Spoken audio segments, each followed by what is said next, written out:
Hello.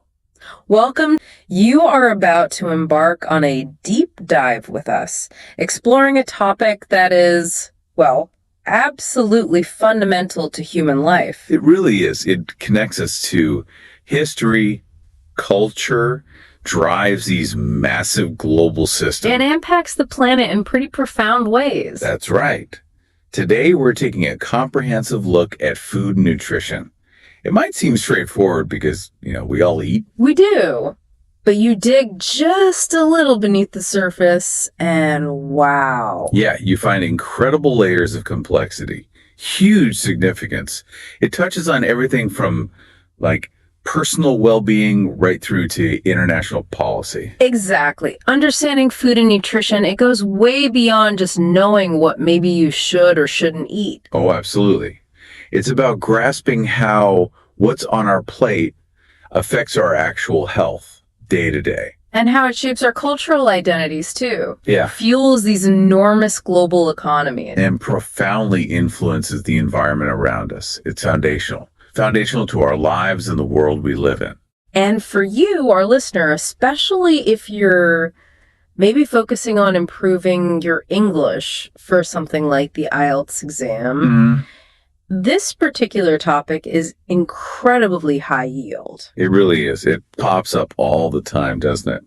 Writing essays on dietary habits, discussing global food issues in the speaking test. Or even just understanding texts in reading and listening sections. Definitely. Having a solid grip on this subject area, and crucially, having the right vocabulary. Well, it gives you a significant edge. And that's precisely our mission today. We've looked at the material you've shared, and we're going to try and pull out the most crucial insights. The key facts, the really important terminology. Yeah. This deep dive is designed to help you navigate the complexities of food and nutrition confidently, get you well informed, quickly, and build those language skills you need. So we've structured this deep dive to guide you through the core aspects. Right. We'll start with the absolute fundamentals, why nutrition is so critical for your health, your well-being. Then we'll kind of peel back the layers, explore how food is just so deeply woven into our cultures. After that, we'll examine the complex world of food production, the sustainability challenges there. Big ones. And the significant issues of accessibility and inequality. That's huge, too. And finally, we'll look ahead to the cutting edge of food technology and innovation. It's a pretty comprehensive journey, but, stay with us. We're going to unpack all of it for you. Try and bring the most important points right to the surface. Okay, so let's begin right at the start. The fundamental importance of nutrition for health. Right. When we talk about nutrition, what are we really referring to? Well, at its core, nutrition is the process of how your body takes in and utilizes food. Okay. It's kind of the biochemical engine, isn't it? It fuels every single function your body performs. From blinking to... Yeah, the simplest act, like blinking, right up to the monumental task of, say, repairing tissue after exercise, or even just thinking complex thoughts. It provides the energy for movement, supports growth childhood through adulthood, and keeps all your internal systems running smoothly. And that fuel, it comes from breaking down the food we eat into essential components. Exactly. And these components, they fall into two main buckets, right? The macronutrients and the micronutrients. Right, macros and micros. So the macronutrients are the components your body needs in, relatively large amounts. Okay. There are three main ones: carbohydrates, proteins, and fats. Got it. Carbs, protein, fat. Carbohydrates, think rice, bread, pasta, other grains. They're primarily your body's go-to source for quick energy. Quick fuel. Yeah. They get broken down into glucose, which powers your cells. And proteins, found in things like meat, fish, poultry, legumes, beans. Nuts, dairy products. Yeah. They're often called the body's building blocks. Right. for repair. Vital for building and repairing tissues, exactly. Mm-hmm. Also producing enzymes, hormones, supporting immune function.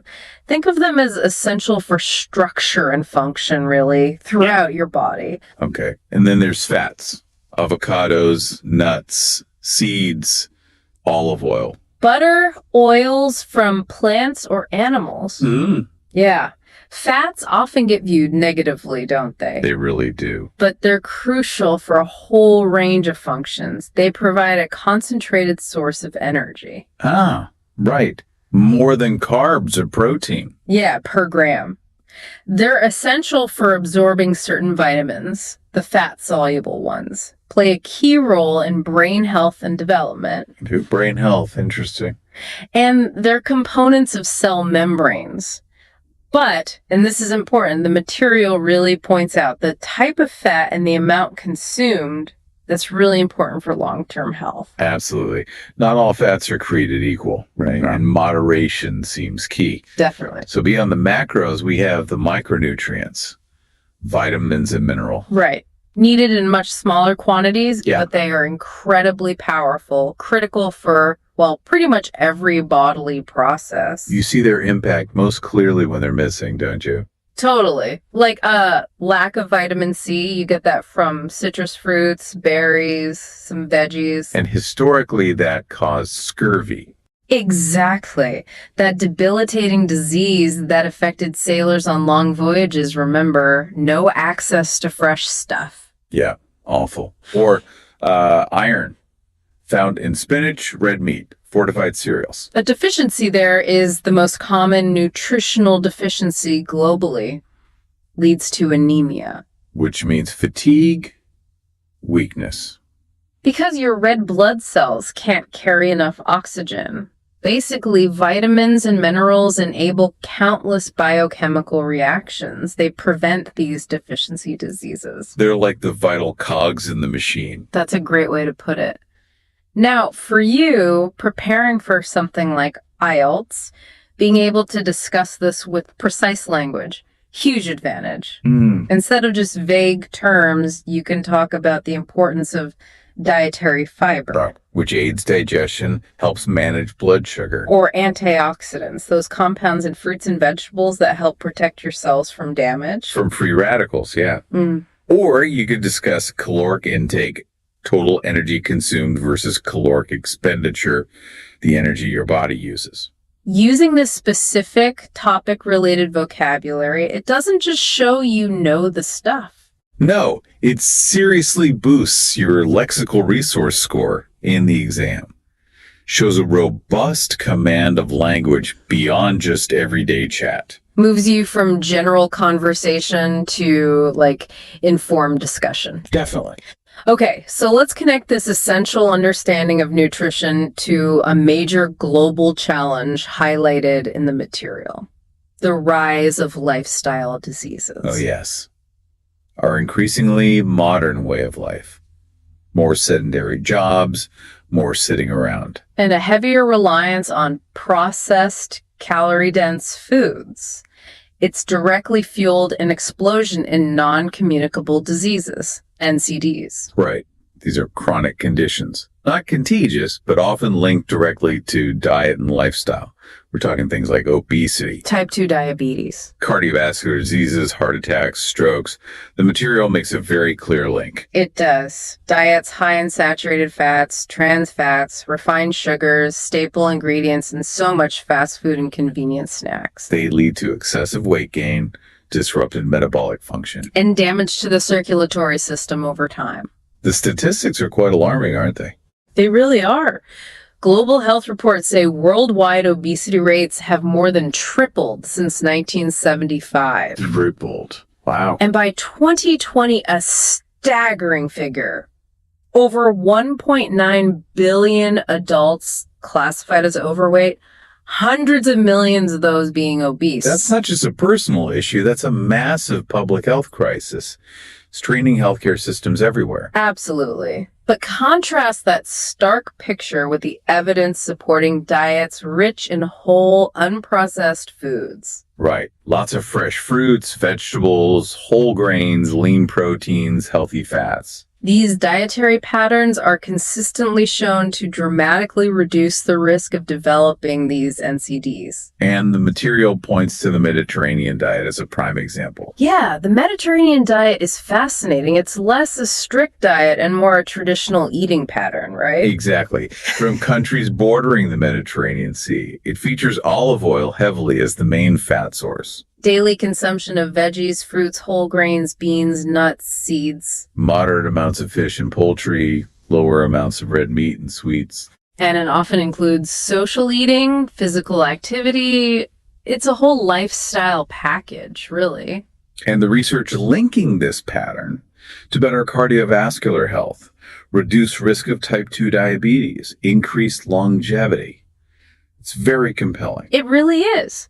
Now, understanding these links, it provides powerful arguments for discussions, especially in IELTS essays. Right, where you might be asked about government intervention or public health. Exactly. You can argue, drawing on this, for policies like, say, taxes on sugary drinks to discourage consumption. Or mandating clearer, easier to understand nutritional labeling on food products. The idea being these interventions help make the healthier choice the easier choice for people, directly addressing obesity, potentially lowering long-term healthcare costs. And this is where using that specific vocabulary becomes really effective again. For sure. Terms like public health campaigns, preventive health care, or lifestyle interventions.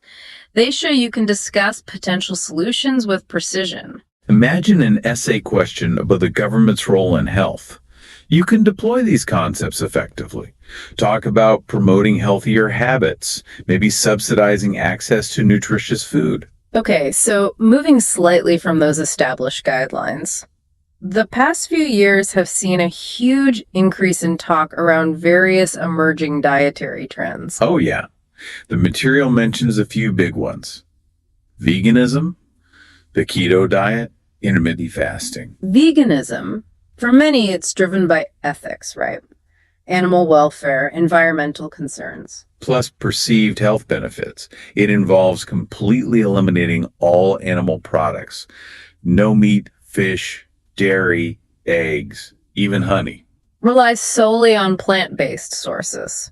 Requires careful planning, though, to get enough of certain nutrients like B12, iron, calcium. Definitely needs attention. Then you have the keto diet, which is quite different. Very different. Very high fat, moderate protein, extremely low carb. The goal for many is ketosis, where the body switches from burning carbs to burning fat for energy, often for weight loss.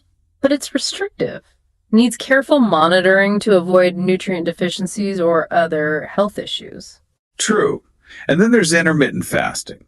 More an eating pattern than a diet about what you eat. Right. Cycling between periods of voluntary fasting and non-fasting. Popular methods like 168 fasting, 16 hours, eating in an 8-hour window, or 5.2, eating normally 5 days, restricting calories on 2 non-consecutive days. Proponents point to potential benefits for metabolic health, blood sugar control, weight management. These trends offer really fertile ground for discussion and debate, perfect for an IELTS context. You can weigh up the potential benefits claimed versus the challenges or risks. Exactly. When discussing veganism, you can use terms like sustainable diets or ethical consumption. For keto or other restrictive diets, vocabulary around nutritional balance, nutrient density, or dietary restrictions becomes really relevant. Let's make this more concrete. How does this apply directly to your IELTS prep using the examples from the material? Okay, take a typical writing task 2 question. Some people believe governments should regulate the food industry to promote healthy eating.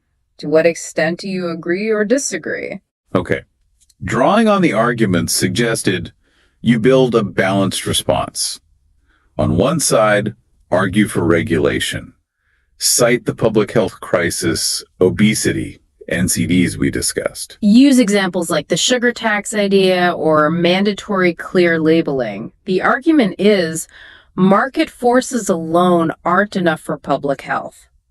Government intervention is needed to nudge people, mitigate societal health costs. But a balanced essay needs the counter-argument. Emphasize personal freedom, individual responsibility. Right. Adults should be free to choose. Instead of regulation, focus on public education campaigns. Empower people with knowledge to make informed choices themselves. No government dictating.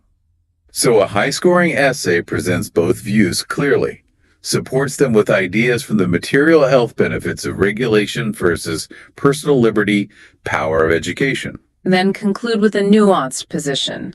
Maybe suggest a multi-pronged approach. Some targeted regulations plus robust education might be most effective. And using those linking phrases is key. However, on the other hand, while this is true, show contrast, concession. Good point. Now, moving to speaking, imagine a Part 2 cue card. Describe a healthy meal you enjoy eating. The sample response is a great model. Start by naming the meal maybe a simple, vibrant salad. Then describe its components in detail, highlighting why each is healthy, like lean chicken for protein, quinoa for complex carbs and fiber. Healthy fats from avocado or nuts for brain function, lots of colorful veggies for vitamins and minerals. Explain how you prepare it. Maybe emphasize it's homemade, so you control ingredients, avoid excess salt or unhealthy fats.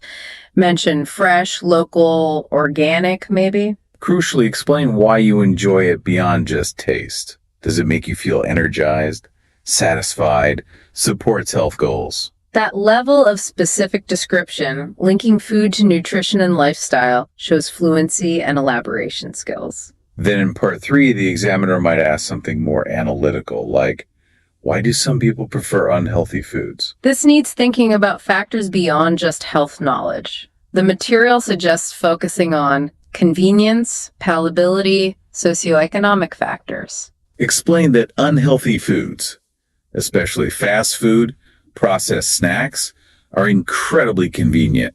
Quick, easy, no prep needed for busy lives. Palatability is huge too. These foods are often engineered to be hyper appealing. Optimal sugar, salt, fat combos make them hard to resist for some. They're significantly socioeconomic factors, often overlooked.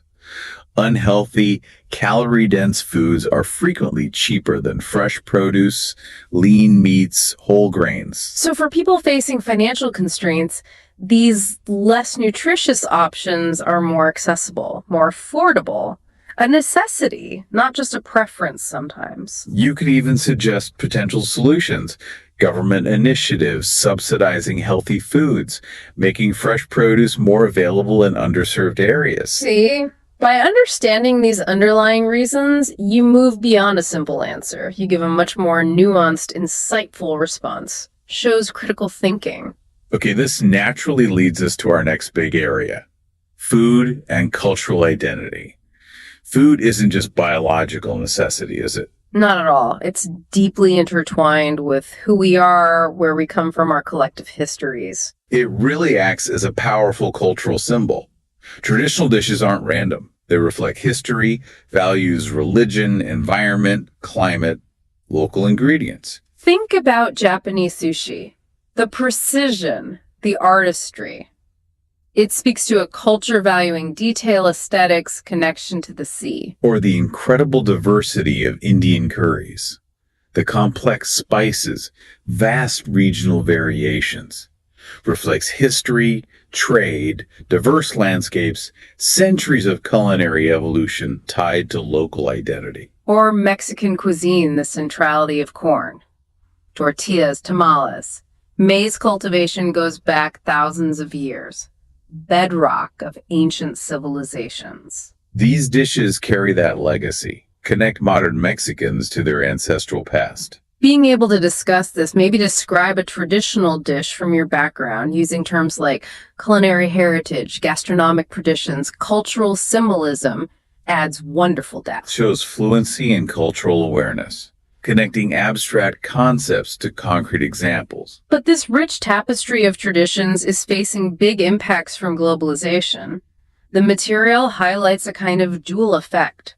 On one hand, the undeniable spread of global fast food chains, McDonald's, KFC, Starbucks, they're everywhere. Offer consistency, affordability, convenience, resonates with busy urban populations. But this convenience often costs traditional eating patterns and health.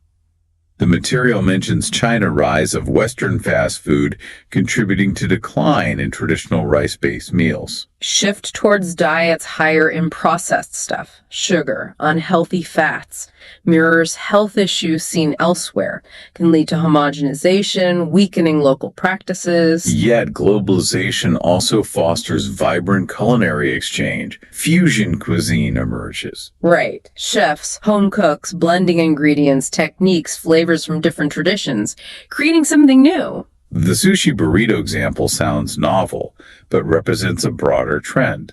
Cross-cultural borrowing, innovation. It's not just domination, it's blending, adapting.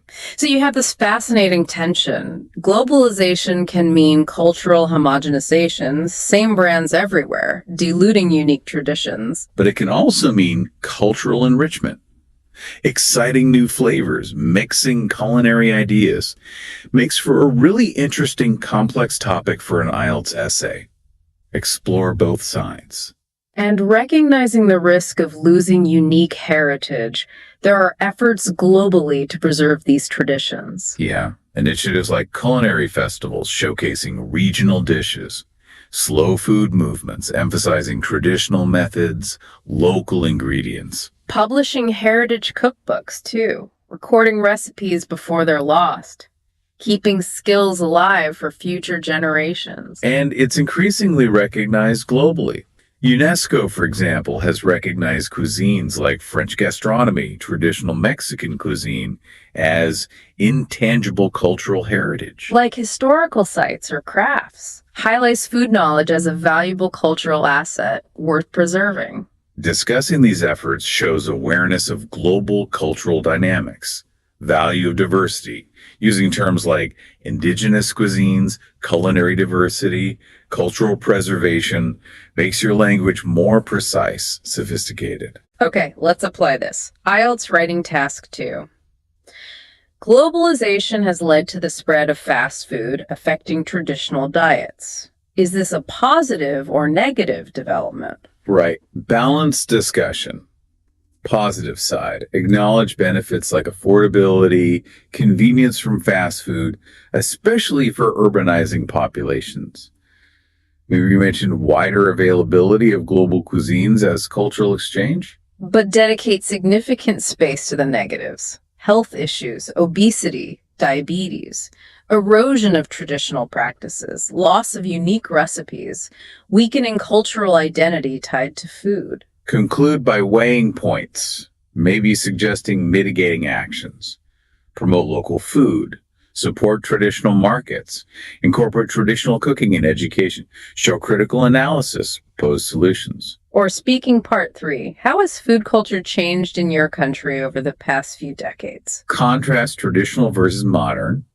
Describe a traditional meal, maybe slow cooked at home, local ingredients. Then discuss changes, urbanization, busy lifestyles, globalization leading to more eating out, fast food, international options. Discuss the impact, shift from home cooking, decline in recipe knowledge, health implications. Finally, mention preservation efforts in your country. Festivals, classes, support for traditional producers.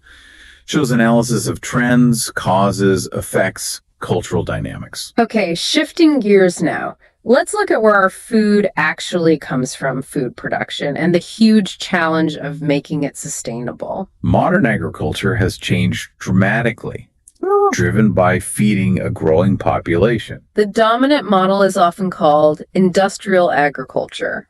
Large-scale monoculture, vast fields of one crop. Widespread use of GMOs. Aimed at maximizing output, efficiency. Uses heavy machinery, synthetic fertilizers, chemical pesticides. Incredibly effective at boosting productivity, but often comes with serious downsides. Soil depletion, water pollution, reduced biodiversity. In contrast, organic farming, different philosophy. Avoid synthetic chemicals. Relies on natural methods like crop rotation, composting. Aims for ecological balance. Appealing, but scaling it up to meet global demand. Challenging. Lower yield sometimes, higher costs maybe. When discussing this in IELTS, key vocab: agricultural productivity, efficiency, sustainable farming, long-term eco-friendly, food security, access for all. And the environmental footprint of food production. It's massive. The material really underlines this. Consider livestock. Raising animals for meat, milk, eggs accounts for about 14.5% of global greenhouse gas emissions, mostly methane from cattle, nitrous oxide from manure fertilizers, potent climate change contributors. Deforestation, too. Huge issue. Forests cleared for grazing land or crops like soy used for animal feed, destroys habitats, reduces biodiversity, releases stored carbon, accelerates climate change. And water usage. Agriculture is the biggest user of fresh water globally. Right. Crops like rice need vast amounts, contributing to water scarcity. The material suggests addressing this needs shifts in production and consumption. Right. Moving towards more plant-based diets, generally much lower carbon footprint than meat, dairy heavy diets. That's one potential solution. Another is promoting practices like regenerative agriculture. Focuses on rebuilding soil health, increasing biodiversity, sequestering carbon in the soil, making farming part of the solution.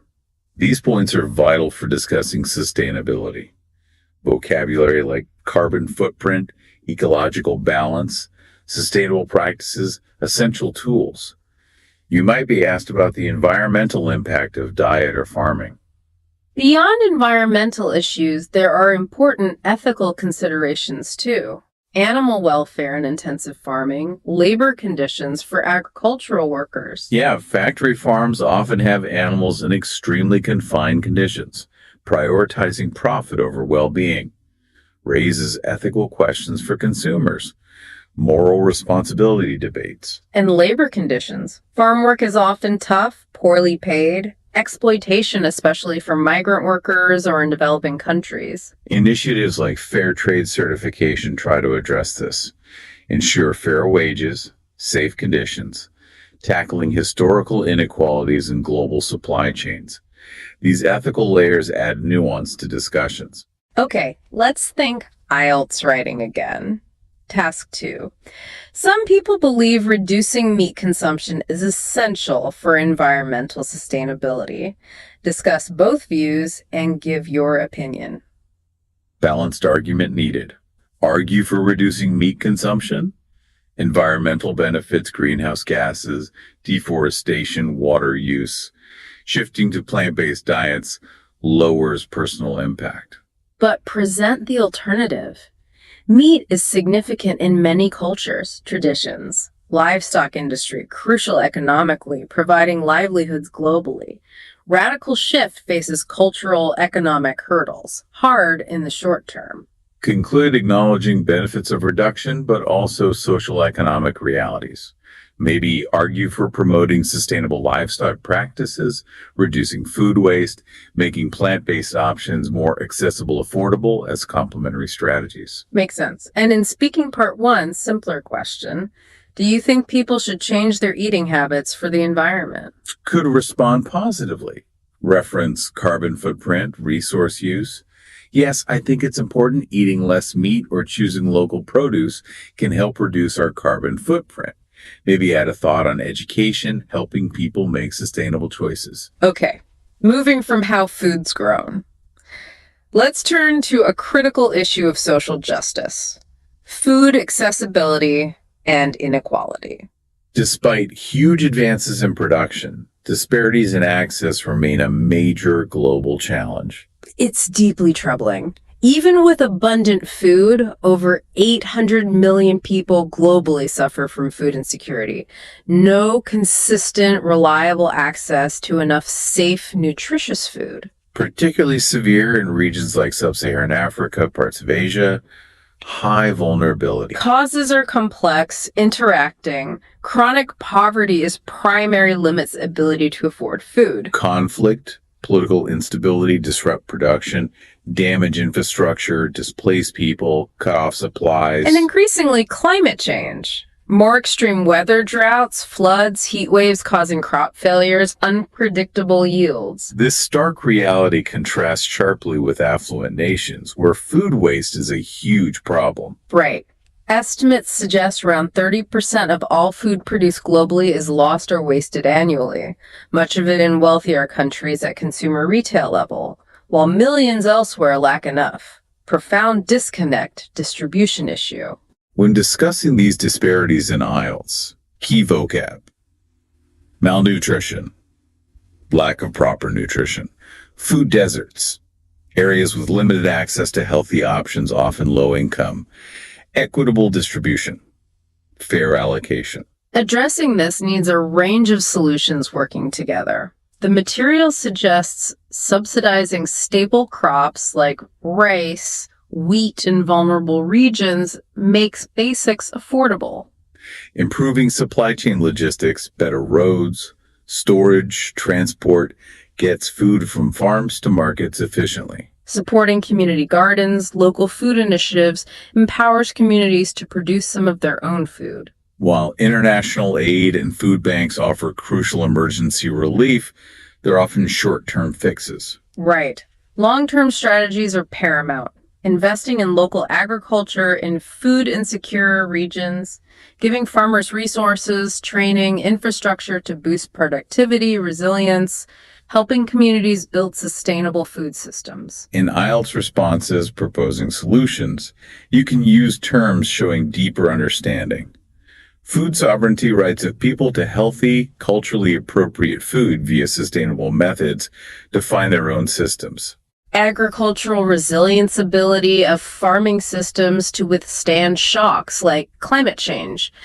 Global cooperation need for international efforts for a problem transcending borders. Let's dig into the socioeconomic factors within countries. Material links food access closely to broader disparities. Low-income communities often face an unfair choice.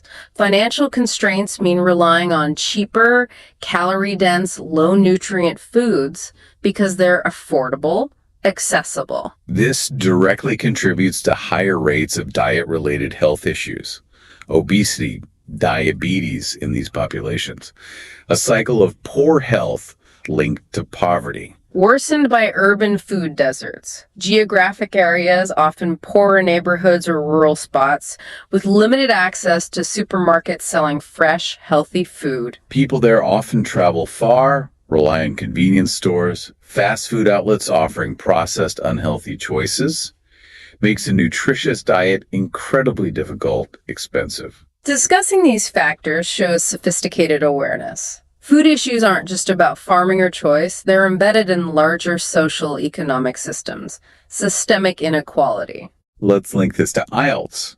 Writing task 2. What are the causes of global food inequality and how can they be addressed? Structure by detailing causes first. Systemic poverty limits purchasing power, farming resources.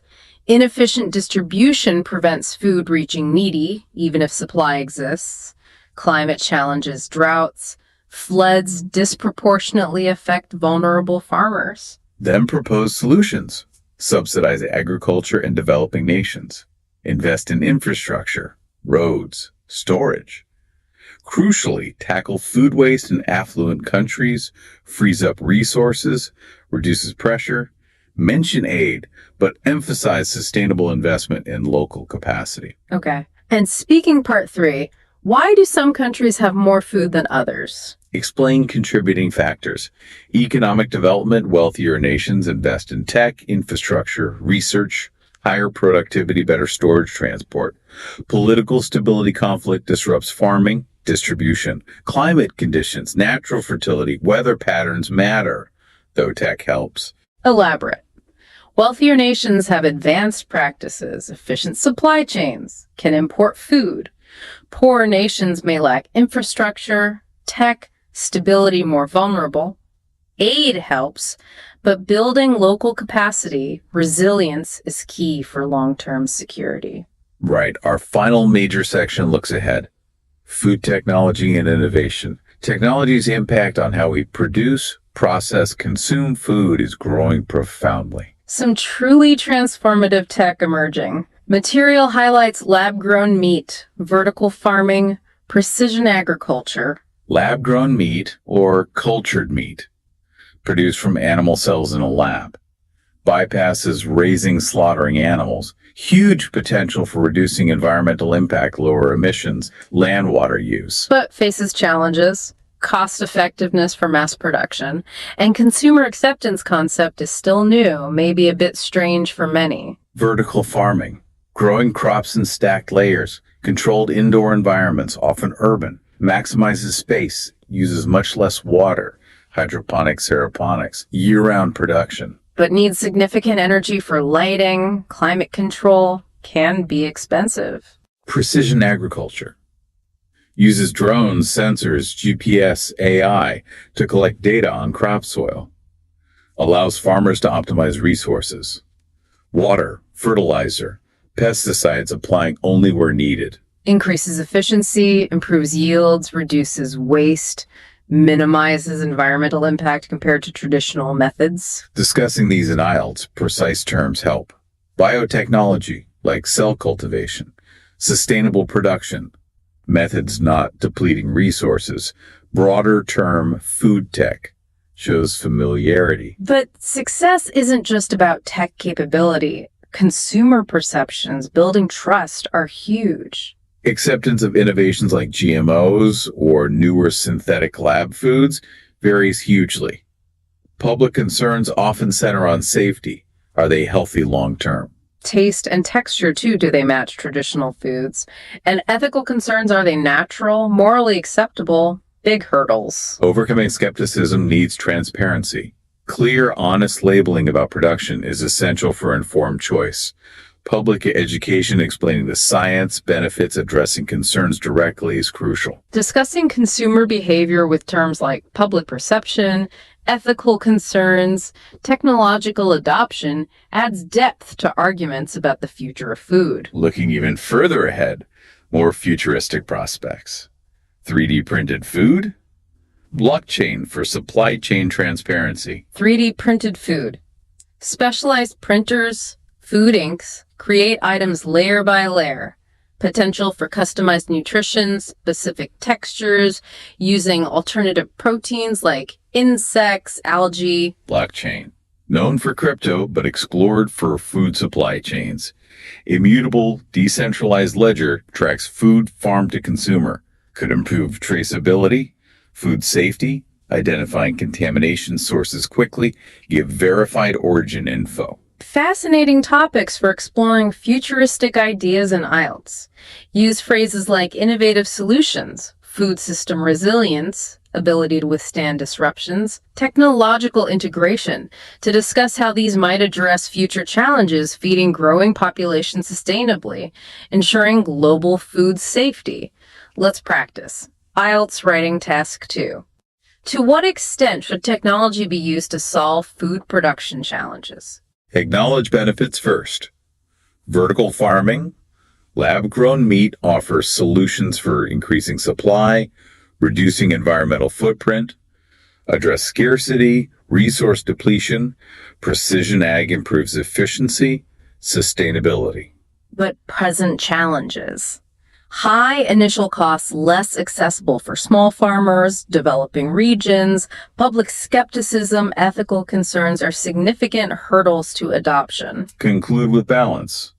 Tech holds promise, but needs investment in research, public education to make solutions affordable, accessible, acceptable, ensure responsible implementation, benefit for all. And speaking part 2, cue card. Describe a new food technology you've heard about that you think is interesting. Use the lab-grown meat example. Describe it simply meat grown from cells, not animals. Explain why interesting potential environmental benefits, less land water, ethical appeal, no harm to animals. Discuss benefits again, but also challenges current high cost. Seems strange to some. Taste texture questions. Finish discussing future potential, acceptance, role of public awareness, taste improvement. Wow, we've covered a huge amount of ground today. We really have. Spanning nutrients, global cultures, production systems, environmental impacts, inequality, future tech. As you can see, food and nutrition is far from simple. It's this deeply complex, interconnected web. Personal health, cultural history, global economics, environment, social justice, science. So for your IELTS prep, mastering this means building that strong knowledge base across these areas. Understanding nutrition basics, appreciating food's cultural role, aware of production sustainability challenges, recognizing access and equality issues, discussing future tech. And crucially, equipping yourself with that specific topic-related vocabulary we've highlighted. Using those precise terms allows you to express ideas with greater clarity, accuracy, sophistication. Boost confidence, boost your score. Remember to practice structuring responses, writing and speaking using the examples we outlined. Plan essays, use clear topic sentences, support arguments, ensure smooth transitions. For speaking, use prep time wisely. Structure your answer, whether describing a meal or analyzing an issue. Try to incorporate new vocab naturally. Don't shy away from practice essays on trickier topics, government regulation, text-solving shortages. Actively practice speaking about different facets, traditional dishes, environmental impact, food waste solutions. Reading articles, watching documentaries on nutrition, agriculture, sustainability, global food issues. Fantastic way to build vocab, deepen understanding. This deep dive aimed to give you the insights, vocab, strategic frameworks to approach food and nutrition questions confidently in exams, conversations, or just reflecting on your own plate. By exploring these themes, applying these strategies, you show language proficiency and ability to engage with complex real-world issues critically. So after unpacking all these layers, nutrients fueling you, cultural stories in food, global systems bringing it, challenges of access, potential of innovation, here's a final thought for you to chew on. How does understanding this immense complexity change the way you think about the food on your own plate today? Or maybe your perspective on the wider food systems around the world?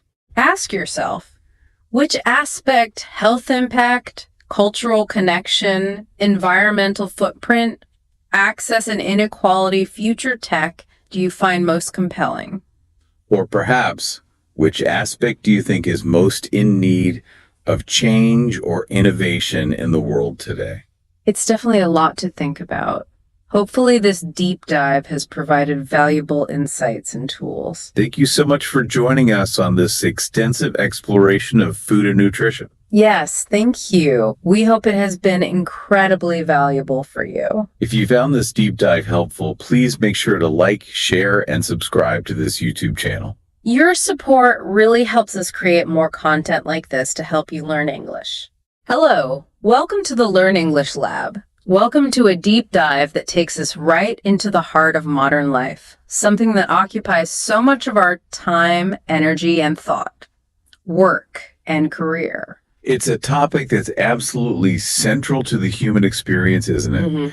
Whether you're just finishing your education, looking for your first job, maybe hoping to advance, or even, contemplating a change, work shapes so much of who we are. Yeah, and how we interact with the world. Definitely. And that's why, as we've been exploring some fascinating material on this subject, one thing became very clear. Talking about work and career isn't just personal, it's also, a fantastic way to demonstrate your language skills. Especially if you're looking to communicate effectively in English, say in a professional or academic context. Absolutely. Our goal in this deep dive is to really unpack the core themes and insights in the material we've reviewed. Oh. We want to give you a comprehensive understanding of the key aspects of work and career, equip you with the language to discuss it with confidence, and maybe offer a few surprising points along the way. Okay, so let's start with the obvious question, maybe. Why is work and career such a prominent topic when we talk about language assessment or even just becoming proficient in English? Well, like we were saying, it's universal. Right. Everyone, everywhere, has some relationship with work. It's a common ground for conversation, regardless of cultural background. And this universality makes it an excellent topic for evaluating language skills across the board, whether you're speaking, writing, reading, or listening. Right. It allows you to show your ability to talk about personal experiences, sure, but also to discuss these broader societal issues. That's it. And the material we looked at really highlights how this topic pops up in various ways. Think about a simple conversation starter, maybe in speaking part 1. You might be asked something quite straightforward, like, what do you do? Or what job would you like in the future? Personal stuff. Gets you talking. Exactly. But then it quickly ramps up. Speaking part 2 could ask you to say, describe a job you believe is important to society. Ah, okay. So that pushes you a bit more. It does. It pushes you to think critically about the value of different professions and articulate your reasoning. It's not just about your job anymore. And the most complex part, speaking part 3, often dives into the bigger picture, right? For sure. You might face questions like, how have workplaces changed over the past few decades? Or maybe, what are the main challenges facing young people entering the workforce today? Those require you to discuss trends, analyze causes and effects, consider different perspectives. Yeah, you need to use language to build arguments and explain more abstract ideas. And that level of discussion requires more than just basic vocabulary, I guess. Oh, definitely. You need to articulate clear arguments, use precise and varied language, and crucially, back up your points with relevant details or examples. And it's not just speaking, is it? Writing tasks often revolve around this topic, too. That's right. Imagine an essay question asking you to debate whether job satisfaction is more important than job security. A classic one. It is. And you need to construct a balanced argument, present different viewpoints, offer your own position, all while using appropriate vocabulary and grammar. And of course, you'll encounter this topic in reading and listening materials, too. Things like articles about new workplace policies, reports on employment trends, interviews. Yes, interviews with people about their career paths. It's just deeply embedded in how we communicate about the world around us. So mastering the language around work and career is, well, pretty essential for effective communication, not just for tests. Couldn't agree more. Let's get into the meat of it then. The material we explored identified several core themes within this vast topic. The first big one is career choices. Ah, yes. This is where it all begins for most people, isn't it? That decision. What to do with a significant portion of your life. It's presented as a truly pivotal moment. And it's rarely simple. The material really delves into that complex interplay between, individual aspirations, what you dream of doing, what genuinely interests you, and then all the external pressures that influence that decision. Mm-hmm. And one of the most significant external factors universally seems to be financial reward. Money talks. It does. The opportunity to earn a good salary, or even just a stable income, is a powerful motivator for many people around the world. And this is especially true, the material points out, in places where the cost of living is high or where good job opportunities are scarce. Right. So practicality kicks in. The material points to fields like medicine, engineering, IT. They're often seen as appealing because they're perceived as high-paying or lucrative. That's a key word, lucrative. We saw examples where careers in engineering and IT are hugely popular in countries like India or Nigeria, precisely because of the strong global demand and the potential for excellent salaries. It's a very practical consideration for building a secure future. Makes sense. However, the material also offers a cautionary note about prioritizing only the financial aspect, focusing solely on the money without considering personal interest. Well, it can lead to significant downsides later on. Right, like dissatisfaction with the work itself. Yes, exactly. That can eventually lead to burnout. Oh. That feeling of chronic exhaustion and lack of motivation. If you're only in it for the paycheck, it's really hard to maintain long-term commitment or find genuine fulfillment. So the flip side is careers driven primarily by personal interest. Yeah, contrast that with, say, someone who loves teaching or feels a strong passion for journalism or is drawn to the arts. Pursuing these fields can foster deep intrinsic motivation. Intrinsic motivation. That's the internal drive, right? Comes from the enjoyment of the work itself. That's it. Purely from the meaning found in the work, independent of external rewards like money. I found the example of a musician in the material quite compelling on this. Mm-hmm. Even with potentially inconsistent income, the sheer joy and sense of purpose derived from creating and performing music can be incredibly fulfilling. It really highlights how valuable that intrinsic motivation can be. True, but the material doesn't shy away from the reality of prioritizing passion alone. There's a significant potential downside: financial uncertainty. The practicality again. Indeed. For someone with a family to support, or maybe substantial debts, the financial instability often associated with highly passion-driven careers can be a major deterrent. The example was given of artists in the speaker's own country struggling financially, despite having immense talent. It illustrates that harsh reality. So it's not just a personal equation of internal desire versus external money. Culture plays a huge role too, doesn't it? Absolutely. The material provided some fascinating examples of this.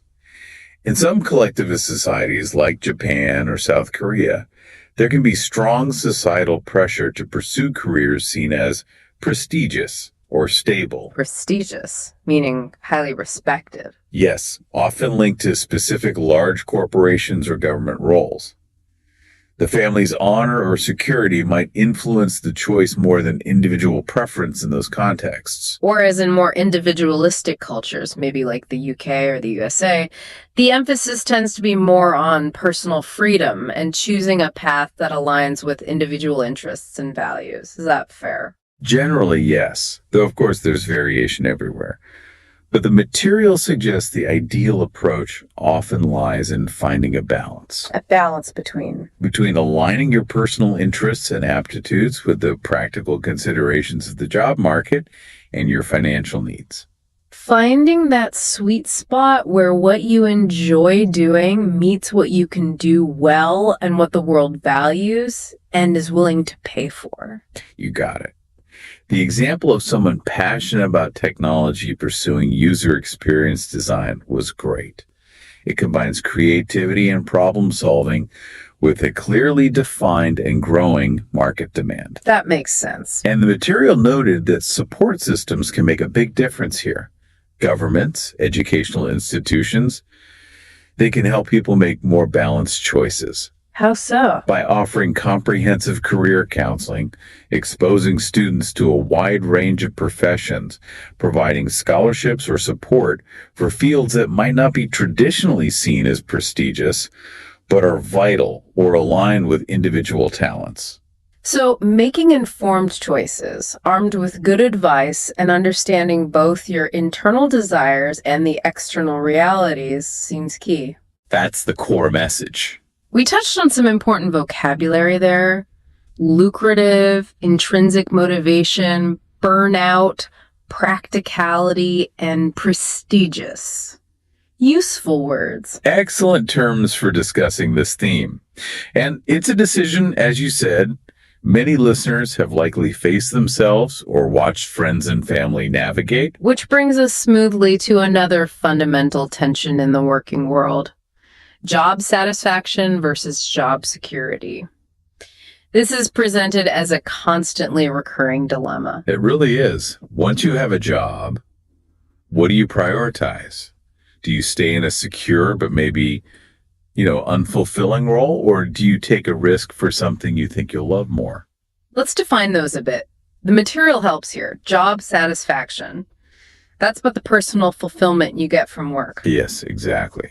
It covers factors like having autonomy, the freedom to make your own decisions or direct your work opportunities for creativity, feeling recognized and valued, finding meaning in what you do. When your work is engaging and aligns with your values, it doesn't just feel like a chore.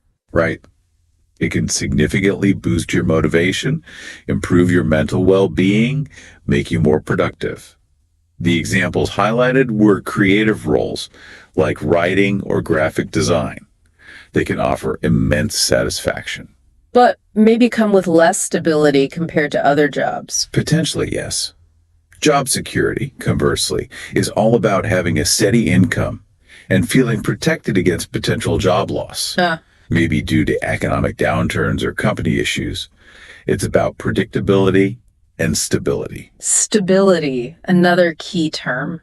And the material emphasizes that job security becomes critically important during times of economic uncertainty, like recessions or in regions where unemployment rates are high. For many, having that reliable paycheck is the absolute priority. The public sector, or government jobs, are often cited as examples of highly secure employment, aren't they? They are.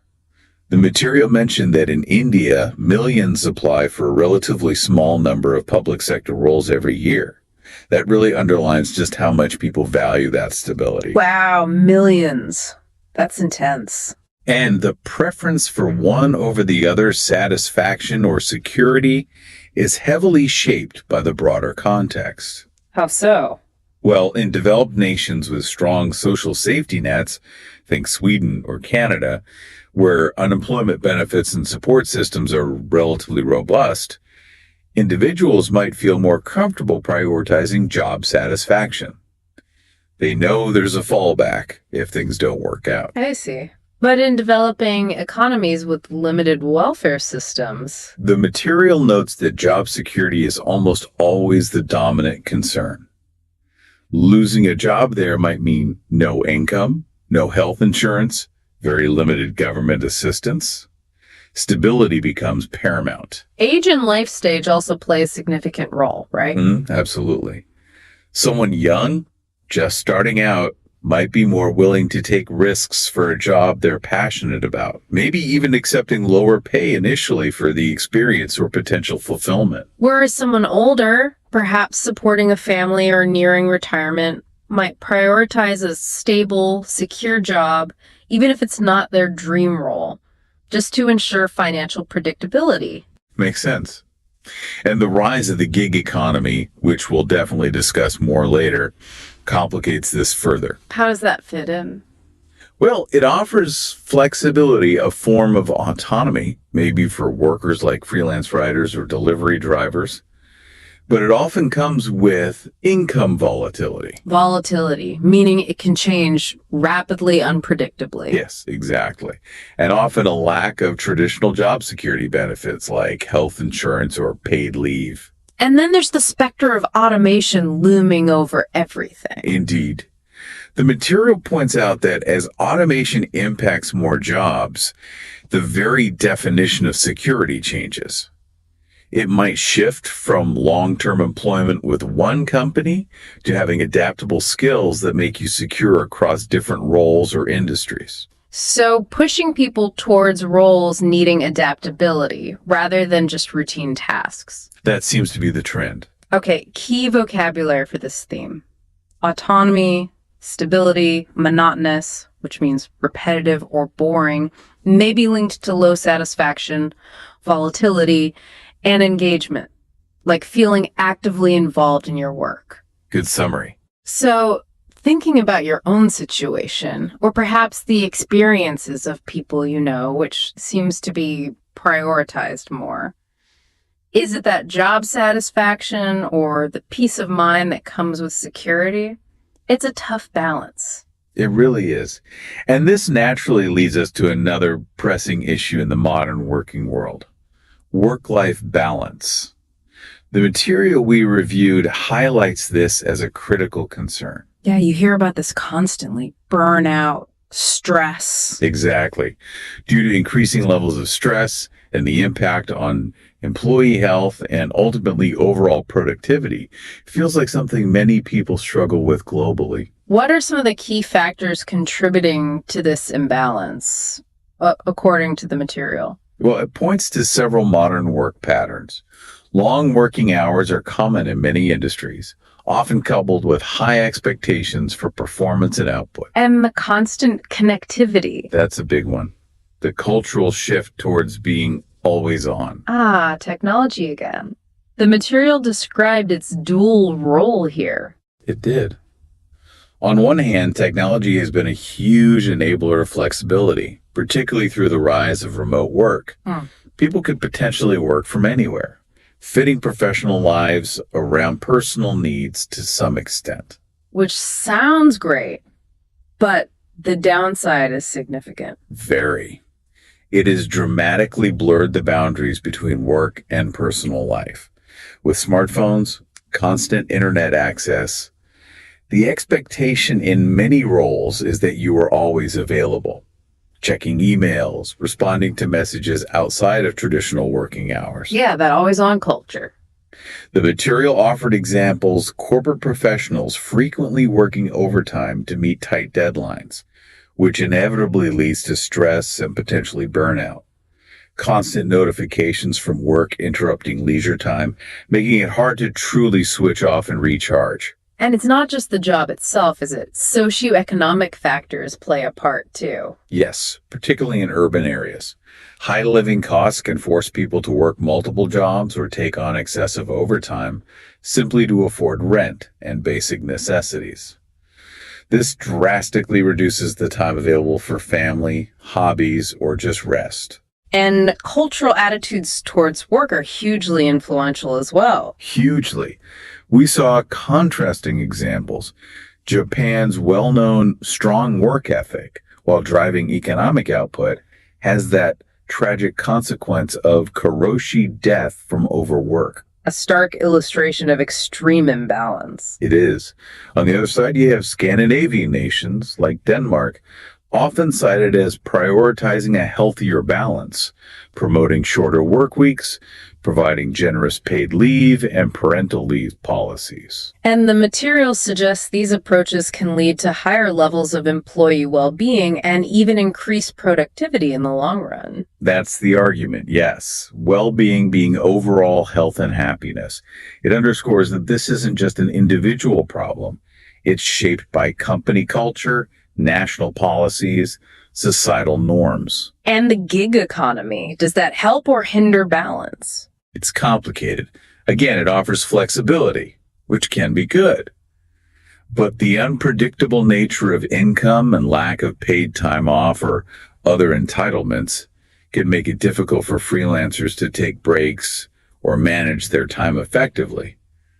It can potentially lead to more stress, despite the perceived freedom, causes fatigue, or extreme tiredness. So if this is such a widespread problem, what solutions are being discussed or implemented? What can be done? The material covered several levels. At the workplace level, companies can implement policies promoting flexible working hours, providing better mental health support, and actively discouraging or limiting after-hours communication, setting clear boundaries.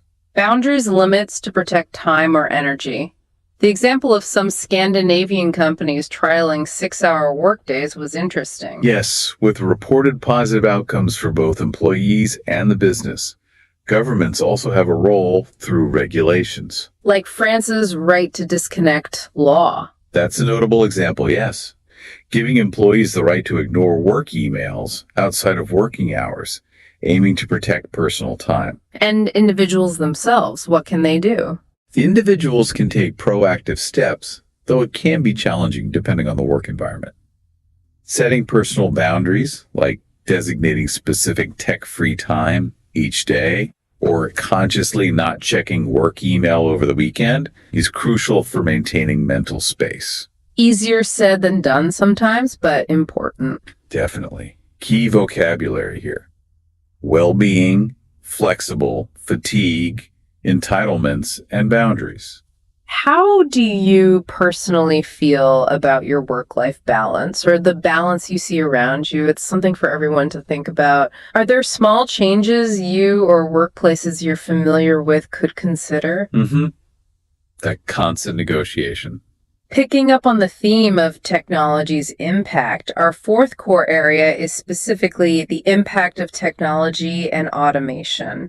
These forces are profoundly reshaping the world of work. Oh, absolutely. This is arguably the most dynamic aspect of work right now, constant change. And the material presented two main, often debated perspectives on this. The first, and perhaps the one causing most anxiety, is the threat of job losses. The idea that automation is taking over human tasks. That's right. Powered by artificial intelligence, robotics, machine learning. It's increasingly capable of performing tasks previously done by humans. As technology advances, it becomes more efficient and cost-effective to automate repetitive or predictable tasks. And the material gave some clear examples. Yes, the rise of self-checkout machines in retail, reducing the need for human cashiers.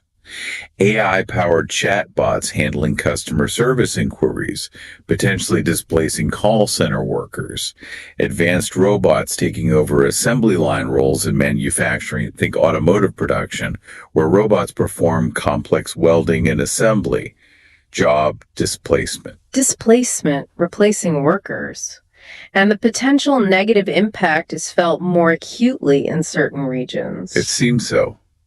The material pointed out that in many developing countries, where low-skill manufacturing or service jobs are crucial for employment for a large part of the population, automation could significantly exacerbate unemployment and potentially widen existing inequalities. Okay, so that's the challenging side. But it's not just the story of displacement, is it? No, not at all. The second perspective highlights the creation of entirely new opportunities. Technology doesn't just replace jobs, it generates new needs, new industries, new roles that didn't exist before. Right.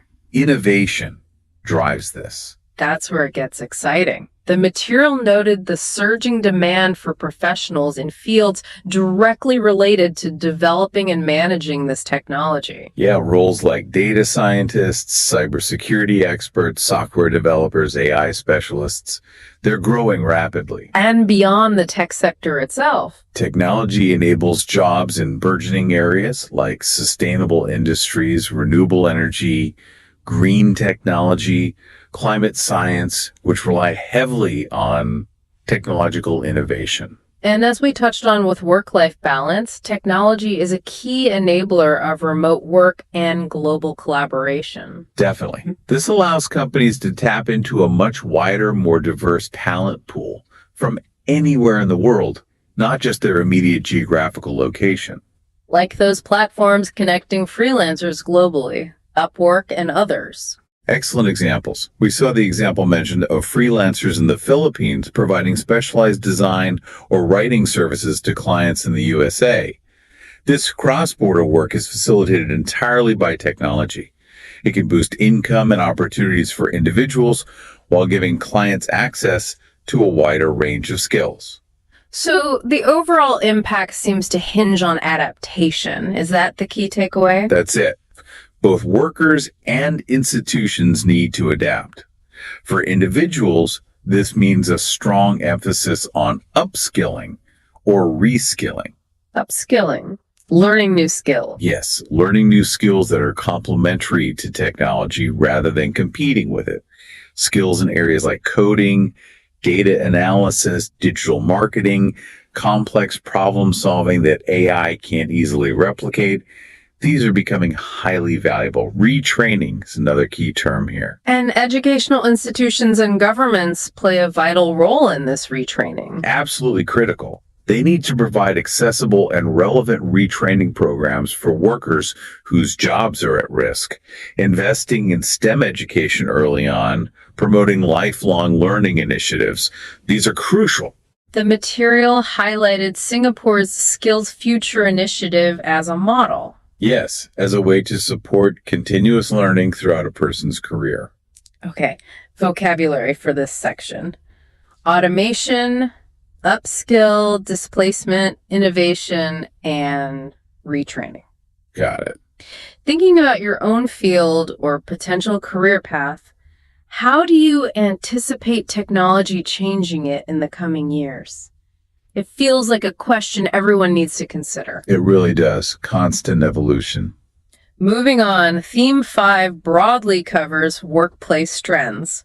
These are the shifts and patterns currently shaping how and where we work. Right. These are frequently discussed topics, and we've already touched on some naturally. Like remote work. Seems like the biggest one recently. For sure. It saw explosive growth, accelerated by recent global events, as we know, enabled by collaboration tools like Zoom, Microsoft Teams, and so on. Benefits are clear, reduced commuting, maybe more flexibility, but challenges too. Definitely. Potential isolation, the need for strong self-discipline. These are widely discussed. And the gig economy, which we've also referenced a couple of times. Yes. Characterized by short-term contracts, freelance work, independent contractors. Offers flexibility and autonomy, often, but usually lacks the security and benefits of traditional employment.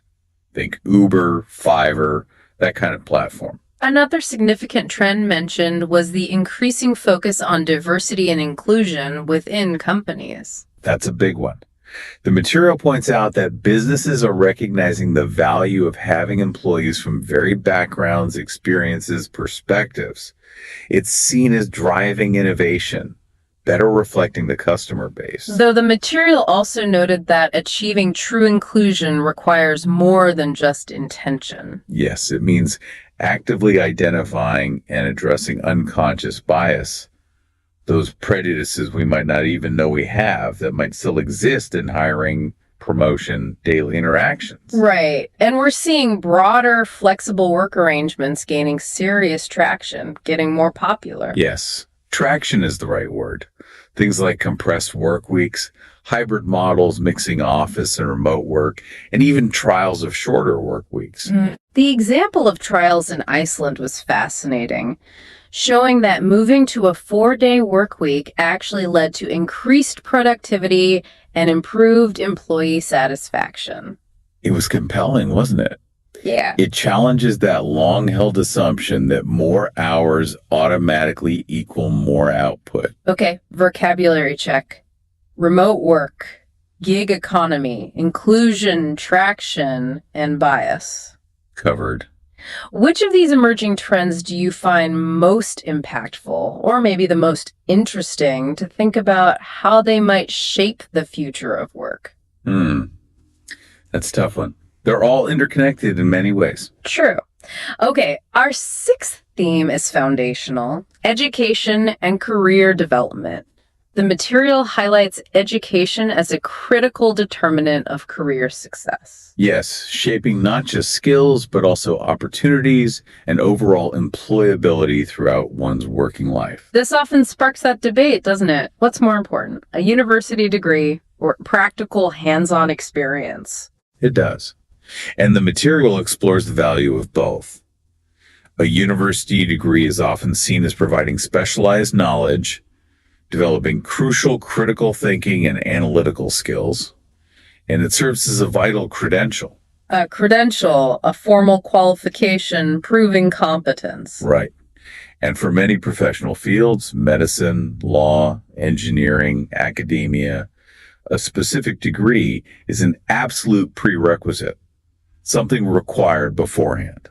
And there are clear stats showing its impact on earnings. Yes, the material cited examples, particularly in places like the USA, where university graduates earn significantly more over their lifetime compared to those with only a high school diploma.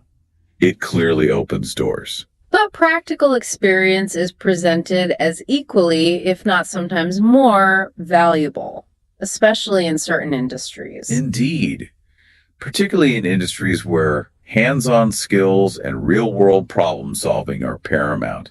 Think about trades, hospitality, construction, or even entrepreneurship. In those areas, skills like project management, customer service, negotiation, they're often best learned on the job. Exactly. The material even referenced successful entrepreneurs like Steve Jobs, who achieved extraordinary success without completing a traditional university degree. It shows formal education isn't always the only path. And the material also points out valuable alternative pathways, like apprenticeships. Yes, apprenticeships, which combine on-the-job training with theoretical instruction, are a great example. And vocational training, focused on practical, job-specific skills for trades like electricians, mechanics, chefs. That also leads to stable, fulfilling careers. So the material suggests the ideal approach is often a combination of both education and experience, not an either. That seems to be the conclusion. The most effective career development often involves blending formal education with real-world experience. And how can that be achieved? Various ways. Universities incorporating mandatory internships or co-op programs. Employers offering robust on-the-job training and mentorship. Governments investing in and promoting vocational programs alongside academic routes. Finding ways to build practical competence. Competence, the ability to do something well. So foundational knowledge plus practical skills. That seems to be the winning combination often. Vocabulary here: credential, prerequisite, vocational, competence, and apprenticeship. Good list. What about your own perspective or experience on this? How important do you feel formal degrees are compared to practical skills in today's job market? It's always evolving. It is indeed. A balance seems wisest. Okay, our seventh theme focuses on a critical social and economic issue: gender equality in the workplace. The material we reviewed highlights this as a growing concern globally. Yes, with significant implications for individual opportunities and broader societal fairness. It's a topic that's received increasing attention, and rightly so. And while progress has definitely been made in many parts of the world, the material makes it clear that persistent disparities still exist, inequalities. That's correct. The material points to several key areas. Lower average pay for women compared to men for similar work. The pay gap is a major issue. Fewer promotions and representation in senior leadership roles is another. Representation meaning the presence of women in those roles. Yes. And conscious or unconscious biases can still affect hiring decisions, performance evaluations, daily interactions. Especially for women in traditionally male-dominated fields like STEM, women are often underrepresented there. Underrepresented, not included in sufficient numbers.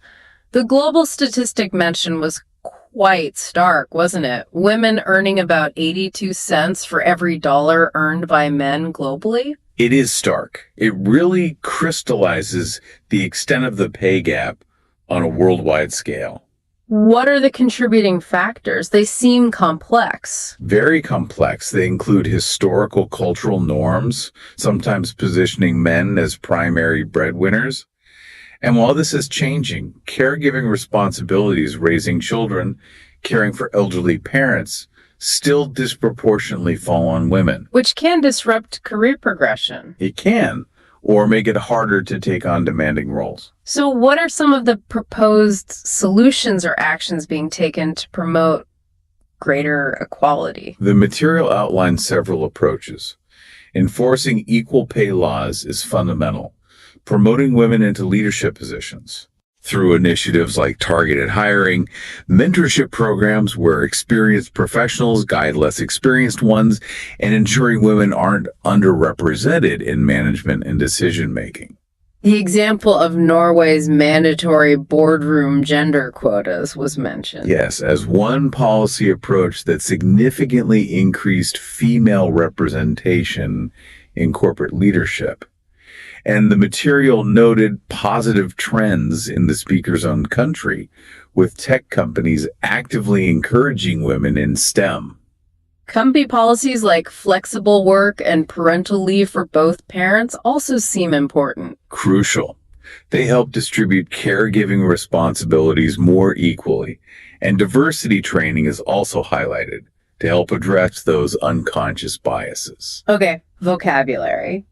Disparity, underrepresented, mentorship, unconscious bias, and representation. Got them. Thinking about workplaces you're familiar with, how do you see gender equality issues playing out? Are these disparities noticeable? What steps, if any, are being taken? It varies a lot, but the conversation is definitely happening more. Finally, our 8th theme looks at broader global employment trends, how large-scale economic shifts and globalization are reshaping things. And a key trend discussed here is urbanization, that massive movement of people from rural areas into cities. What are the main drivers behind that? The primary cause highlighted is the promise of better job opportunities.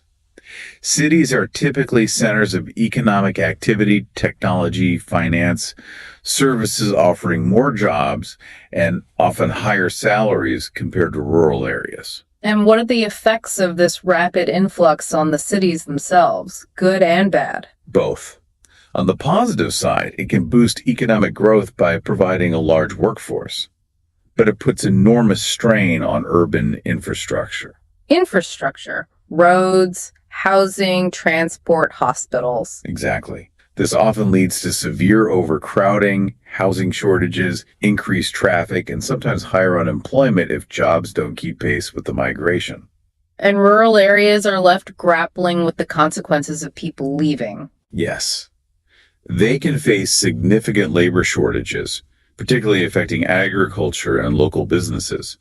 This outmigration can hinder, slow down, or make difficult agricultural productivity and lead to economic decline in rural communities. So how can these complex challenges be addressed? It affects both ends.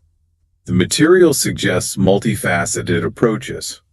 One strategy is developing rural economies to create more local jobs, reducing the pressure to leave.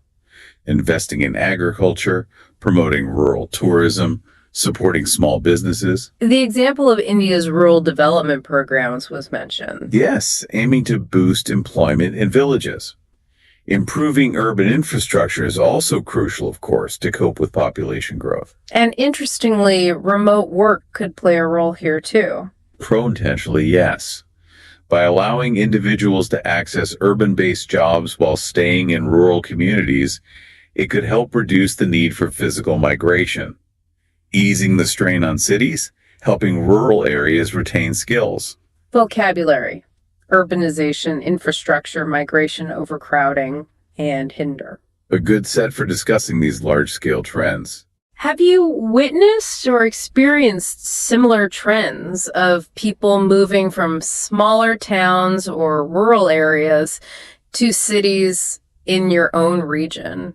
What do you think the long-term consequences might be? It's a very visible trend in many parts of the world, definitely, with long-term social and economic impacts. So we've covered a lot of ground in this deep dive. Wow. From choosing a career through satisfaction versus security, work-life balance, technology, trends, education, gender equality, and global shifts like urbanization. It's clear that the topic of work and career is incredibly rich. It provides a vast landscape for discussion and analysis. Understanding these themes, as presented in the material, gives you a really solid foundation. And that knowledge can be directly applied to demonstrating your language proficiency. Building a strong vocabulary related to these areas is key. We introduce terms like lucrative, autonomy, burnout, upskill, credential, disparity, urbanization. In expanding your vocabulary with synonyms and understanding collocations, words that often go together naturally makes your language sound much more sophisticated. Things like pursue a career, achieve a balance, address challenges, enhance productivity, or overcome obstacles. Thinking about other useful words too, maybe like vocation, ambition, trajectory, collaborative, hierarchical. Yes. Or terms related to economic context like recession, downsizing, globalization. They all add depth. Structuring your thoughts clearly is also vital, isn't it? Especially in writing and speaking tasks. Absolutely. Whether it's organizing an essay with clear paragraphs and linking words, or giving a well-structured response in a conversation, including reasons, examples, different perspectives, a logical flow makes your communication much more effective. And always remember the power of using examples. Crucial. Drawing on the real-world scenarios, statistics, or cultural comparisons we discussed, like the examples from India, Norway, France, or even using relevant personal experiences, makes your points concrete and memorable. So, in summary, engaging with the topic of work and career through exploring these various themes offers a fantastic opportunity to showcase a wide range of language skills. By understanding the complexities, having the vocabulary to discuss them, and practicing structuring your ideas, you can confidently tackle any task or conversation related to this ever-important area of life. It's a topic that's constantly changing, constantly evolving, which makes you wonder, given how rapidly technology is transforming industries, how interconnected the world is becoming, what do you think the ideal job will even look like in, say, 20 or 30 years from now? Will the pursuit of security disappear? Will fulfillment be the ultimate goal? Or will some entirely new priority emerge? That is certainly food for thought, a fascinating question for the future. Indeed. If you found this deep dive helpful, please like, share, and subscribe to this YouTube channel. Hello. Welcome to the Learn English Lab. And welcome to the Deep Dive. Today, we're jumping into a topic that's, well, it's everywhere in our connected world. And it's something you might definitely come across if you're practicing your English, maybe for IELTS listening tasks, for instance, travel and tourism. Absolutely. And, it's so much more than just packing a suitcase. It's this massive, really complex global thing. We've got all this great information here, lots of detail. And our plan today is to sort of unpack it all. Yeah, peel back the layers a bit, see what makes this huge industry work, and importantly, what its real impacts are, the good and maybe the not so good. Exactly. Think of this as your shortcut to getting a really solid handle on it, because it affects everything: economies, cultures, the planet. And us, how we see the world, how we grow. Right. So we'll be looking at its economic clout, how it shapes places and people, its environmental footprint, technology's role, the whole picture. Okay, let's dive in then. When we talk about travel and tourism's impact, where do we even begin? The material makes it pretty clear from the get-go that the economic side is just enormous. It really is. It's described as a major engine for growth globally. And the numbers, well, they speak for themselves, don't they? They really do. I mean, the scale is kind of mind-boggling. The info we have suggests that back in 2019, before things changed for a bit, this whole sector was responsible for about 10.4% of the global GDP. Wow. Yeah, gross domestic product. So the total value of everything produced worldwide, for one industry to be over a tenth of that. That's massive. It just shows how interconnected everything is. And how does that money actually flow in? It's not just one thing, is it? No, not at all. It's coming from everywhere. I mean, every time someone, a tourist, books a hotel, pays for a flight or a train, eats out, visits an attraction, buys souvenirs, takes a tour. Shit. Yeah, all of those little transactions, they add up. They create these, what the material calls revenue streams, lots of different streams pouring into the economy. And you really see that concentrated in certain places, right? Where tourism isn't just part of the economy, it is the economy almost. Precisely. Countries like Spain or Thailand, the UAE, tourism is absolutely fundamental for them. It's a primary driver. The material highlights Dubai, for instance. Mm-hmm.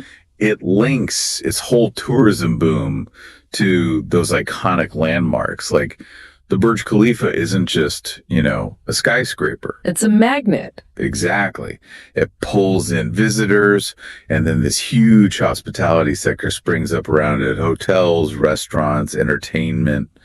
And it's a whole ecosystem built on attracting people. And it's not just the direct spending from tourists either. The material points out that tourism often acts as a catalyst for, wider development. How so? Well, it attracts foreign investment, money coming in from other countries to build new resorts, maybe improve airports, things like that. Oh, okay. So bigger picture stuff. Yeah, and it often forces upgrades to infrastructure, roads, public transport, utilities, because you need them to handle the visitors, which sometimes can benefit locals too.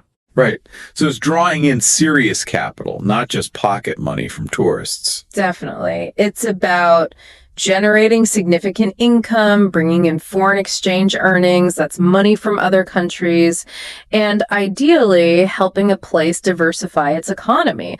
Though sometimes the lack of diversification is the problem because of tourism. We'll probably get to that. Okay, so huge income, major investment. Yeah. But what about the people? The jobs, that must be a massive part of the economic picture too. Oh, absolutely critical. Tourism is a colossal job creator, and it supports such a wide range of roles. It's quite amazing when you think about it. It's not just the obvious ones like hotel staff or tour guides. Not even close. You've got the people cleaning rooms, the chefs, the waiters, the bus drivers, taxi drivers, pilots, train conductors. People making crafts to sell. Exactly. Artisans, farmers growing food for the hotels, laundry services, security, admin, staff. The list just keeps going. It creates this really broad spectrum of jobs. And that's particularly important in some parts of the world, I imagine. Hugely important in developing nations. Places like Kenya, Indonesia are mentioned. Tourism can offer vital employment, often for people who might not have, say, high levels of formal education. It can be a genuine route out of poverty. It gives people economic power they might not otherwise have. Right. Look at the example of safari tourism in Tanzania. It's not just the guides, it's the rangers protecting the wildlife, the trackers, the lodge staff, the drivers, even cultural performers. Thousands of local jobs directly linked to people coming to see the animals. Wow.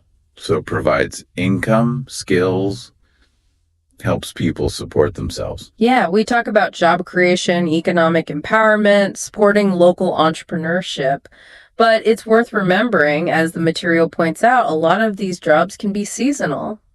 Ah, right. Tied to the tourist season. Yeah. So not necessarily year-round stability. That can be a challenge, yes. And beyond the direct jobs, there's that infrastructure point again. Tourism often drives development. Like needing better airports and roads because more people are coming. Exactly. You need to handle the flow. Singapore's transport system is given as an example super efficient, partly because it needs to move millions of tourists smoothly as well as residents. It shows how visitor needs can push national investment. I sense there's a but coming. Is it always a good thing? Well, that's the tension, isn't it? This dual perspective comes up a lot. While tourism can spur useful development, it can also create strain. And Inequality. How so? Think about resource allocation. Do the new fancy roads only lead to the tourist resorts? Is all the investment poured into the tourist zones while local neighborhoods maybe lack basic services? Ah, I see. So public money might follow the tourist dollar, potentially leaving locals behind. It's a risk. You get this impressive infrastructure investment and urban development in some areas, but you have to ask, who is it really benefiting most? Is the resource allocation fair? It can create real disparities. Okay, that's a critical point. And one more thing on the economic front, the risks involved. It sounds powerful, but is it stable? That's the Achilles heel, really. Heavy reliance on tourism makes an economy very vulnerable. Vulnerable to what? External shocks. Things you can't predict or control. A natural disaster, earthquake, hurricane, tsunami, a health crisis, a pandemic, political instability, conflict. Things that stop people traveling. Instantly. Tourist numbers can just collapse overnight. And if tourism is your main source of income, as well. COVID-19 must be the ultimate example of that. Absolutely devastating for tourism-dependent economies. The material uses the Maldives as a stark example. Tourism is like over 60% of their entire GDP when flights stopped. Disaster. Complete economic crisis. It just showed how fragile that reliance can be. Which brings us back to that idea of diversification. Exactly. You need economic diversification. You can't have all your eggs in the tourism basket because that basket can be easily dropped by global events. Building economic resilience means having other sectors to lean on when those external shocks hit. It's a constant balancing act for many places. Okay, wow. So the economic impact is huge, complex, powerful, but also potentially fragile. Let's shift gears. Travel isn't just about money. It changes cultures too, right? Oh, profoundly. This is where things get really interesting and honestly sometimes quite tricky. Because travel is fundamentally about people from different backgrounds encountering each other. Which leads to cultural exchange. Ideally, yes. It facilitates that intercultural dialogue. It exposes travelers to different traditions, languages, foods, ways of thinking, things completely outside their usual experience. It can really break down barriers and stereotypes. It's like seeing a festival firsthand. Yeah, exactly. Experiencing something like Diwali in India or maybe La Tomatina in Spain, it's totally different from just reading about it. It connects people, visitors get a real glimpse, and locals maybe see their traditions appreciated. It fosters mutual understanding. Or the example of the Japanese tea ceremony. It's more than just watching, it's participating. Right. It's an immersive experience. You're learning about philosophy, aesthetics, social customs directly. It's moments like that cultural immersion that really broaden your horizons. So it helps with intercultural exchange, global awareness, appreciating heritage. Sounds very positive. It can be. And tourism can also play a really direct role in actually preserving cultural heritage. How does that work? Through the money it brings in. Largely, yes. The revenue from tourism, like entrance fees, can be absolutely vital for maintaining historical sites, ancient monuments, even keeping traditional crafts or performances alive. Like the big UNESCO World Heritage Sites, Machu Picchu, Angkor Wat. Those are prime examples. The fees tourists pay often go straight into conservation funding, archaeologists, repairing structures, protecting the sites from erosion or decay. Honestly, without that tourist money, some incredible places might just crumble. What? Again, I feel a tension here. Yeah. Doesn't having lots of people visit these places also cause problems? That's the paradox. Huge numbers of visitors, heavy foot traffic. It physically wears down ancient stones. Crowds can change humidity levels inside old buildings. The sheer pressure can damage fragile structures. Venice comes to mind. Venice is a classic, tragic example. Millions of tourists, huge cruise ships. It puts immense strain on the city's sinking foundations. They need the tourist income for cultural conservation, for upkeep, but the tourism itself is contributing to the problem. So you need sustainable tourism practices to manage that, to combat the effects of over-tourism. Absolutely. It's a constant challenge. And the impact isn't just physical. There's the risk of, well, cultural erosion, commodification. What do you mean by that? Turning culture into a product. Kind of, yeah. When there's intense pressure from mass tourism, destinations might start simplifying or changing their traditions to make them more palatable or entertaining for tourists. Losing the original meaning. Potentially. The example given is indigenous dances in Bali, perhaps being shortened or altered for tourist shows. They might lose their deeper spiritual context and just become a performance, a commodity. And stereotyping, too. Reducing a whole culture to a few cliches. That's another risk. Marketing might focus on simplistic images like, say, portraying everyone from a country wearing a specific hat that's not actually common, or only showing one type of music. It's cultural dilution, a loss of authenticity, turning richness into caricature. That doesn't sound good. But is there any upside? Can tourism ever help revive traditions? Yes, sometimes it can. That's the other side of the coin. If tourists create a new demand for something traditional that was maybe dying out. Like traditional crafts. Exactly.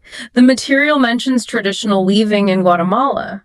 Tourist interest created a market, giving artisans an income and an incentive to keep those skills alive, to pass them down. It can breathe new life into fading practices. That's cultural revitalization. Okay, so it can be a lifeline. But another caveat. There's always a caveat, isn't there? Even that revitalization can tip into over-commercialization. Artisans might start focusing on quantity over quality, speed over traditional methods, just to meet tourist demand. So the craft itself might change, driven by profit rather than tradition. Right. The focus shifts from the value of the traditional craftsmanship to just commercialization. So yes, it can revive things, but the market forces can subtly alter the tradition itself. It's complex. It's definitely complex. Okay, so culture is impacted in all these intricate ways. What about the environment? That feels like another huge area. It is. And it's arguably one of the most critical challenges the industry faces right now. The environmental footprint of travel is significant. How does it manifest? What are the main problems? Well, the most direct is environmental degradation at the destination. Putting lots of people into often sensitive natural areas inevitably causes strain. Like pollution, litter. Yes, pollution from transport, litter left behind, sometimes direct habitat destruction as areas are cleared for resorts or infrastructure. Wildlife behavior can be disrupted. We see this in popular natural spots worldwide. Places like the Great Barrier Reef or Mount Everest. Both are facing major challenges linked to tourism, reef damage, pollution, litter at Everest Base Camp. It's serious. And Bali, again, the sheer number of visitors leads to beach pollution, strains water resources, impacting locals and ecosystems. So we talk about the ecological footprint. Over tourism causing resource depletion. It sounds quite damaging. It can be, which is why careful management is so vital. But just like with culture, there's also a potential positive role for tourism and conservation. Through things like ecotourism. Exactly. Ecotourism is specifically designed to use tourism revenue to fund conservation and raise awareness. Like the gorilla trekking example in Rwanda. That's a powerful one. Those expensive permits directly fund anti-poaching patrols, habitat protection, and local community projects linked to conservation. It creates a direct economic reason to protect the gorillas and their environment. And national parks rely on tourist fees too, right? Many do, like Yellowstone in the U.S. Entrance fees are crucial for managing the park, protecting biodiversity, maintaining trails. So sustainable tourism can support biodiversity preservation and provide vital conservation funding. Okay, so there's that potential upside. But what about the travel itself? Getting there? Flying? Yes. That's the elephant in the room, environmentally speaking. Carbon emissions. Air travel mainly. Air travel is a big one, yes. Yeah. And large cruise ships, too. They contribute significantly to global carbon emissions. A single long-haul flight can be a huge chunk of someone's annual carbon footprint. Multiply that by millions of travelers. It adds up fast. It really does. And it raises tough ethical questions, doesn't it? About how much we fly, how often in an age of climate change. We need climate change mitigation efforts, more sustainable transport options. Yeah. It's a massive challenge. But can travel also make people more aware of environmental issues? It can, definitely. That's another positive angle. It can be a powerful educational tool. Wow. Well, visiting incredible natural places, seeing fragile ecosystems, maybe witnessing the impacts of climate change or pollution firsthand, that can really hit home. Participating in eco-tours that explain conservation efforts can be very effective. Like the Costa Rica example, highlighting rainforest preservation. Exactly. It connects people emotionally to the environment, helps them understand why protection is vital. It fosters environmental awareness, encourages more eco-conscious travel. It becomes a form of conservation education. So another double-edged sword. Huge environmental challenges, but also some potential for positive impact through funding and awareness. Let's move on to the social side. How does tourism affect the communities people visit? Again, it's a mix of positives and negatives, often happening simultaneously. On the plus side, tourism definitely boosts global connectivity. Building bridges between people. Yes, on a very personal level. Travel facilitates those social connections across borders. People meet, interact, form friendships, understand each other better. Like student exchanges or big international events. Things like student exchanges, international festivals, the Olympics, World Expos, they bring diverse groups of people together. It fosters social cohesion, promotes a sense of global citizenship, builds those cross-cultural relationships. It makes the world feel a bit smaller and more connected. That sounds great. But what's the downside? How can it strain communities?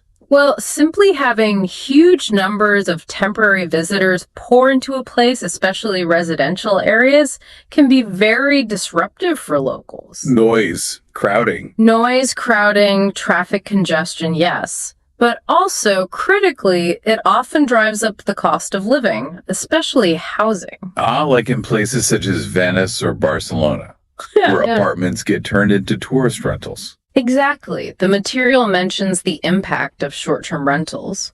They can take housing off the long-term market, pushing up rents and property prices, making it unaffordable for local residents, sometimes forcing them out. That's gentrification driven by tourism. It can be a major factor, yes, leading to community displacement, overcrowding for those who stay, and understandably, social tension between locals and tourists. It's a really difficult, sensitive issue in many popular cities. Are there positive social impacts, maybe for specific groups? Yes, potentially. Tourism can sometimes empower marginalized communities like indigenous groups. How? By providing income opportunities through things like cultural tours run by the community or selling traditional handicrafts directly to visitors. Community-based tourism initiatives can give them economic leverage. The Maasai communities in Kenya are mentioned as benefiting from some projects. Right. It can lead to genuine economic empowerment, give these groups more agency, and it's a big but, it has to be managed ethically. Risk of exploitation again. Yes. If the profits don't flow back fairly to the community, or if their culture is misrepresented, it becomes cultural exploitation, not empowerment. You need ethical tourism practices, fair trade principles. And can tourism sometimes just make existing social divides worse? Unfortunately, yes. You can see stark disparities. Wealthy tourists enjoying luxury resorts, while the local workers staffing those resorts might be on very low wages facing poor conditions. The material even mentions really awful things like child labor in some tourist areas. It touches on those extreme ethical concerns, yes. It highlights how tourism can sometimes deepen social inequality and lead to labor exploitation if not carefully regulated and monitored. It really underscores the need for inclusive tourism models that benefit everyone fairly. Okay, that's a lot to take in across the economic, cultural, environmental, and social spheres. Now, something that's changing everything is technology. How is that reshaping travel? Oh, fundamentally. The digital transformation in travel over the last, say, 20 years is just staggering. How we book things, mainly. That's a huge part of it. Online booking platforms, Expedia, Booking.com, TripAdvisor are mentioned travel apps on our phones, comparison sites. They've made planning so much easier, more accessible. And virtual reality for previews. Yeah, VR is starting to let you sort of try before you buy, explore hotel room, check out an attraction view. It definitely increases convenience. Is there a downside to all this tech? Well, the material suggests maybe a reduction in human interaction during planning. It's more automated, less talking to travel agents or locals for advice beforehand. So this digital transformation offers user-friendly interfaces and virtual tourism options, but maybe loses some personal touch. And social media. That must be a massive influence now. Huge. Platforms like Instagram, TikTok, they are powerful drivers of travel trends. People see a beautiful picture or video and they want to go there. The Instagrammable spot phenomenon. Exactly. Specific viewpoints in Santorini or that one swing in Bali. Places go viral and suddenly they're swamped with people trying to get the same shot. Which links straight back to over-tourism, right? Directly. Social media influence is now a key part of destination marketing, but it can rapidly overwhelm places, causing environmental strain and disruption. It adds another layer to tourism's footprint. But can technology also help solve some of these problems? Yes, that's the hopeful side. There's a lot of innovation aimed at sustainability. Like what? Electric vehicles for transport within destinations, research into sustainable aviation fuels, using sensor technology, the Internet of Things, to monitor crowds or resource use in real time. Smart tourism. That's the term, yeah. Cities like Amsterdam are using tech to manage tourist flows better, maybe divert people from overcrowded areas, optimize public transport based on demand.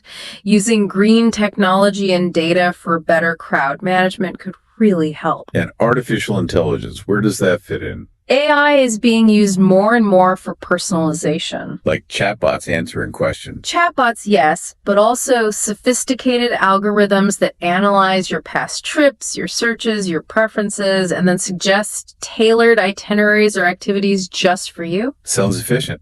Very. But again, there's that question. If AI plans everything perfectly for you, are you losing the joy of discovery, the serendipity, the authentic experience that comes from figuring things out yourself? Does too much automation make travel less real? It's a debate. Artificial intelligence enables personalized travel and automation, but maybe at the cost of some authentic experiences. Something to think about. Okay. So beyond all these big picture impacts, what about us, the individuals who travel? How does it change us? This is often the most tangible benefit for people, isn't it? Travel really does broaden perspectives. How see?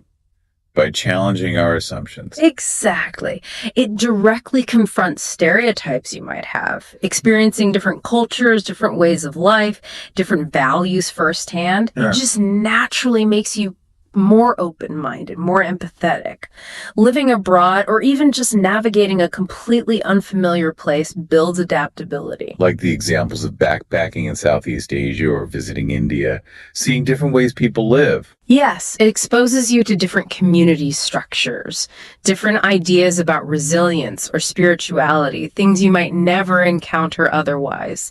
It gives you a new lens on the world and your own life. It boosts cultural awareness, spurs personal growth, gives you a global perspective. And it's good for well-being, too. Taking a break. Definitely. The therapeutic benefits are real. Escaping routine, reducing stress, whether it's through adventure or relaxation. Travel can be incredibly restorative for mental health. Hiking in Patagonia, yoga retreats in Bali.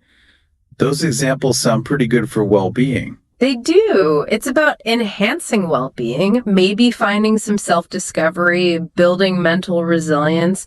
It's not just frivolous. It can be genuinely beneficial for health. And what about skills? Do we actually learn practical things? Absolutely. Travel constantly forces you to problem solve. Your flight gets canceled, you get lost, you need to communicate without a shared language.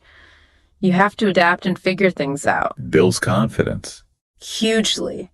Navigating a foreign city alone, learning a few basic phrases, managing a budget in a different currency. It all builds practical skills and self-reliance. The material mentions solo travel specifically for boosting independence and decision-making. It's real-world skill development. Okay, so lots of personal benefits. Now, does tourism affect all places equally? Or does it depend on where you go? It varies quite significantly. Looking at regional perspectives really highlights this. Like in developed countries, UK, Australia. Right. In developed nations, tourism usually supports already complex economies. They have sophisticated industries.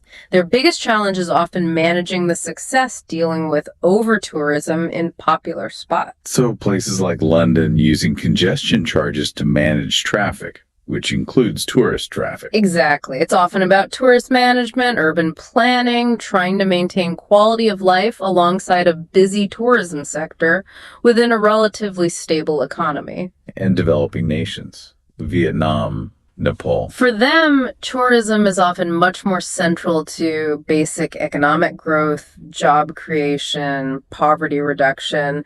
It's seen as a vital engine. But they face different challenges. Often, yes. Infrastructure might be less developed, making it harder to cope with large numbers.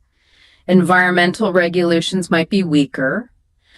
Nepal's trucking industry is a classic example. Crucial income for mountain communities, but causing real strain on fragile Himalayan ecosystems. So they're focused on economic upliftment, but struggling with infrastructure strain and trying to achieve sustainable development. That's often the dynamic, yes.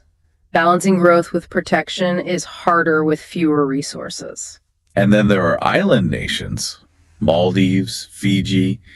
They seem uniquely reliant. Extremely reliant. Their economies are often almost entirely built on tourism, which makes them incredibly vulnerable. Vulnerable to economic shocks, like we discussed, but also climate change. Critically vulnerable to climate change. Rising sea levels directly threaten their beaches, their land, the very foundation of their tourism appeal. Saltwater contamination of fresh water is another huge issue. Wow. So for them, it's about climate vulnerability, extreme tourism dependence, and environmental sustainability is almost an existential issue. For many, yes, it's incredibly precarious. Okay. So given this incredibly complex picture, the good, the bad, the opportunities, the risks across all these areas, how we travel clearly matters a lot, which brings us to ethical tourism. Yes, this is about making conscious choices as travelers. It's about respecting local cultures, minimizing your negative impact on the environment, and trying to ensure your money benefits the local community. What does that look like in practice? It could mean choosing locally owned guest houses over international chains, buying souvenirs directly from artisans, being mindful of water and energy use, respecting local customs and dress codes, avoiding activities that harm wildlife. It's about responsible travel, community support, making eco-conscious choices. What about voluntourism? Combining travel with volunteering. It's a popular idea, often with great intentions, teaching English, helping build something. But the material urges caution. Why? Can it be harmful? If it's poorly managed, yes. It might take jobs from locals or involve unskilled volunteers doing potentially shoddy work. It can sometimes create dependency or even exploit vulnerable situations if not done in genuine partnership with the community. So you need to research programs carefully. Ensure they're ethical. Absolutely. Ethical volunteering is key, focusing on real community impact and avoiding those exploitation risks. Good intentions aren't enough. And animal welfare is another big ethical area. Huge. Activities like elephant riding, swimming with captive dolphins, visiting unethical zoos. These raise serious concerns about how animals are treated for entertainment. So the alternative? Choosing genuine sanctuaries that focus on rescue and rehabilitation, or opting for observation in the wild, responsible whale watching, ethical safaris where animal welfare comes first. It's about rejecting exploitative practices. Makes sense. So looking ahead now, what does the future hold? Where is tourism heading?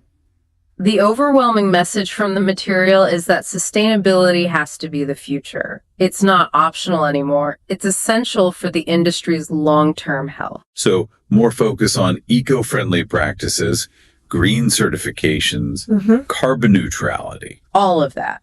Reducing waste, conserving resources, investing in renewables, genuinely involving local communities in planning and benefits, aiming for carbon neutral travel eventually. Sustainable growth and widespread ecotourism principles are seen as the path forward. What about more out there ideas? Like space tourism? Yes. It's emerging. Companies like SpaceX are making it technically possible. It's exciting, a new frontier. But accessible, ethical. That's the rub. It's incredibly expensive, so highly exclusive. And the environmental impact of rocket launches for tourism is still a big question mark. So amazing technological innovation, but major accessibility barriers and environmental impact concerns. And virtual tourism, experiencing places through VR. That's also growing. Using virtual reality or other digital tools to explore remotely. What are the pros and cons there? Well, it could allow access for people who can't physically travel or let people visit fragile sites without damaging them. It could potentially reduce the carbon footprint of some travel. Is it the same? That's the million-dollar question, isn't it? Can a digital experience ever replicate the feeling, the smells, the sounds, the chance encounters, the authenticity of actually being there? Can hybrid travel really substitute for the real thing? It's a fascinating debate about what travel really means. It really is. So we've covered a huge amount today, really digging into the many, many sides of travel and tourism based on the material we looked at. We really have. We saw it as this massive economic force creating wealth and jobs, but also vulnerable and capable of creating inequality. We looked at the cultural impacts, fostering understanding and preserving heritage, but also risking dilution and commodification. The environmental story, degrading resources and causing emissions, yet also potentially funding conservation and raising awareness. The social effects, connecting people and empowering some, while straining communities and sometimes exploiting others. We saw how technology is just revolutionizing everything, bringing convenience, but also new challenges like over tourism and questions about authenticity. And we touched on those really important personal benefits, broadening minds, boosting well-being, building skills. Plus, how it all plays out differently depending on whether you're in a developed, developing, or island nation. And wrapped up with the ethics of how we travel and a glimpse into future trends like sustainability and virtual or even space travel.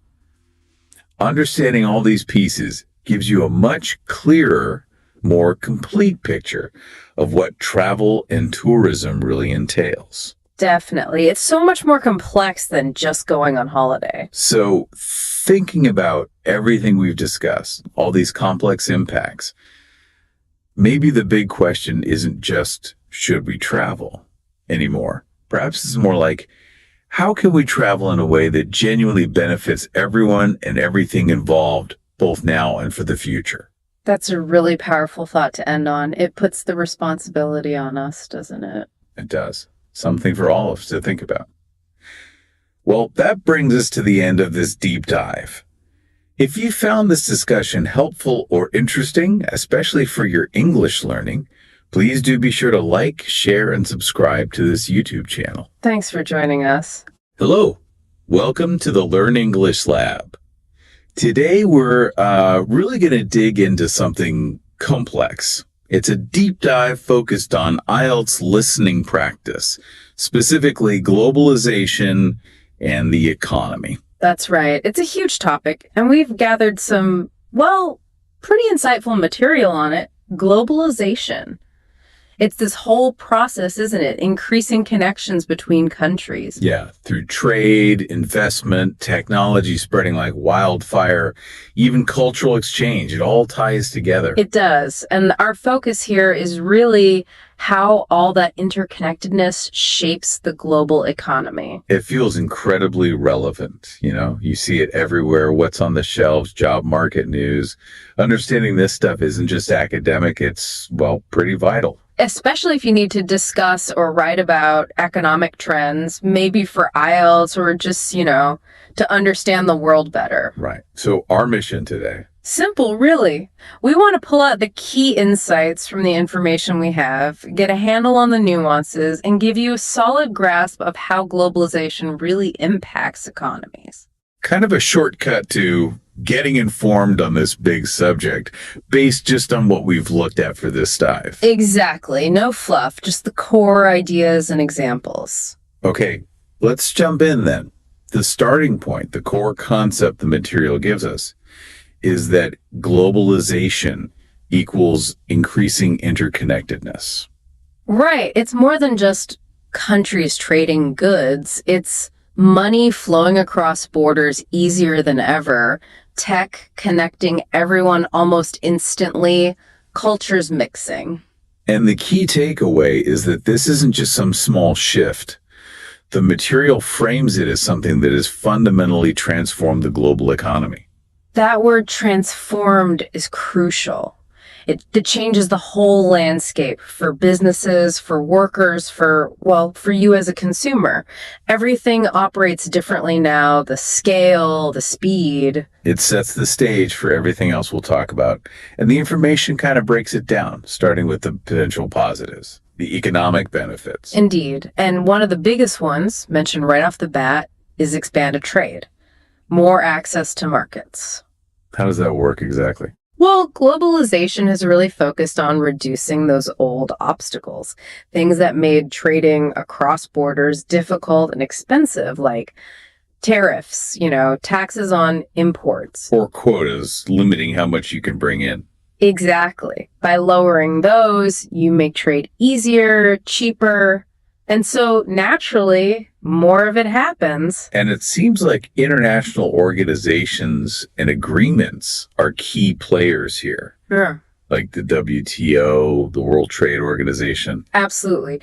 The WTO and also regional deals like the CPTPP, that big Pacific Partnership Agreement.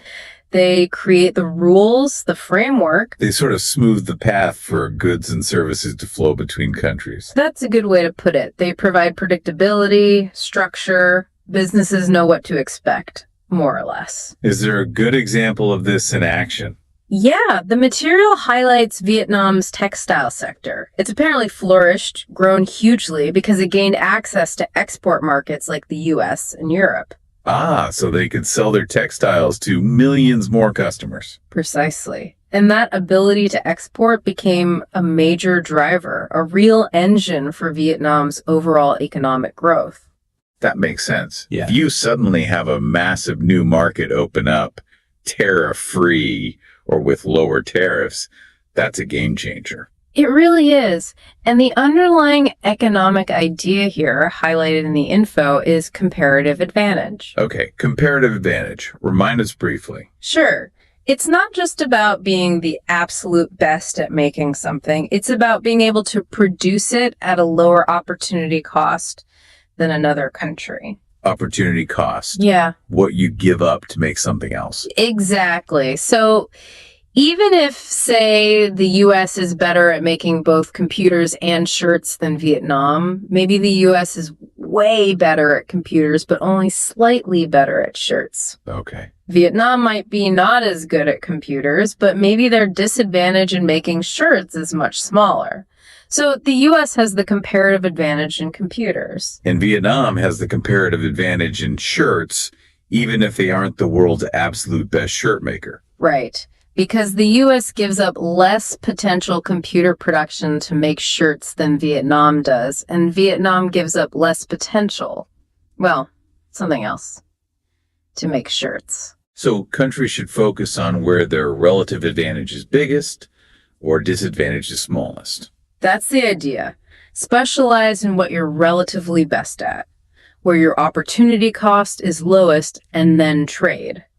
The theory is everyone ends up with more stuff overall. And globalization, by reducing trade barriers, lets this specialization happen on a huge global scale. Yeah, that's what the material suggests. It boosts overall economic efficiency.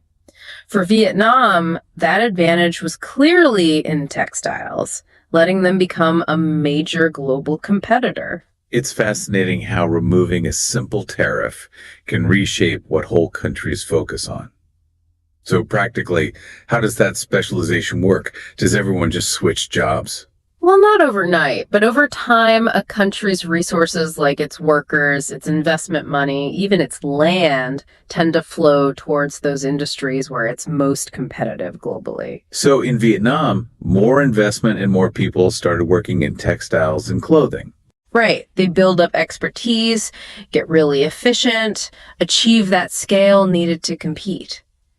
Meanwhile, maybe the countries buying those textiles shift their resources into, say, high tech or finance, where they have an advantage. Like a global division of labor, different places specializing in different things. Exactly. Theoretically, it makes the whole global economic pie bigger. Okay, that makes sense. It's like teamwork on a global scale. Mhm. So that leads us to the next big benefit mentioned, foreign direct investment, FDI. Ah, yes, FDI. Another really key element of globalization's economic upside, according to the info. And this isn't just buying some shares, right? It's more substantial. Much more. FDI is when a multinational corporation, an MNC, makes a serious, tangible investment in another country, like building a factory, setting up a big office, buying a controlling stake in a local company. It's a long-term commitment. And the big positives highlighted are job creation and technology transfer. Those are the main ones cited. When a big company builds a factory abroad, they need local people to work there. That's direct job creation. Are there examples? Several strong ones in the material. Apple's manufacturing operations in China mentioned as employing millions. That's FDI creating jobs on a massive scale. Wow, millions. Or India's IT sector boom. A lot of that growth was fueled by Western companies outsourcing work there, which is a form of investment-seeking skilled labor. Right, outsource is linked too. And then there's infrastructure. The material mentions industrial parks built in Ethiopia with Chinese investment. That's not just jobs inside the park, but the roads, the power.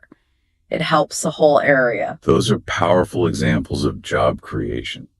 But, is FDI always a purely good thing? Does the information touch on any, downsides or complexities later on? It does hint at it, yes.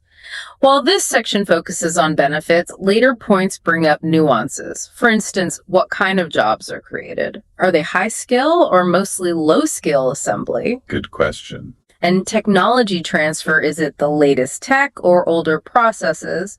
Plus, there's the risk of dependency or investment just focused on resource extraction without wider benefits. We'll get into that. Okay, so it's complex. But sticking with the upsides for now, FDI brings in capital, creates jobs. What's next?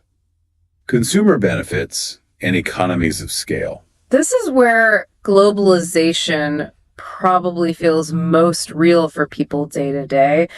The information explains that because companies from all over the world are competing, it pushes prices down. More competition means better deals for us. Right. Lower prices, often better quality as companies try to stand out, and just way more choice. Think about electronics, clothes, food. Yeah, you can buy stuff from everywhere now. Electronics designed here, made there, parts from somewhere else.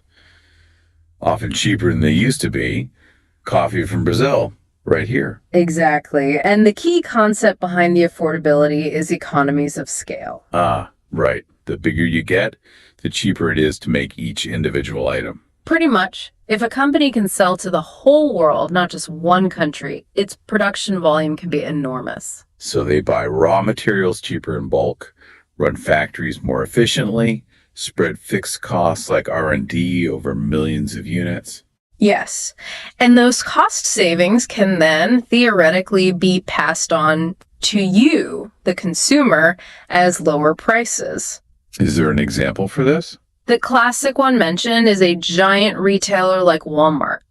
Their whole model relies on a global supply chain, sourcing things from the cheapest places worldwide to sell in huge volumes. That massive scale in buying and logistics allows them to keep prices low. That's a huge part of their strategy, enabled by globalization.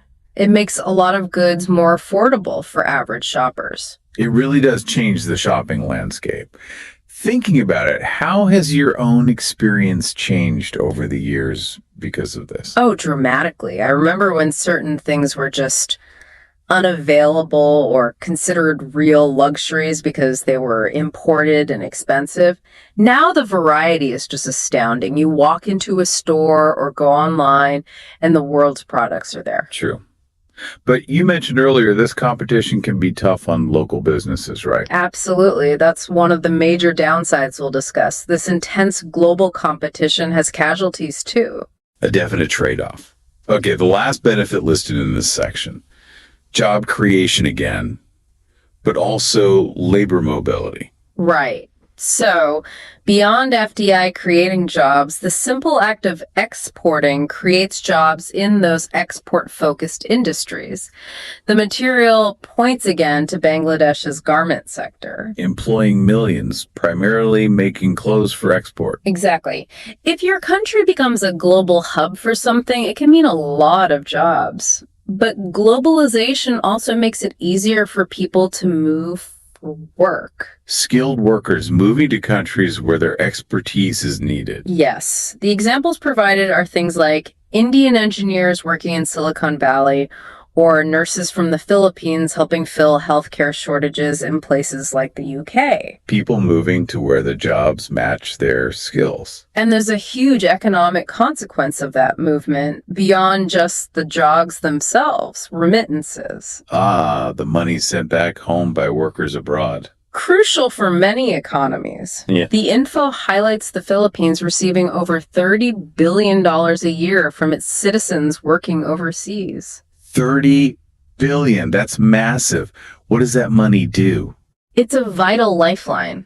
Families use it for everyday needs, education, healthcare, maybe starting a small business. It pumps foreign currency into the economy and helps reduce poverty significantly. That's a really significant impact. Let's explore this idea of a global labor market a bit. What are the wider implications of people moving like this for both the countries they leave and the countries they go to? Well, for the sending country, like the Philippines or India, there's often talk of brain drain, losing talented people.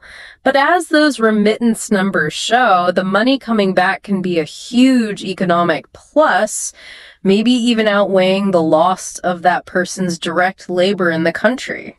So it's a complex calculation for the home country. It is. And for the receiving country, say the US or UK, it fills vital skill gaps. They need those engineers, those nurses. But it can also bring social challenges, immigration debates, potential wage impacts for local workers, integration issues. So benefits and challenges on both sides. The information focuses mostly on the economic upside here, though. Primarily, yes. Job creation in export sectors, and the economic boost from remittances driven by labor mobility. Okay, so we've laid out a pretty positive case based on the material. More trade, investment boosting growth, benefits for consumers, jobs from exports, and people moving for work and sending money home. But, as you said, it's not the whole story. Time to look at the challenges. Definitely.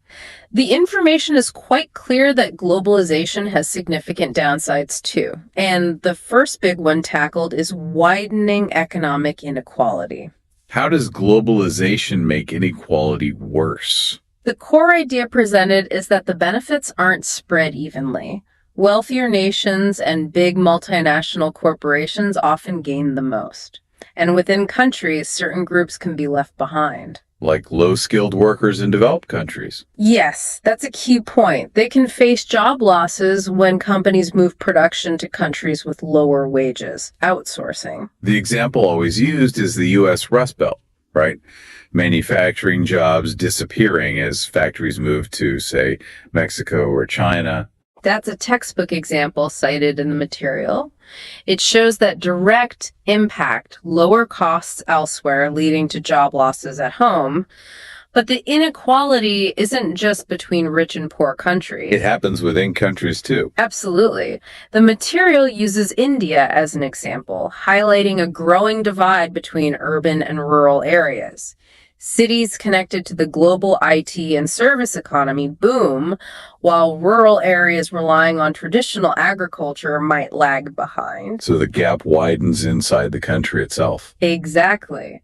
Urban incomes rise faster, opportunities concentrate in cities, leaving rural populations further behind. This inequality point feels like a really crucial counterweight to the efficiency arguments. Mm-hmm.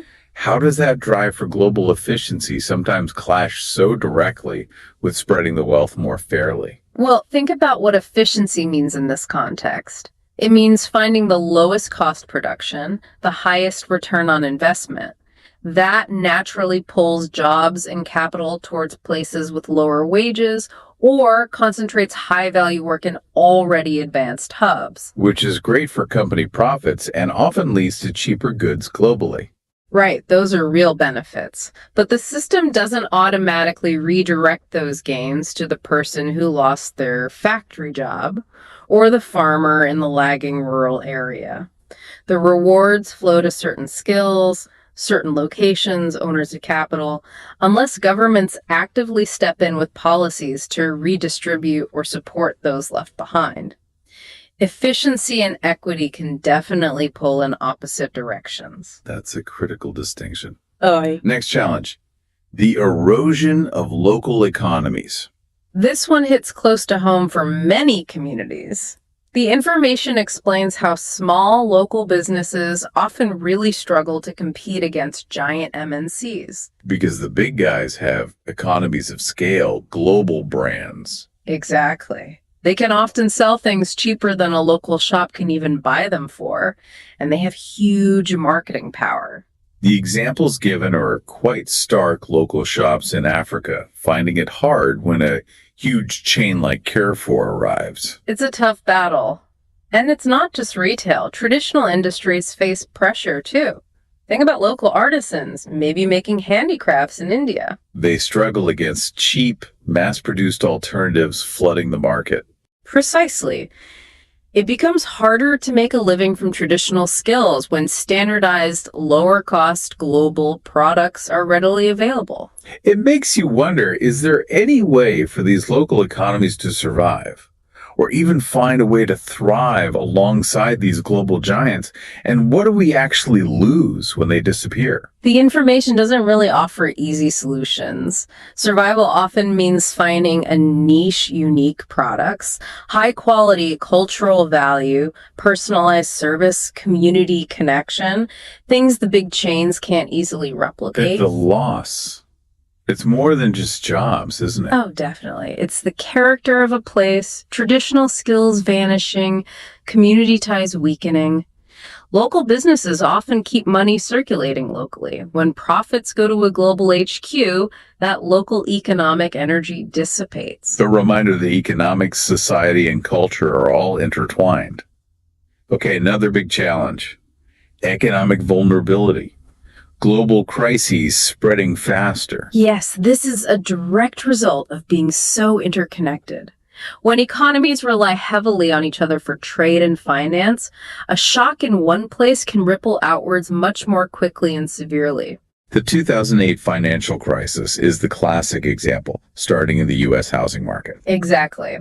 It began with subprime mortgages in the U.S., but because financial institutions globally were all linked, trading complex products, the crisis went global almost overnight. Banks failed everywhere, credit dried up, recession hit worldwide. Far beyond where the problem started. And a more recent example we all felt, the COVID-19 pandemic. Primarily a health crisis, but the economic fallout was massive because of globalization. Right. Lockdowns in one country shut down factories supplying parts for industries thousands of miles away. The material mentions the auto industry, for example, car production lines halted because they couldn't get specific components from overseas suppliers affected by the pandemic. It really showed how tangled those global supply chains are. And the information stresses that developing nations can be particularly vulnerable, especially those relying on exporting just one or two things, like coffee or minerals. If global demand for their main export crashes due to a recession elsewhere, their whole economy can be devastated. This idea is sometimes called global contagion. Does being connected mean you share the risk? It seems like it largely does. To a great extent, yes. It's like a complex machine, efficient when running smoothly, but a failure in one part can bring the whole thing down. While it offers some resilience through diverse markets, it also creates this fragility, this exposure to distant shocks. A major downside of being so linked. The final challenge discussed here is quite serious. Labor exploitation and ethical concerns. Yes, this connects back to that relentless drive for lower costs in global supply chains. The information highlights that this can, unfortunately, lead to workers being exploited, especially in developing countries, where labor laws might be weaker or not enforced properly. Exactly. We're talking about problems like very low wages, unsafe working conditions, excessive hours, often in factories making goods for consumers in richer countries. The material specifically mentions Bangladesh's garment industry again. It does. Acknowledging it creates jobs, but also pointing to the serious ethical questions and past tragedies concerning factory safety and worker rights in that sector. Suggesting that the focus on profit for MNCs can sometimes mean labor rights get overlooked somewhere down the supply chain. That's the implication. The material refers to controversies involving certain brands, suggesting this tension between cost-cutting and ethical treatment is a real and persistent problem. Which brings up huge ethical questions for companies, consumers, everyone. How do we balance cheap goods with fair treatment? It fuels the debate around things like ethical consumerism. People trying to choose products based on how they were made, and demands for companies to be much more transparent and accountable for conditions in their supply chains. It's presented as a core ethical dilemma of globalization. So we've covered the benefits, the challenges. Now the information looks at how this all plays out differently depending on the type of economy we're talking about. Developed, developing, least developed. Right, because globalization doesn't hit everywhere the same way. For developed economies, think US, Germany, Japan. The material points out they get big benefits from easy access to imports. Cheaper consumer goods, components for their own industries. And they have huge global markets for their own strengths. High-tech stuff, services, intellectual property. Exactly. They leverage their edge in innovation and skills, but importantly, the info also stresses the challenges they face, primarily losing manufacturing jobs. Right. We touched on this with inequality and outsourcing. Yes, it circles back. Automation and moving production overseas hit traditional industrial areas hard. The material uses the UK's industrial regions as an example. Job losses leading to big efforts in retraining workers for different sectors like services or tech. So even wealthy countries are constantly adapting to these shifts.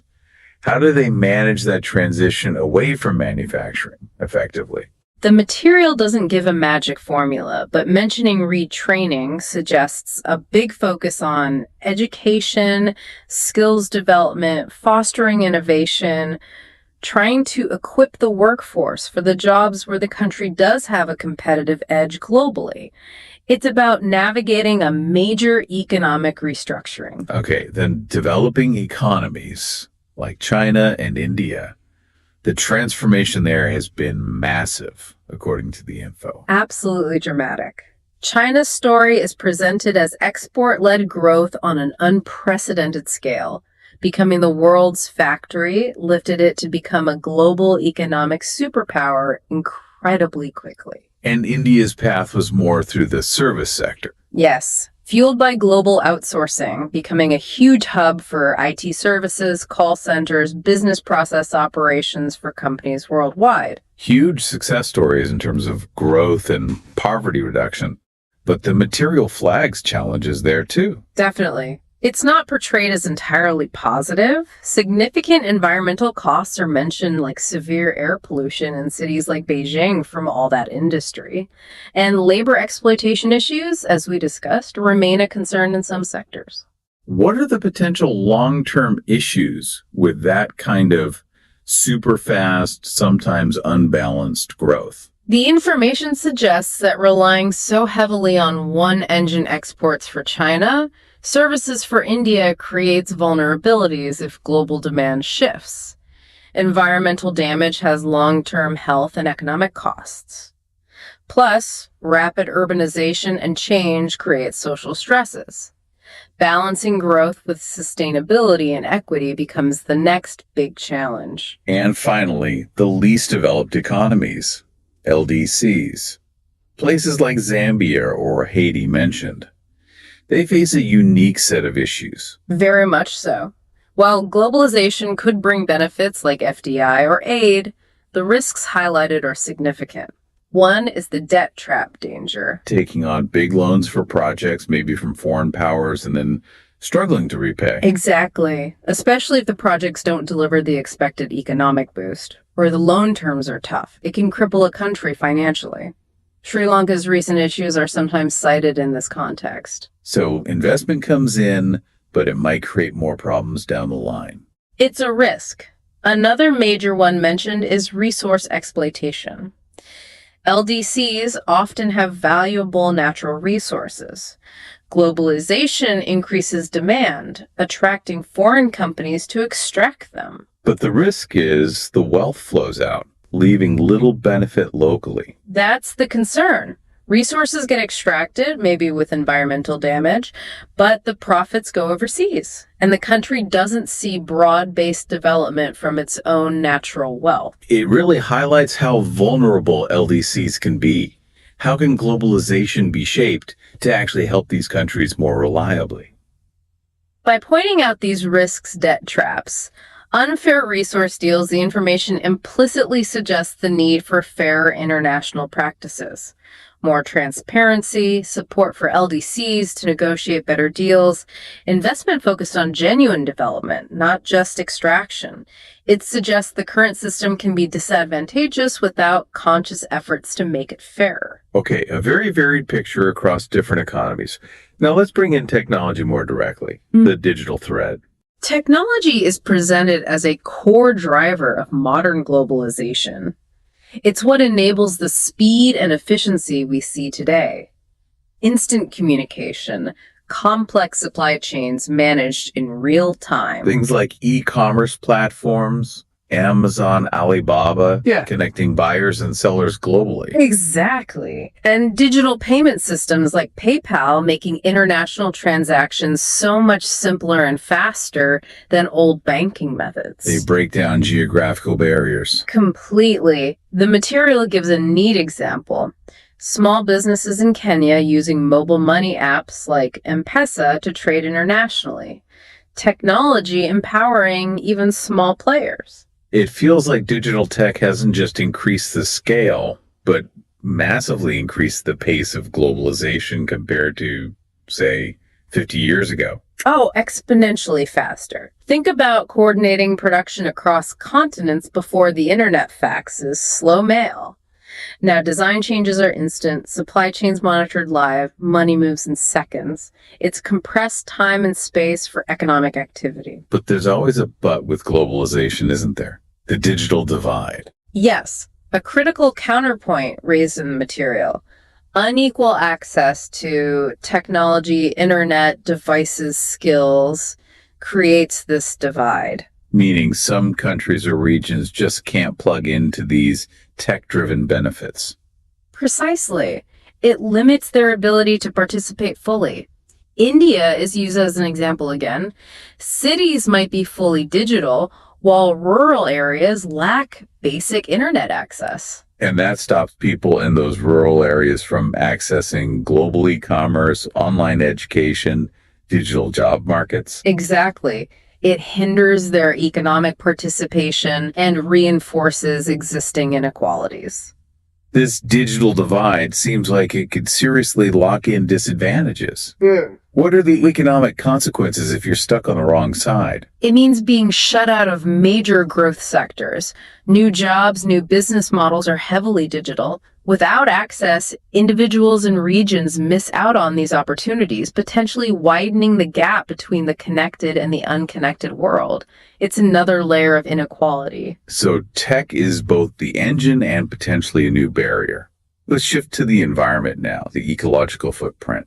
A major area of concern highlighted. More global trade, more global consumption means more demand for resources, more energy use, more transportation, all impacting the environment. The examples are pretty clear.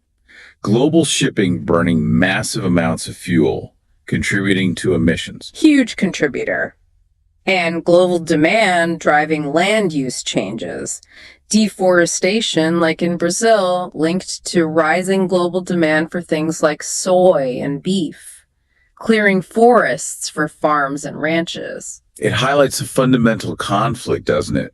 The drive for economic growth through more trade and consumption versus environmental limits. There's a core tension there. An economic model based on ever-increasing production and consumption, using finite resources and generating pollution, inherently clashes with sustainability. Cheaper goods and bigger markets have an environmental cost, resource depletion, climate change, habitat loss. Finding a way to decouple economic well-being from environmental damage is maybe the central challenge. But interestingly, the information also suggests globalization can help spread positive environmental change. Green technology. That's the other side of the coin. Because ideas and tech flow globally, it can speed up the development and adoption of things like solar panels, wind power, electric vehicles. International collaboration. Companies selling green tech worldwide. Exactly. Companies like Tesla expanding globally help spread EV technology faster. Global markets can drive down the cost of green tech through scale and competition. So the same global forces can work both ways. Potentially. But there's a caveat mentioned. Adopting these green technologies is uneven. Developing countries might lag behind because of the high upfront costs, even if they're very vulnerable to climate change impacts. It leaves you wondering if the green tech spread can happen fast enough and fairly enough to offset the environmental damage from other aspects of globalization. That is indeed the multi-trillion-dollar question, isn't it?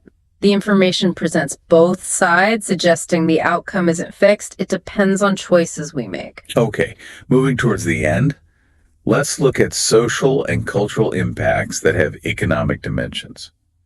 It's not all just numbers. Right. One concern raised is cultural homogenization. The fear that dominant global brands, media, and trends might swamp local cultures, which can then hit local economies tied to traditional crafts or practices, like the example of indigenous crafts in Mexico struggling against mass-produced stuff. Exactly. If the unique, culturally specific product can't compete economically with the cheap global alternative, the tradition itself and the livelihoods based on it are threatened. But again, there's a counter-narrative. Globalization can also export culture. Yes. The prime example given is K-pop. South Korea's music and culture becoming a global phenomenon, bringing in huge economic benefits, not just music sales, but tourism, merchandise, brand image. So it's not just Western culture flowing out. Yep. Other cultures can find massive global audiences too. Definitely. It shows globalization can be a platform for diverse cultural expression to find a global market, creating new economic value. So for culture and related economies, it's a real double-edged sword. Some challenged, others boosted. How does that balance out? The material suggests it's really dynamic and varied. Some traditional economies struggle, others adapt or find niches. And new global cultural industries, like K-pop, emerge. It's a complex picture of competition and adaptation. Another social aspect with economic links: social mobility and education. The idea here is that globalization can open up pathways for people to improve their situation through education and work opportunities that wouldn't exist otherwise. How does that work? Things like international scholarships letting students study abroad. And crucially, online learning platforms giving people, especially in developing countries, access to world-class knowledge and skills training. So access to global education, online or overseas, can equip people with skills valued in the global job market, helping bridge some of those inequality gaps we talked about. That's the potential highlighted, empowering individuals with knowledge and skills to participate more effectively, find better jobs, and improve their social standing, regardless of where they live. And all this interconnectedness naturally leads to political and policy questions, governing the flow. A huge challenge for governments, as the information points out. How do you stay open to the benefits of trade and investment while also protecting your own industries and workers from the negative impacts? The classic balancing act between free trade and protectionism. Exactly. The material mentions protectionist measures like tariffs, the U.S. tariffs on Chinese goods, for example, aimed at protecting domestic industries, but risking trade disputes. Where countries hit back with their own tariffs, potentially harming everyone involved. Right. On the flip side, very open policies attract investment, but might lead to concerns about losing economic sovereignty control over your own rules and economy. The Brexit debate is mentioned as an example of these tensions, worrying about rules being set by international bodies or global market forces. Yes, that illustrates the tension between integration and maintaining national control. It's a constant political debate. What are the core arguments for and against protectionism in today's world, based on what we've covered? Arguments for protectionism usually focus on saving domestic jobs, shielding industries from what's seen as unfair competition, low wages, subsidies elsewhere, national security for key sectors. Arguments against it emphasize lower prices and more choice for consumers, greater overall efficiency through specialization, benefits for export industries, and avoiding damaging trade wars. And overseeing all this are global institutions like the WTO and IMF. They play a key role in setting the rules and trying to manage the system, yes. The WTO for trade, the IMF for financial stability and assistance. But they face criticism too. Yes, the material notes the critique, especially from developing nations, that their policies sometimes seem to favor developed countries' interests. The example given is IMF loan conditions requiring austerity measures, like spending cuts that can harm vulnerable populations and countries needing help. Raising questions about fairness in the global system they manage. How effective are these bodies, really? And are there alternatives? The information presents the criticism, implying their effectiveness and fairness are debatable, particularly from a developing country perspective.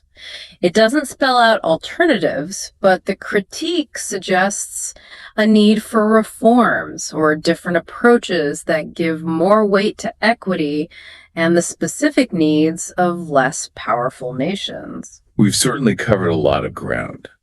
From the basics of interconnectedness through the big economic pluses like trade and investment to the serious downsides like inequality, vulnerability, exploitation. And how it all looks different depending on whether you're in a rich country, a developing one, or one of the least developed, plus the roles of tech, the environment, culture, and the constant political balancing act. It really underscores the importance of understanding this stuff, especially for contexts like IELTS, where you might need to discuss it. The vocabulary is key, isn't it? Absolutely.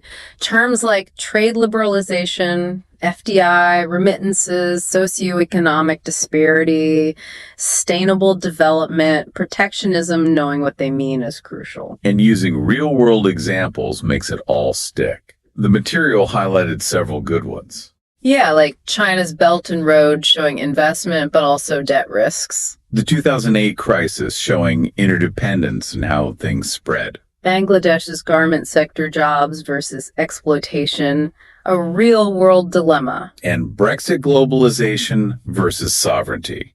These examples make the abstract concepts concrete, right? Exactly. They show you where and how these forces operate. Comparative advantage becomes Vietnam's textiles. Vulnerability becomes the 2008 crash. Labor issues become Bangladesh. They anchor the ideas in reality, making them easier to understand, analyze, and talk about. It shows globalization isn't just theory, it's real-world impact. It really does. So wrapping up this deep dive, we saw globalization as this web of connections, bringing opportunities like trade, growth, consumer choice, but also serious challenges, inequality, instability, ethical issues, environmental costs. Impacts vary hugely, and it forces constant adaptation and difficult policy choices. It's a complex, powerful force full of contradictions, creating wealth and connection, but also raising profound questions about fairness and sustainability. Which leaves us with a final thought to ponder. Given all these multifaceted impacts, the amazing opportunities and the undeniable difficulties, how might we, collectively, think about shaping a version of globalization that keeps the dynamism, but becomes genuinely more equitable and sustainable for everyone, everywhere? That's perhaps the defining challenge of our time. A big question to carry forward. Indeed. If you found this deep dive valuable for your learning journey, please remember to like, share, and subscribe to this YouTube channel. Hello, welcome to the Learn English Lab.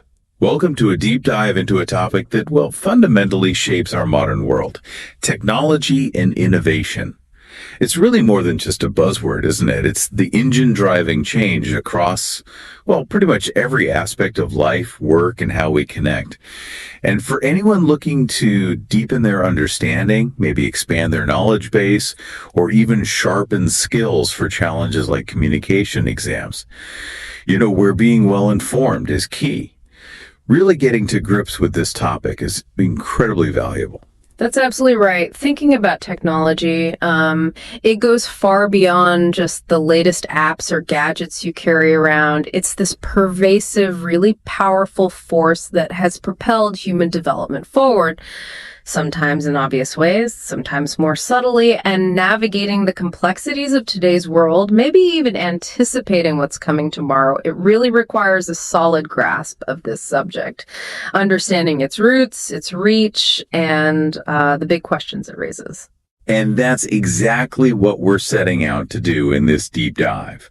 We're going to explore this crucial area by unpacking the material we have, sort of pulling out the key insights.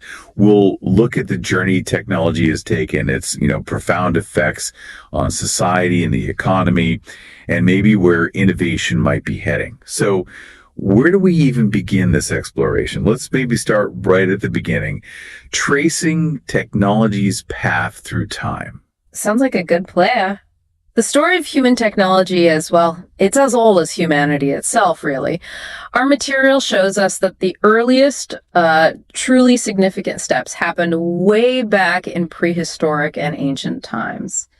When you think about those foundational innovations, what often comes to mind are things like rudimentary stone tools. And these weren't just rough objects, the development of techniques to knap stone, to make sharp edges or points, that was revolutionary. It allowed early humans to process food much more effectively, create other tools, and frankly, gave them a significant survival advantage. I can imagine that shifted everything. Hunting, gathering, right. Even just basic defense must have changed completely. What came next? Well, the controlled use of fire was another monumental leap forward. Our material describes it as transformative. It provided warmth, protection from predators, which obviously expanded where humans could actually live. But maybe even more critically, it allowed for cooking. And cooking made food safer, easier to digest. That potentially had huge impacts on human evolution itself. Fire became central to early communities, didn't it? A gathering point for social interaction and shared resources. And then there's something we still use every single day, though, in vastly more complex forms now. The wheel. The wheel, yes. It seems incredibly simple to us now, but its invention was, frankly, a stroke of genius back then. Our material really emphasizes its vital role far beyond just moving things around. Transportation is obvious, but it was crucial for early agriculture, too. How so? Think about irrigation systems, maybe simple machines for grinding grain, things like that. And perhaps most significantly, it was a catalyst for trade and commerce. I mean, just imagine trying to move goods, any significant amount of goods, over distance without wheeled carts. It's almost impossible to picture. Right. It would have been incredibly slow and difficult. Exactly. The material highlights how the wheel directly facilitated early economic activity by making transport far, far more efficient. These were, using the language here, fundamental, almost rudimentary innovations. But they were incredibly powerful technological catalysts. They really set the stage for significant societal advancement. It just proves that even the most basic seeming inventions can profoundly shape civilizations. It is fascinating, isn't it, to think how those tools, which seem so basic to us, were once the absolute cutting edge and completely reshaped life. Okay, let's fast forward quite a bit then. What happened when we got to the Industrial Revolution? This feels like a much more rapid, disruptive period. It absolutely was. That period, roughly spanning from, say, 1760 to 1840, is indeed characterized as an industrial upheaval. It wasn't just a step forward, it was a complete paradigm shift in how things were made, in daily life, everything. Our material points to key technologies like the steam engine, that mechanized power generation, freeing manufacturing from needing to be right next to a river, for instance. Right, power anywhere. Pretty much. Then you had mechanized textile production machines like the power loom. That dramatically increased the speed and scale at which fabrics could be made. It created entirely new factory systems. Huge factories, right. Exactly. And alongside that, the development of railways, powered by those same steam engines, that just shrank distances and integrated markets in ways that were completely unprecedented. And the impact wasn't just technological, was it? It sounds like it completely reshaped societies as well. Oh, absolutely. Our material describes how these technologies fueled rapid urbanization. People moved in huge numbers from rural areas to these new factory towns looking for work. It drove significant economic growth, no doubt, created new industries, new wealth. However, and this is crucial, the material is very careful to highlight the significant negative consequences that came with it. Like what? It points to widespread labor exploitation, often brutal working conditions, incredibly long hours, very low wages, dangerous environments in the factories, and simultaneously it notes serious environmental degradation. Coal-powered factories polluted the air and water on a massive scale, impacting public health and the natural landscape. So this period really underscores that idea that technological progress often comes with serious trade-offs. It wasn't just a smooth upward curve of improvement. Precisely. The Industrial Revolution serves as a powerful historical case study, really. It gives us a framework for analyzing the benefits versus the costs of major technological shifts. Our material uses terms like mechanization and socioeconomic disparities to describe the process and, well, its often harsh outcomes. And this dynamic tension, between progress and its negative side effects, it isn't confined to the past. It's a theme we see repeated throughout history, right up to today. Which brings us much closer to the world we inhabit now, the digital age. This era, starting really in the 20th century and accelerating dramatically ever since, feels defined by rapid information exchange. What were the core drivers here? The digital revolution, as it's often called, was fundamentally driven by two things: the invention and then the widespread proliferation of computers and, of course, the internet. These technologies created entirely new possibilities for processing information, storing it, sharing it, and connecting people across vast distances. What were some of the really major milestones in that journey? Well, a truly pivotal moment was the invention of the World Wide Web. That was by Tim Berners-Lee back in 1989. Our material notes that this didn't just connect computers, it democratized information access on a massive scale. Suddenly, vast amounts of data, knowledge, communication, it was available to pretty much anyone with a connection. That's the global village idea, right? Exactly. It fostered that idea where geographical distance became much less of a barrier to communication and finding things out.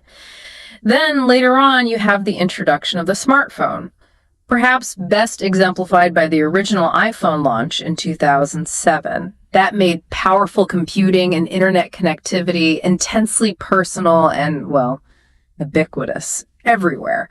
It essentially put the internet, communication tools, countless applications right into everyone's pocket. It's genuinely hard to overstate how much that changed daily life. I mean, just think about how you get information now compared to, say, 20 years ago. Or how your smartphone has basically replaced so many other devices, your camera, music player, GPS navigator, personal organizer. It's all in one place. Absolutely. This era really introduced and solidified terms like digital revolution, the concept of the information superhighway, and this ongoing drive for universal connectivity. Okay, so looking at the cutting edge right now, today, what technologies are currently defining our time? The material points to a few really significant areas. Right now, we're seeing incredibly rapid advancements in artificial intelligence, or AI, also significant developments in blockchain technology, and crucially, ongoing progress in renewable energy sources. Can you just paint a quick picture of what each of those represents? What are we talking about? Sure. Artificial intelligence is the force behind systems that can perform tasks that typically require human intelligence. Things like learning, problem solving, decision making.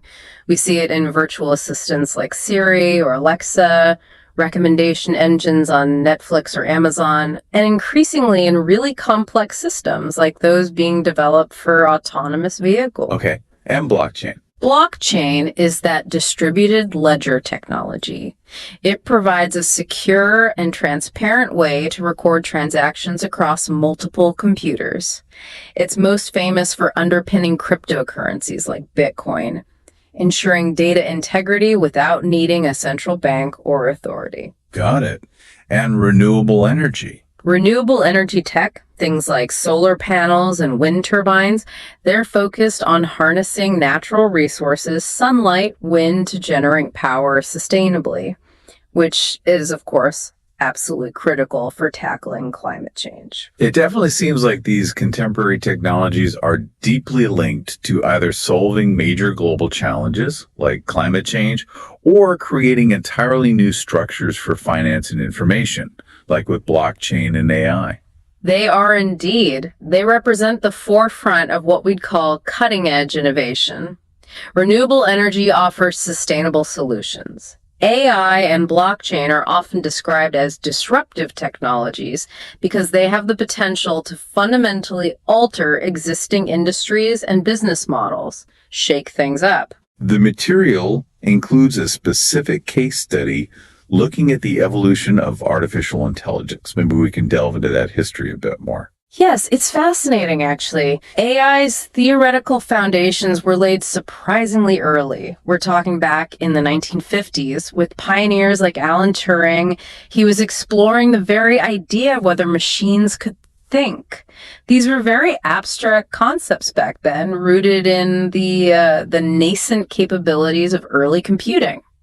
And contrast that with where AI is today. We've got conversational models like ChatGPT, incredibly sophisticated image recognition software, systems used for complex data analysis in science and finance, and the ongoing development of truly autonomous systems like self-driving cars. It's incredible how those early theoretical questions have led to technologies we interact with, often without even realizing it, every single day. The progress has been truly astonishing, yes. And our material points out that AI really embodies that dual nature we talked about with the Industrial Revolution. The potential benefits are vast. Think about its use in healthcare, faster, more accurate diagnostics, drug discovery, or in optimizing complex logistics networks. Huge potential. However, the material immediately raises significant concerns. It highlights the potential for widespread technological unemployment. Jobs being lost to automation. Exactly. As automation, powered by AI, takes over tasks previously done by humans, particularly vulnerable are jobs in manufacturing, logistics, but also increasingly in customer service and even some white-collar roles. Furthermore, it points to the critical issue of algorithmic bias. How does that work? Well, AI systems are trained on data. If that data reflects existing societal biases, racial, gender, socioeconomic biases, the AI can learn and perpetuate or even amplify those biases. This can lead to really unfair outcomes in crucial areas like hiring decisions, loan applications, maybe even criminal justice risk assessments. Yeah. Wow. So AI isn't just about building smart machines. It forces us to confront really challenging questions about the future of work, about fairness, about ethics, and maybe even the very nature of intelligence itself. That seems like a core debate for our time. It absolutely is. Discussing AI seriously means understanding terms like algorithmic intelligence, grappling with the deep ethical quandary it presents regarding bias and autonomy, and seriously considering the potential socioeconomic implications like technological unemployment. It's complex. Okay, so let's shift our focus now. We've traced the history. Let's look more closely at the profound, pervasive impact technology has on our daily lives and on society as a whole. It really has left an indelible footprint everywhere. Where better to start than with education? How has technology changed the fundamental way we learn and teach? It feels like a sector ripe for change. Oh, definitely. Technology has dramatically reshaped education, moving far beyond the traditional four walls of a classroom.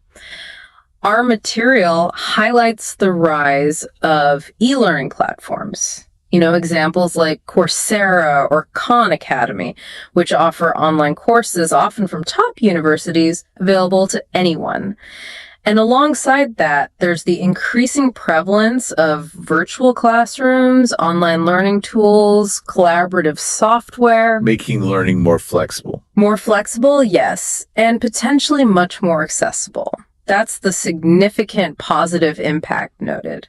This is particularly crucial for reaching individuals in underserved regions, maybe those with disabilities that make physical attendance difficult, or people who simply can't attend traditional institutions because of work or family commitments. It opens up educational opportunities that just didn't exist before. That sounds like a huge step towards democratizing education, making knowledge available more widely.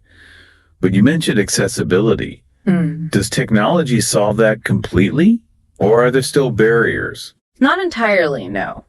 Our material is quite careful to immediately introduce the critical challenge, the digital divide. While technology can open doors, it can also exacerbate existing inequalities. If people lack reliable, affordable internet access or the necessary devices, laptops, tablets, or even just the basic digital literacy skills to use these platforms effectively, well, then they're excluded. So it can widen the gap as well as narrow it. Potentially, yes. The material highlights this tension. There's the potential for greater educational equity through technology, but the reality of unequal access means technology can exclude just as much as it includes. This raises really important questions about ensuring that virtual pedagogy, online teaching methods, and e-learning resources are truly available and usable for everyone, not just those already advantaged. Okay, moving on to healthcare. This is another sector experiencing truly revolutionary changes driven by technology. What are some of the key innovations the material points to here? Well, it talks about things like telemedicine, which I guess really took off recently. That's allowing patients to consult with doctors remotely, right? Through video calls or apps. And wearable devices like fitness trackers, smartwatches, the Fitbits of the world collecting continuous health data, blood pressure, heart rate, sleep patterns. It also mentions the growing use of AI for diagnostics, helping medical professionals analyze images like x-rays or scans, or maybe identifying patterns in patient data to detect diseases earlier or more accurately. And our material uses a very powerful, very recent example to illustrate the real-world impact of some of these. The COVID-19 pandemic. The surge in the use of telemedicine during that crisis, platforms like Teladoc saw massive increases in usage, really demonstrated technology's vital role in a crisis situation. It makes perfect sense, doesn't it?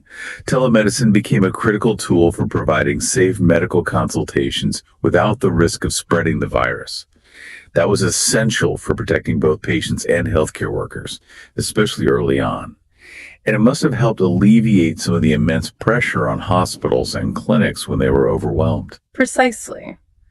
These technologies clearly improve healthcare accessibility, particularly for people in rural or remote areas, or maybe those with mobility issues who find it hard to travel. They also hold enormous potential for enhancing the quality of care. Through more personalized monitoring from wearables, maybe faster, AI-assisted diagnostics. This often contributes to what's called precision medicine, tailoring treatments more effectively. Just think for a moment about your own interactions with the healthcare system recently. Have you, or perhaps someone you know, used telemedicine? Do you wear a fitness tracker? These are direct examples of this telehealth revolution in action. Now let's turn to something that, well, touches almost everyone's life daily. Social media. The material acknowledges its undeniable power for global connection and information sharing. It uses platforms like X, formerly Twitter, as an example of how people can communicate and share ideas across the world almost instantly. And that ability to connect across borders, across cultures, is powerful, no doubt about it. However, our material is equally firm, perhaps even more so, in highlighting the significant negative consequences associated with social media. Such as? Well, it points to its documented contribution to mental health issues, particularly among younger people, citing things like increased feelings of inadequacy, anxiety, depression, often linked to constant social comparison and the pressure to present a perfect image online. The curated life effect. Exactly. It also emphasizes social media's role in the rapid and widespread dissemination of misinformation and disinformation. It's become incredibly challenging for individuals to discern what's true from what's false online. And finally, it notes that these platforms can contribute to increased societal polarization by creating filter bubbles or echo chambers where individuals are primarily exposed only to viewpoints that reinforce their own beliefs. Limiting exposure to different perspectives. Yes, which can foster division and what the material calls social fragmentation. That resonates very strongly, I think. Most of us probably have a complicated relationship with social media.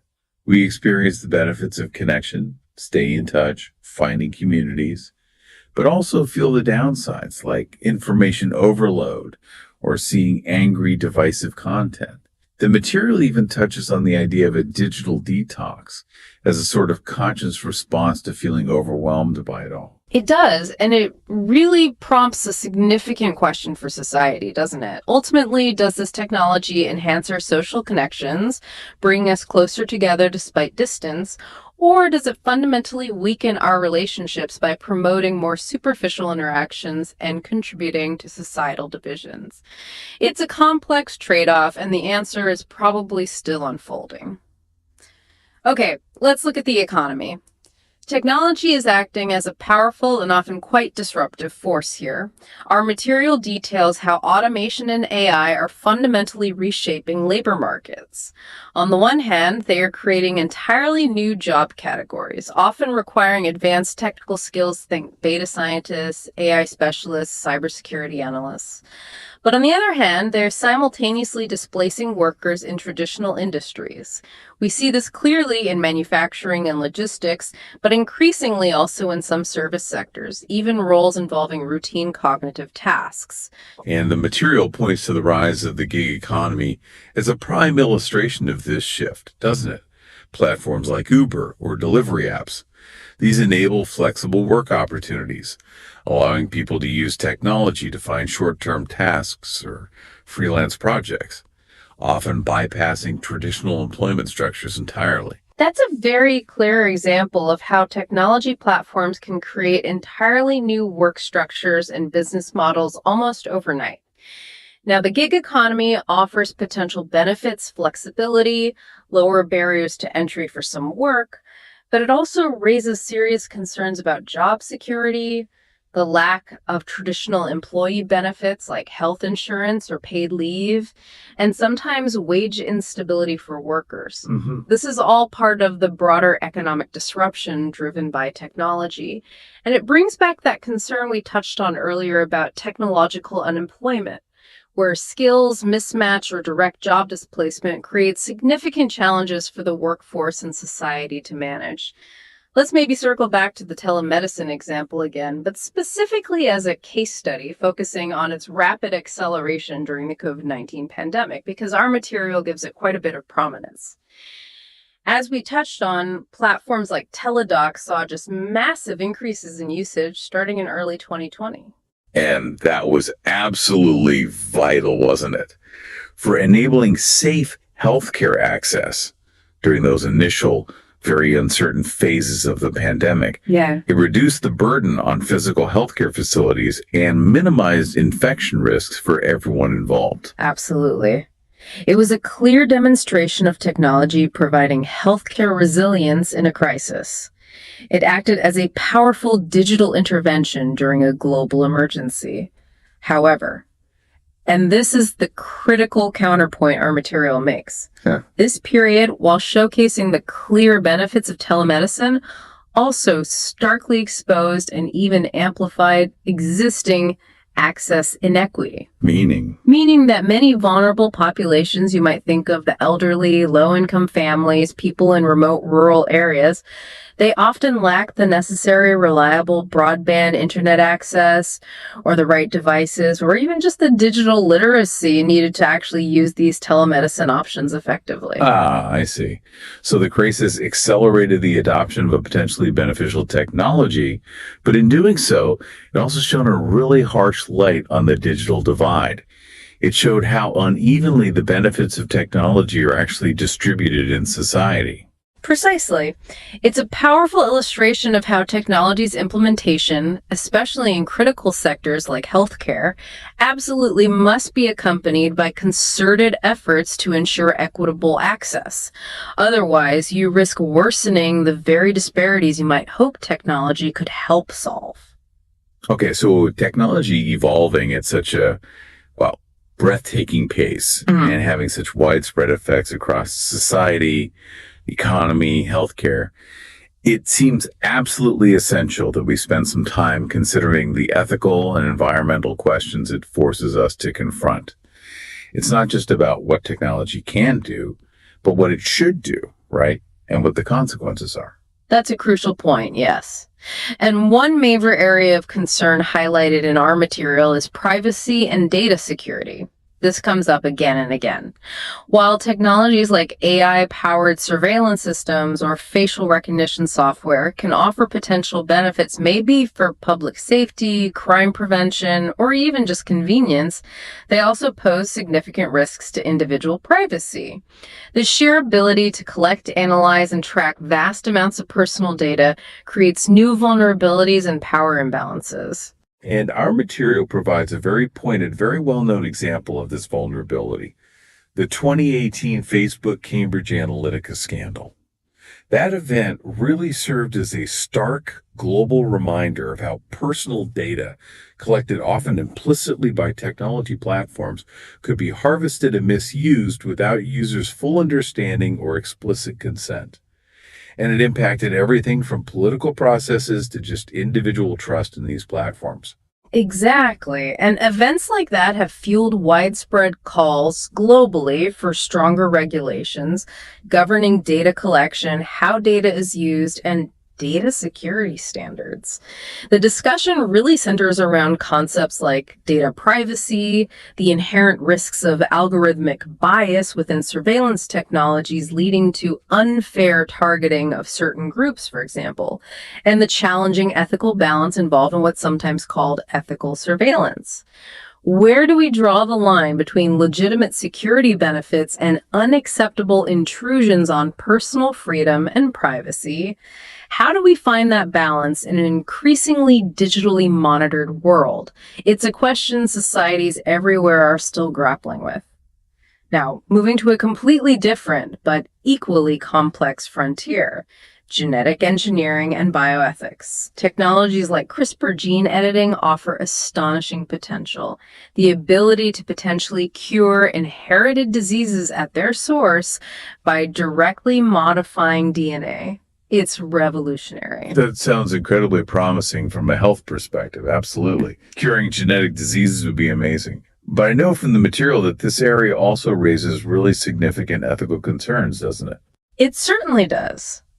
The material discusses the profound bioethical concerns surrounding the potential for creating so-called designer babies. Meaning using these technologies not just to cure disease, but perhaps to enhance traits, select for specific characteristics like intelligence or appearance. Precisely.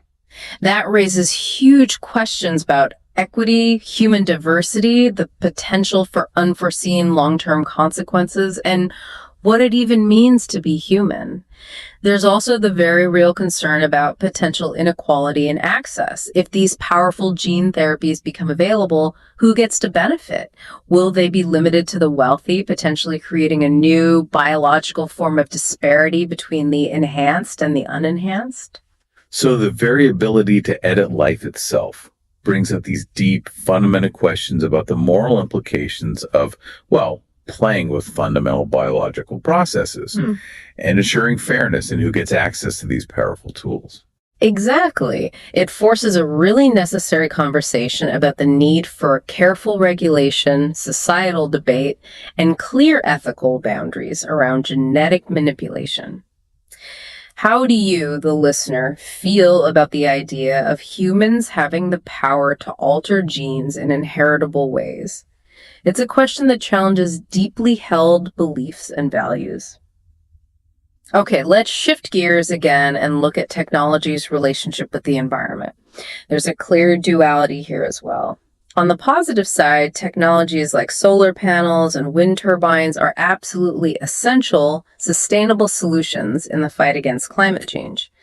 They offer clean energy alternatives to fossil fuels, which is vital. That's the hopeful side of the equation, technology providing tools to potentially heal the planet or at least mitigate damage. But our material also highlights a major negative environmental consequence, electronic waste, or e-waste. This is all the discarded electronic equipment, isn't it? Old phones we upgrade every couple of years, computers, televisions, printers, even appliances now have electronic components. And the sheer scale of this problem is staggering. Our material provides a specific, quite alarming statistic. Global e-waste generation reached approximately 59 million tons annually back in 2022, and that number is likely still climbing. 59 million tons a year. That's huge. It's enormous. And this waste is often laden with hazardous materials, lead, mercury, cadmium, flame retardants, things that can leach into the soil and groundwater if not disposed of properly. This poses serious environmental risks and direct health risks to people living near dumping sites. So the very products of technology, which often aim for efficiency or connectivity, are themselves creating a huge toxic pollution problem at the end of their often short life cycles. Yeah. What solutions does the material suggest? Well, the material discusses the urgent need for developing more circular economies. This means designing products differently from the start, thinking about durability, repairability, reuse, and eventually easier recycling. It also emphasizes the need to significantly improve e-waste management practices globally, ensuring that valuable materials like gold or copper are recovered safely and that the toxic components are handled responsibly, not just dumped. The ultimate goal is to drastically reduce technology's overall negative environmental footprint and to really underscore the severity and, frankly, the global inequality of this e-waste problem. Our material includes a specific case study. It focuses on how developing nations are often impacted. Countries like Ghana, parts of India, Southeast Asia, they disproportionately become destinations for e-waste, often shipped illegally or under dubious circumstances from developed nations looking to offload the problem cheaply. And that practice creates devastating health and environmental hazards for the local populations living near these informal disposal or recycling sites, right? People, sometimes including children, are often exposed to highly toxic substances while trying to scavenge for valuable materials to sell. It puts a very real, very human face on the problem. It highlights deep issues of global waste trade and fundamental environmental justice. And while the material does note that local recycling initiatives are emerging in some of these regions, they often lack the proper infrastructure, safety regulations, and investment needed for truly sustainable recycling. So this case study really shows that the environmental cost of our consumption of technology isn't borne equally across the world. It's often pushed onto the most vulnerable communities. That's a very accurate summary of the issue raised. Okay, beyond its societal and ethical impact, technology is also fundamentally reshaping the global economy and how nations interact. Its economic and global reach is incredibly significant and still growing. Let's start with its role simply as an economic engine. Our material points to the massive influence of major tech companies. The names, giants like Apple, Amazon, Google, Microsoft, as key drivers of economic growth and innovation on a truly global scale. Their market capitalization, their reach, it's enormous. Absolutely. But the economic dynamism isn't just concentrated in these huge corporations, important as they are. The material also emphasizes the crucial role of startups and smaller, agile, innovative companies, particularly in rapidly evolving sectors like fintech financial technology, creating new ways to pay, borrow, invest in edtech educational technology, developing new digital learning tools. These smaller players are often vital for job creation and for driving innovation within specific niches, contributing to a vibrant and evolving tech ecosystem. So it seems technology doesn't just create a few big winners. It also fosters a wider culture of entrepreneurship. It allows for new business models to emerge and potentially thrive, disrupting established players. Absolutely. This constant churn of disruptive innovation, often technology-led, is a key characteristic of modern economic dynamism. Technology platforms enable entirely new forms of commerce. They connect businesses with customers globally in ways that were impossible before, and they facilitate entrepreneurship, sometimes with relatively low initial barriers to entry compared to traditional industries. Technology has also been a major force behind increasing globalization and economic interdependence.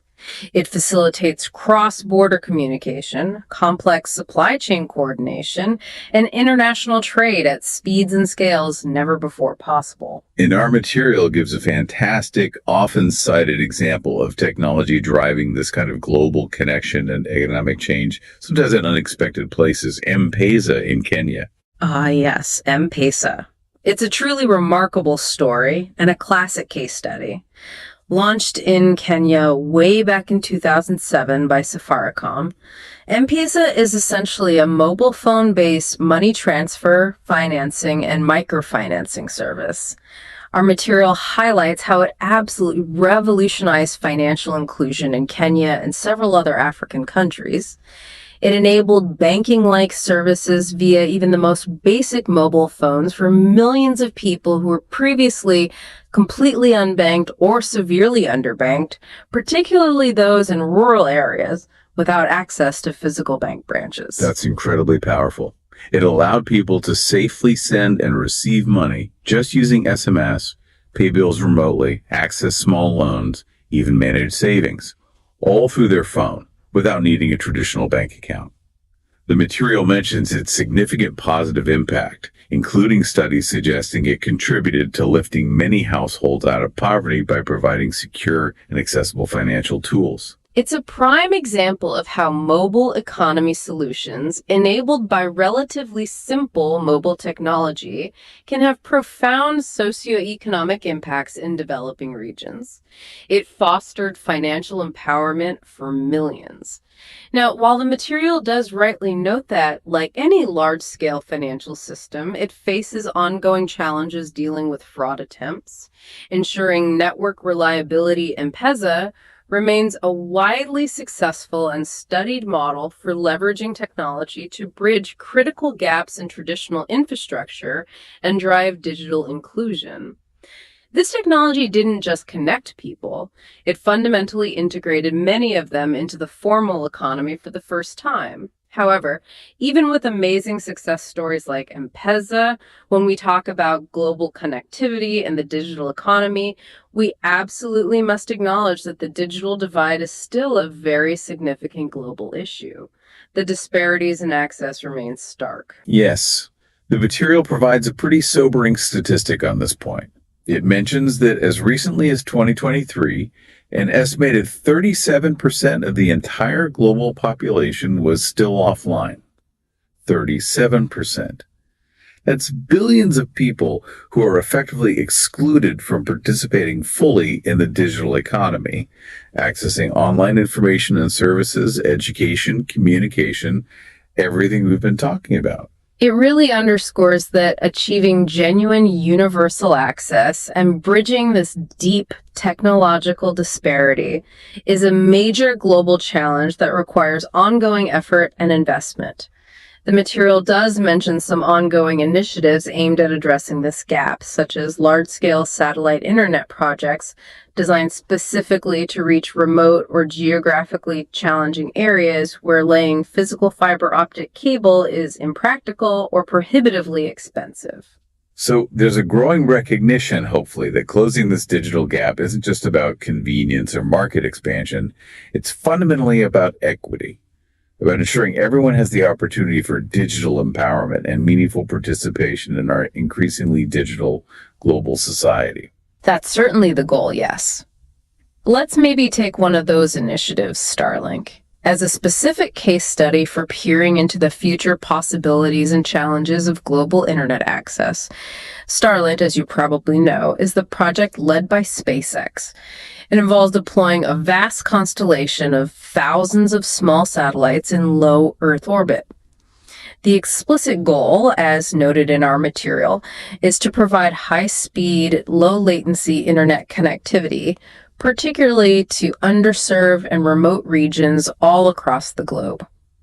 The aim mentioned is ambitious, to achieve widespread coverage, potentially by 2025 or soon after, directly targeting areas that currently have poor or completely non-existent terrestrial internet infrastructure. On the surface, that sounds like a direct technological solution to the global digital divide we were just discussing. If successful, it could potentially bring reliable internet access to millions, maybe hundreds of millions who lack it now. But is it a complete solution? Are there catches? Well, our material points out a key challenge that remains significant, particularly for the target demographic: the cost.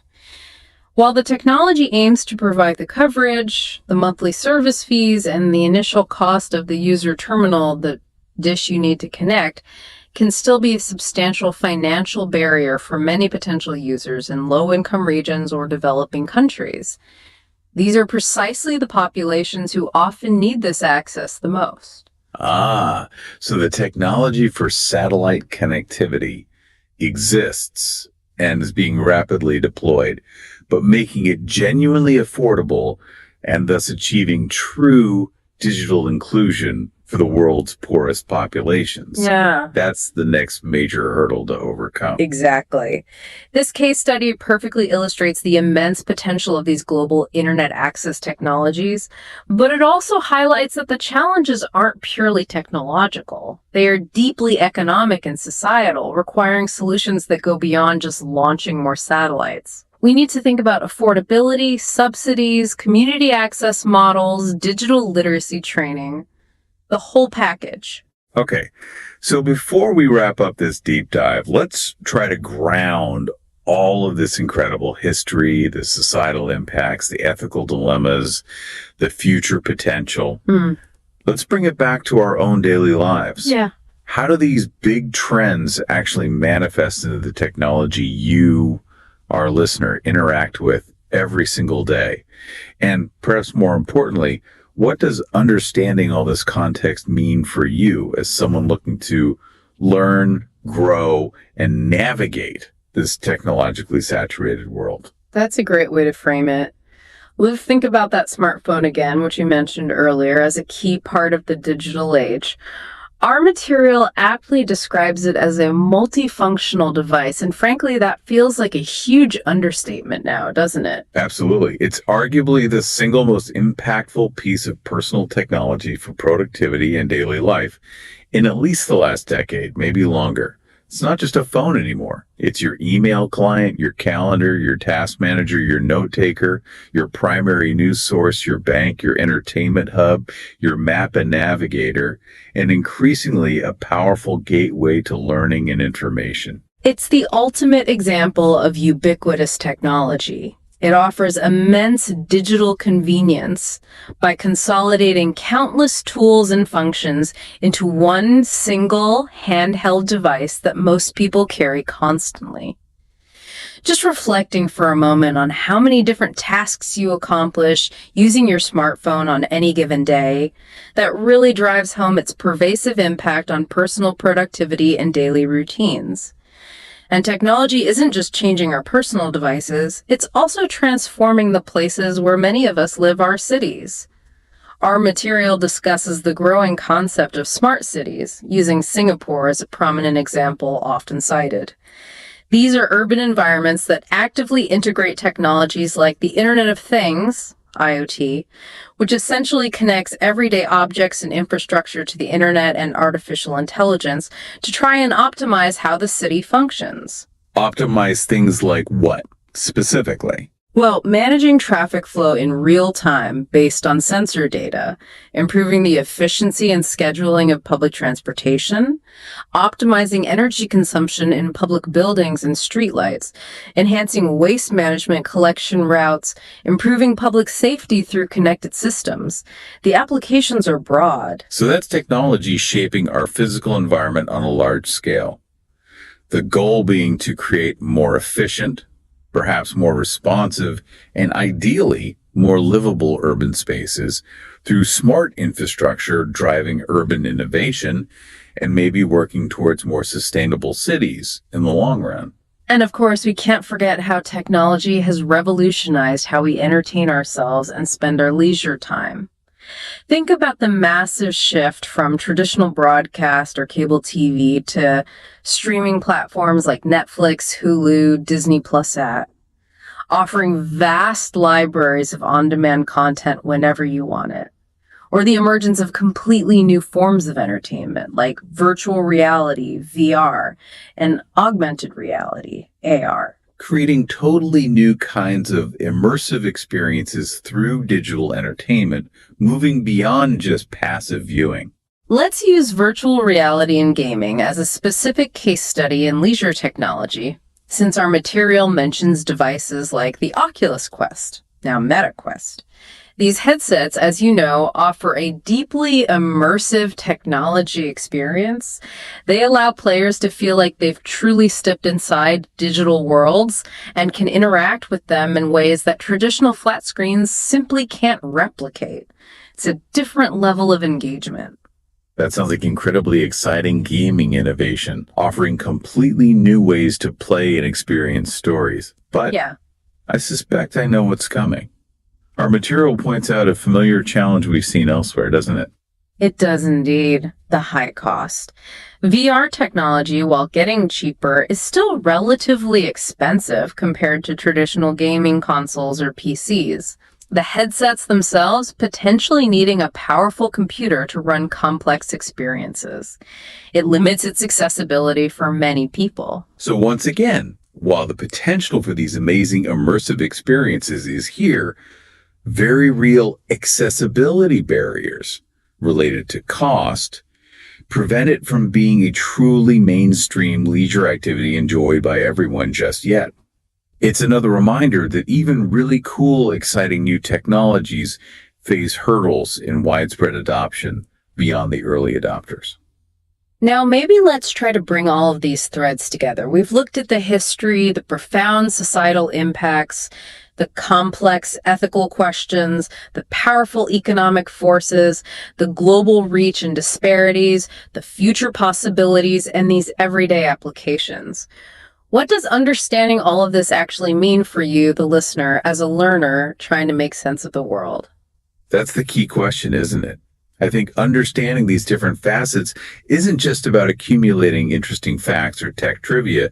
It provides you with the essential context, the more nuanced perspectives, and crucially, the vocabulary needed to think critically and talk intelligently about one of the most powerful forces shaping your world, your career, your future. Exactly. Whether you're perhaps preparing for a communication challenge like an exam where demonstrating broad knowledge is helpful, or simply trying to understand complex news stories about AI developments, cybersecurity threats, or climate tech innovations, or even just engaging in more informed conversations with friends or colleagues. This depth of understanding is invaluable. You've explored how technology evolved from simple tools, its multifaceted impacts, both good and bad, the tough ethical questions it raises, how it drives economies and global connections and divides, what the future might hold, and how it shows up right in your pocket and your city. These are really the building blocks, aren't they? For forming a well-rounded, critical, and informed perspective on technology and innovation, rather than just reacting to the latest headlines. We have certainly covered a vast landscape in this deep dive. We've traced the journey of technology from ancient stone tools and the harnessing of fire right up to the cutting edge of quantum computing, AI, and genetic engineering. We've touched on local agricultural impacts thousands of years ago and global financial inclusion happening right now via mobile phones, and also the pressing global challenges like managing electronic waste. And I think what really emerges from this exploration, this journey through the material, is the clear understanding that technology is not a simple monolithic force. It's incredibly powerful, yes. It's deeply complex, and it's constantly rapidly changing. It brings immense benefits and truly exciting possibilities for progress, but it comes alongside significant challenges, deep ethical dilemmas, and undeniable costs, environmental, social, economic. It is constantly fundamentally reshaping our world in ways we're still trying to fully understand. And developing a comprehensive, multifaceted understanding of its various dimensions, historical, social, ethical, economic, global, is absolutely crucial for anyone seeking to navigate and contribute to that world effectively. So, as technology continues its relentless and seemingly accelerating evolution, here's maybe a final thought for you, our listener, to carry forward and ponder. Considering everything we've discussed today, the potential, the perils, the history, the future, what is the single most important question you believe humanity needs to collectively ask and answer about how we guide technology's future use and development? That brings us to the end of this deep dive into technology and innovation. Thank you so much for joining us today. If you found this deep dive helpful, please remember to like, share, and subscribe to this YouTube channel. We really hope this exploration has provided you with valuable insights, maybe some new perspectives, and ultimately a richer understanding of this fascinating, complex, and absolutely vital topic shaping all our lives. Hello. Welcome to the Learn English Lab. This is the deep dive, your shortcut to being well-informed. Today, we're embarking on a deep dive into a topic that's, well, it's not only fundamental to just about everyone's life, learning, growing, but it's also super critical if you're tackling major English tests, especially something like the IELTS. We're talking about education and student life. That's right. It's a huge area and incredibly relevant. I mean, it touches everyone, doesn't it? Whether you're a student now or thinking back to your school days, maybe you're a parent involved in your kid's education. Exploring this isn't just, an academic thing. It helps us understand how societies work, how people develop, the different ways people gain knowledge and skills. It's quite revealing. Exactly. And for you listening, particularly if demonstrating your English skills in a formal setting like IELTS is your goal, then really getting to grips with this subject is, well, essential. It's about being able to talk about complex stuff challenges, different systems around the world with confidence, with the right words. So our mission today is to really dive deep. We want to unpack the core ideas, the common hurdles, the global perspectives on education and student life. We use the insights we have to equip you. We want you to walk away with the specific vocabulary, relevant examples, the kind of analytical thinking you need to feel ready, whether it's an essay, a speaking prompt, or understanding a reading or listening passage. Yeah, think of it as building your toolkit, getting the vocabulary down, but also getting a more nuanced view. Because education isn't just one thing, is it? It's complex, it's always changing, and it looks very different depending on where you are. Understanding these layers, these structures and philosophies is not just test prep. It really gives you a richer appreciation for this massive part of life. Agreed. So let's start with the basics, maybe. The architecture of these learning systems. Because understanding how education is actually structured feels like the right place to begin. Definitely. And the first big point is these systems are really not the same everywhere. Not at all. They reflect deliberate choices countries make about their culture, their economy, their social priorities.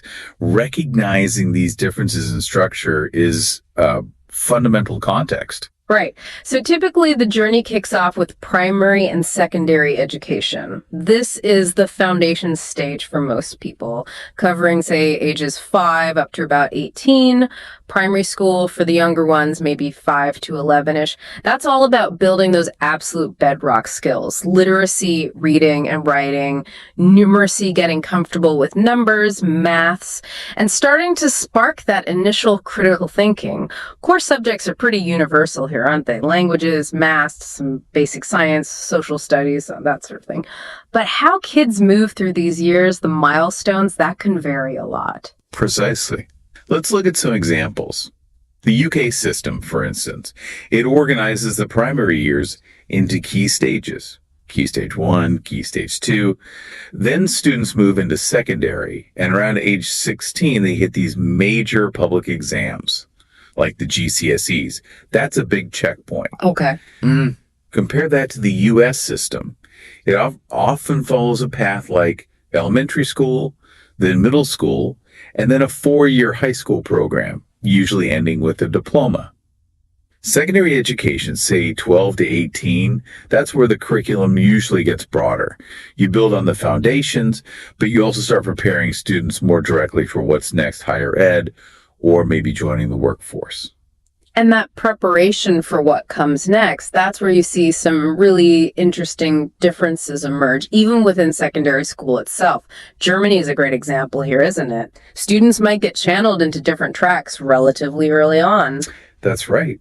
You have the gymnasium track, which is very academic, really geared towards getting students ready for university. But then you also have more vocational tracks.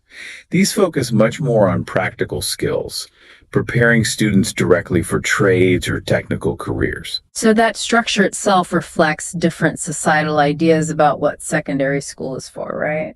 Is the main goal university prep for everyone, or is it about providing several different but equally valued paths? Exactly. And understanding these structural comparisons is gold for assessments. Imagine an IELTS writing task 2 asking you to compare the pros and cons of early specialization versus a system where everyone follows a more similar path for longer. To answer that well, you need to know how these systems actually work. You could, for instance, contrast a system like Japan's, often seen as very rigorous, exam-driven, leading to high scores, but maybe also high stress, with Finland's system, which gets a lot of praise for being more student-centered. It values teacher autonomy and defines learning more broadly than just test results. That's a really stark contrast. And yeah, perfect for analysis. You'd want to use specific terms there. Things like curriculum, standardized testing, the underlying pedagogical approach, the method of teaching.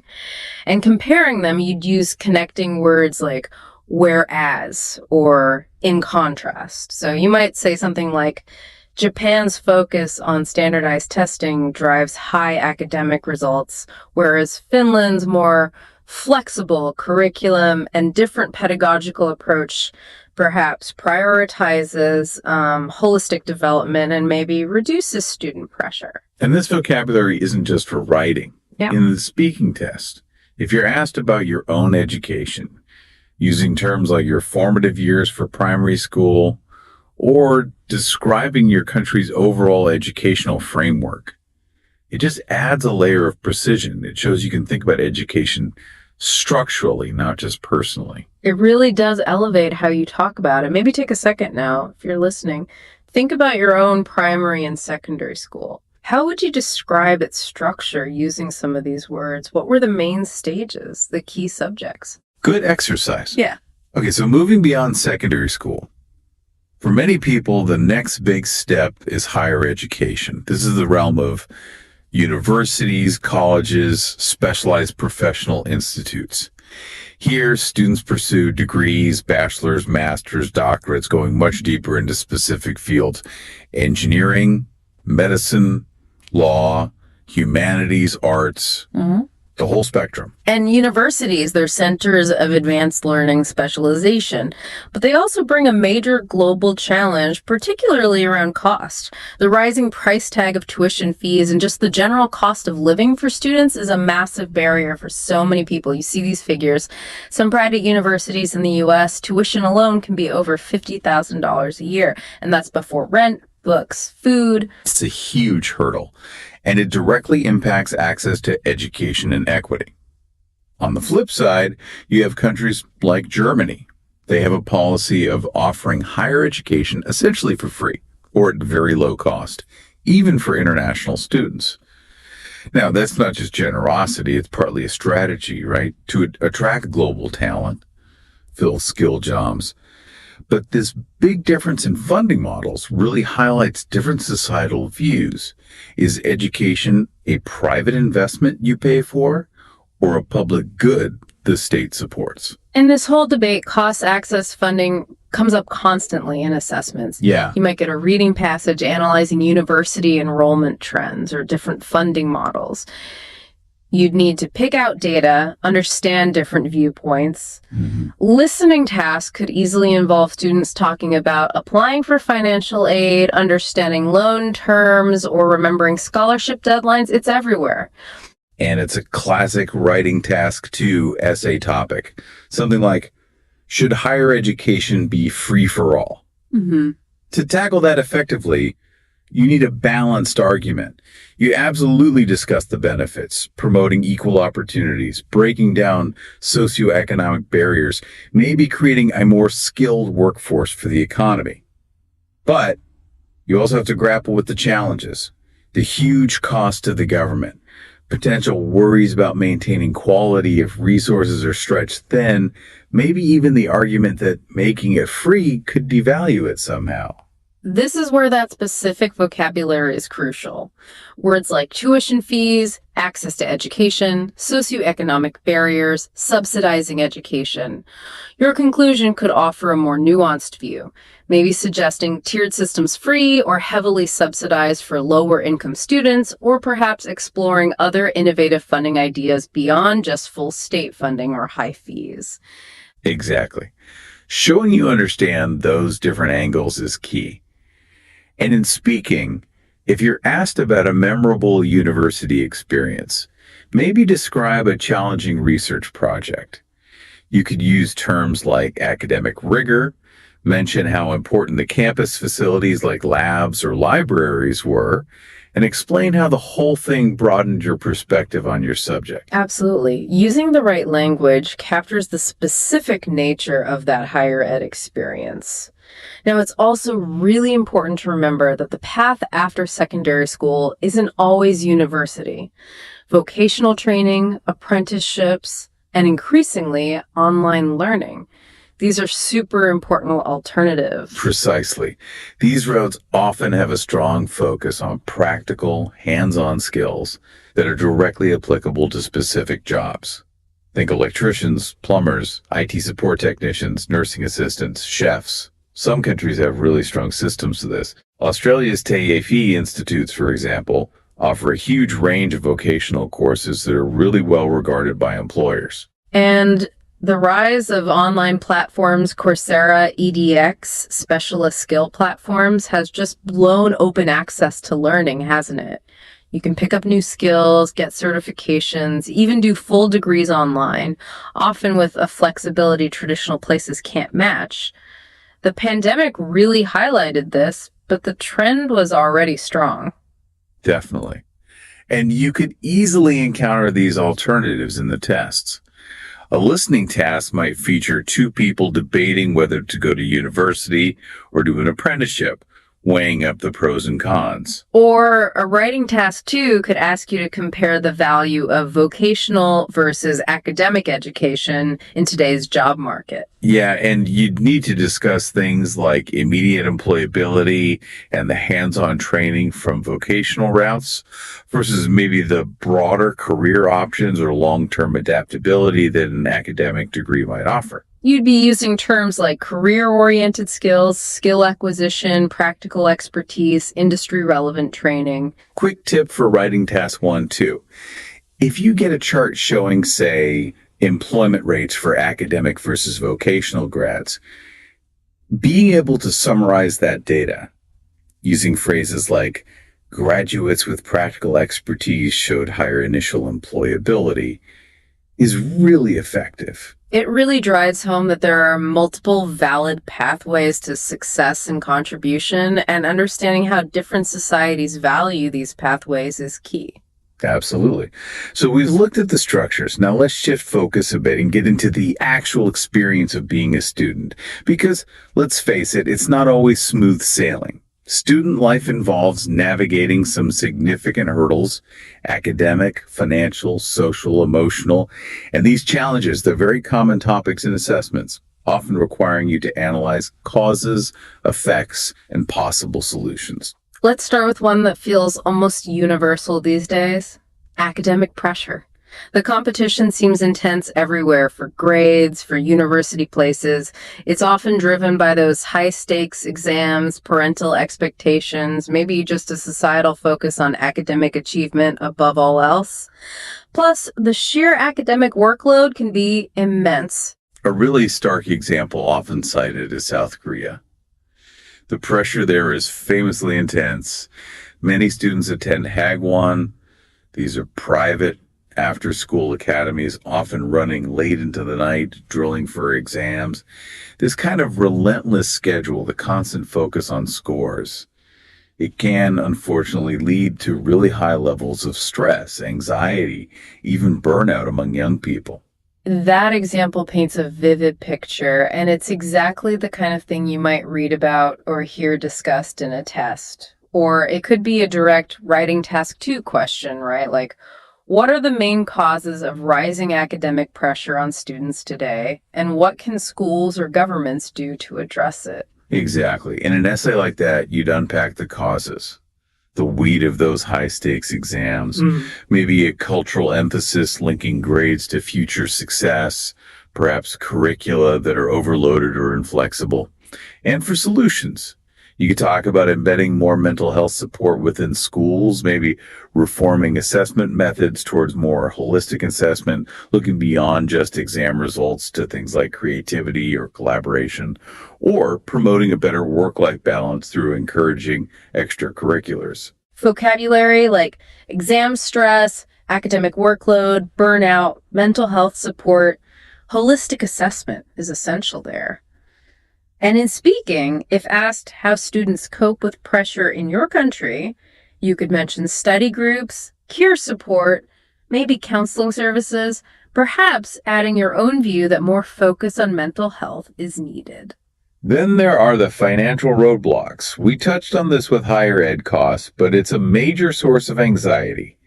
Think about international students in the UK facing fees of £20,000, £25,000 a year, maybe more. Plus the high cost of living in cities like London. It's enormous pressure. Which often means students rely heavily on scholarships if they can get them, or take out substantial student loans, leading to long-term student debt. Or they juggle studies with part-time jobs. Now, working part-time can teach responsibility, budgeting, sure. but it definitely cuts into study time and can impact academic focus. It's a trade-off. You'll definitely see these financial themes pop up. Listening tasks about applying for financial aid or grants. Reading passages analyzing the impact of student debt or trends in the cost of living. You need to be able to pull out facts, figures, and opinions. And coming back to that big writing task 2 question, should governments fully fund higher education? It forces you to weigh up that ideal of accessibility for everyone against the very real fiscal responsibility governments have. They have limited budget constraints, right? They need to balance education funding with healthcare, infrastructure, everything else. Precisely. Using terms like financial aid, student debt, cost of living, budget constraints, socioeconomic barriers helps you articulate that complex balancing act. You can show you understand the tension between the desire for universal access and the practical financial implications. Okay, so beyond the books and the budget, there are the social and emotional adjustments. These are huge, especially when students move to a new place, leaving home, maybe moving to a different country entirely. Oh, absolutely. Homesickness is very common. And then there are the challenges of navigating cultural differences, maybe language barriers, even if you're academically proficient. Imagine a student, say, from China, studying in the U.S. Their academic English might be excellent, but they could struggle with slang, fast informal conversation, or just understanding unspoken social rules. This can make social integration really difficult initially. And that's a perfect topic for speaking part 3, isn't it? Questions like, how can universities better support international students? You could suggest things like better orientation programs that go beyond just academics, maybe language workshops focused on conversational fluency, promoting cultural clubs, setting up peer support systems. And sharing a brief, relatable story can be powerful in speaking. Maybe describe someone you know experiencing cultural shock when they first went abroad, feeling isolated, but then finding their footing by joining a sports team or a society. It shows resilience and overcoming adaptation challenges. Yeah, that really brings terms like cultural shock, social integration, peer support, and adaptation challenges to life. And kind of underlying all these specific challenges is that fundamental one, time management. That constant juggling act students face balancing studies, maybe a job, extracurriculars, trying to have some kind of personal life. It's universal, isn't it? You mentioned students in Canada often working part-time. It teaches good skills, sure, but wow, it demands serious time allocation and prioritization if you don't want your studies to slip. This balancing act is definitely fodder for writing tasks. Analyzing the importance of time management, suggesting strategies, using planners, setting goals, maybe avoiding the trap of trying to multitask everything, which often just reduces focus and efficiency. And it's great material for speaking part 2. If the topic is describing a challenge you overcame, talking about learning to manage coursework and a job effectively by using a planner, setting priorities, that's a strong, relatable story. Uses phrases like time allocation, prioritization, efficiency naturally. And it's important to remember these challenges, while tough, are also part of the learning process, aren't they? Yeah. Overcoming them builds resilience, independence, practical skills that are valuable long after graduation. Absolutely. And a lot of that broader development, those other skills, happen outside the formal classroom. Which brings us neatly to our next section. Beyond the books, the value of extracurricular activities. Right. Activities like sports, clubs, volunteering, they really complement academic learning in important ways. They offer different settings to develop skills like leadership, teamwork, communication, creativity, things that are highly valued everywhere. Let's start with sports. The benefits seem pretty clear, right? Better physical fitness, developing discipline, perseverance. And if it's a team sport, soccer, basketball, whatever, learning collaboration and team spirit. Yeah, and a simple speaking part one question might be, did you play any sports at school? You could talk about playing volleyball, maybe saying it wasn't just about winning, but about learning teamwork and how it was a great way to de-stress during exam periods. Listening tasks could easily feature students talking about joining university sports clubs. You'd need to listen for details about practice times, fees, maybe the availability of campus facilities like gyms or playing fields. So, vocabulary like physical fitness, team spirit, competitive sports is useful. Okay, moving on to clubs and societies. These are fantastic environments for developing communication and leadership skills, often in a less formal way than in class. Joining a debate club sharpens your public speaking. A drama society fosters creativity and collaboration.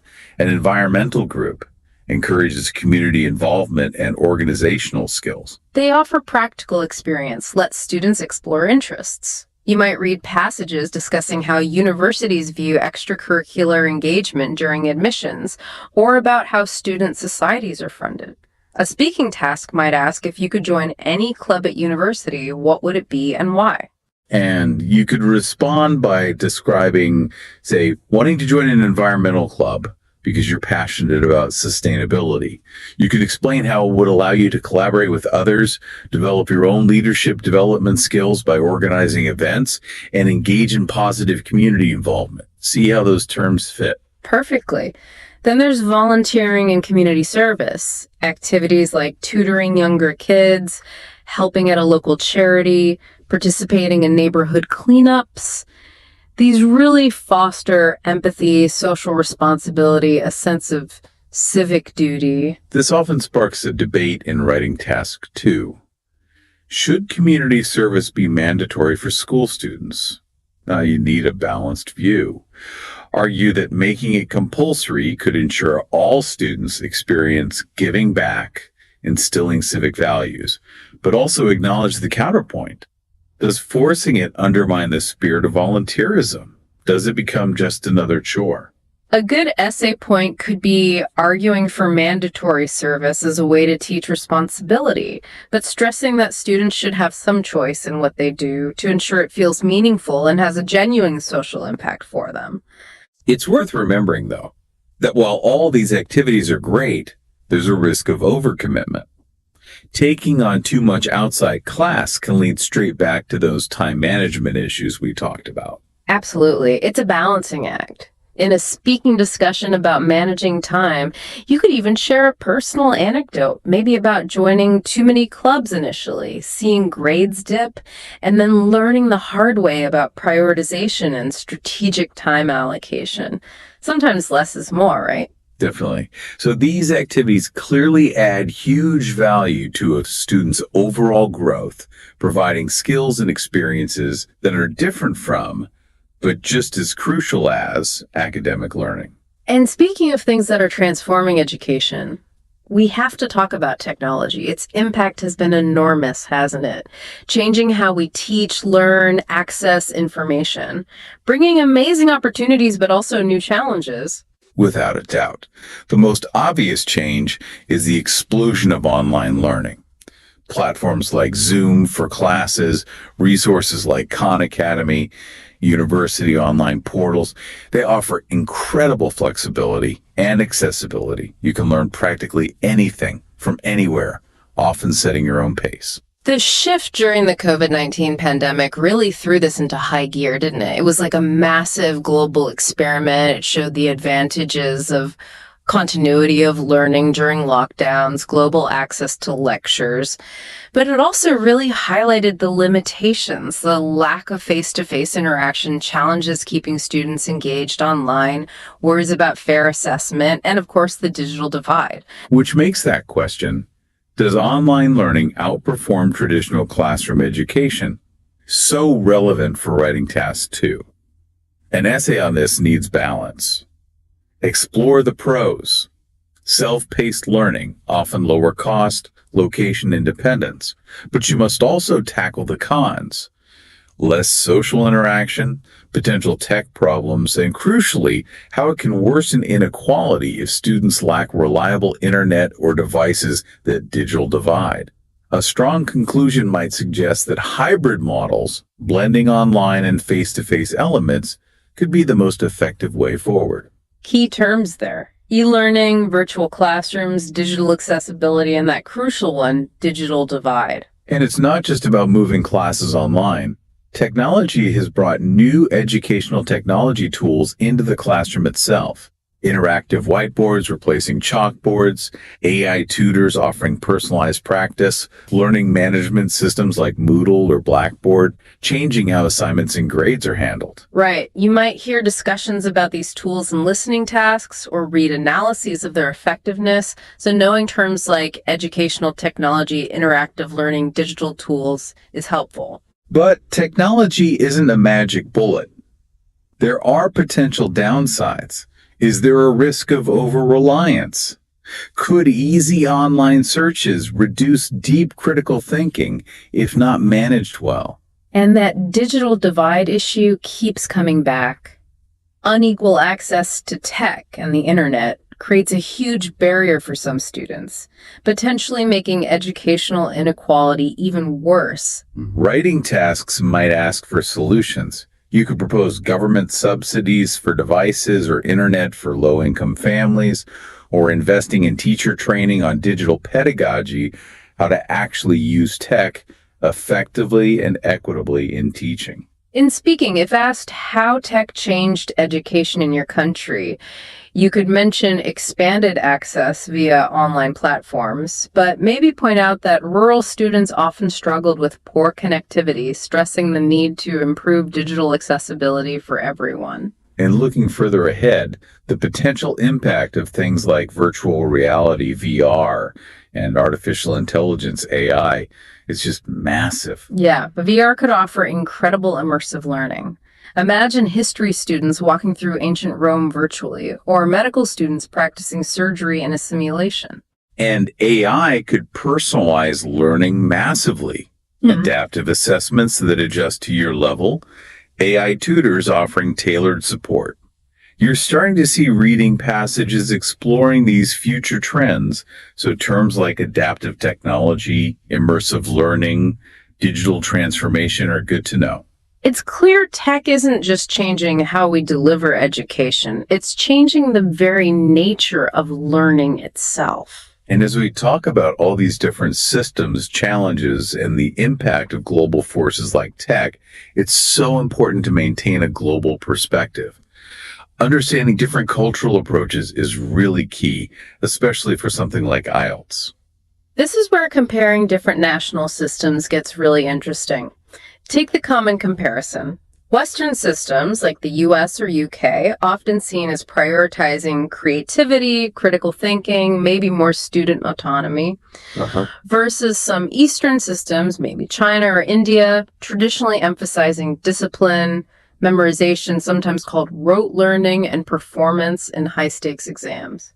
And this philosophical difference often leads to debates which approach is better.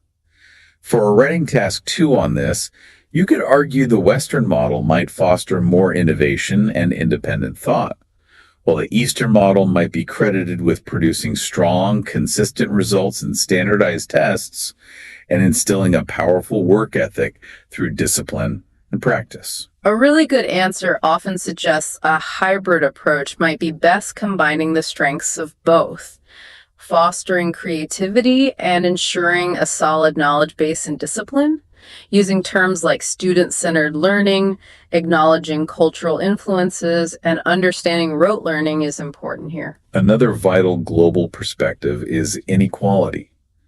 Big disparities in educational access and quality still exist based on income, gender, where you live. It's a huge global challenge.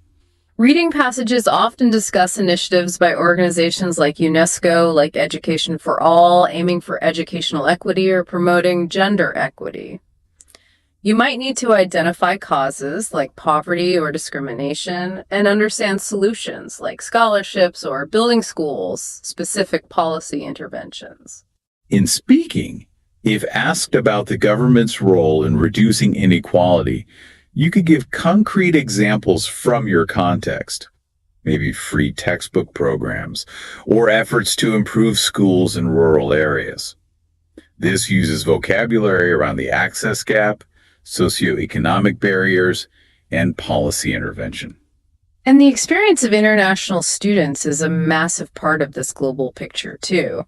Millions study abroad every year. It's amazing for cultural exchange, gaining global perspectives. But it comes with challenges, too, right? Navigating visa rules, language issues, and that significant cultural adjustment. Describing studying abroad is a very common speaking part 2 topic.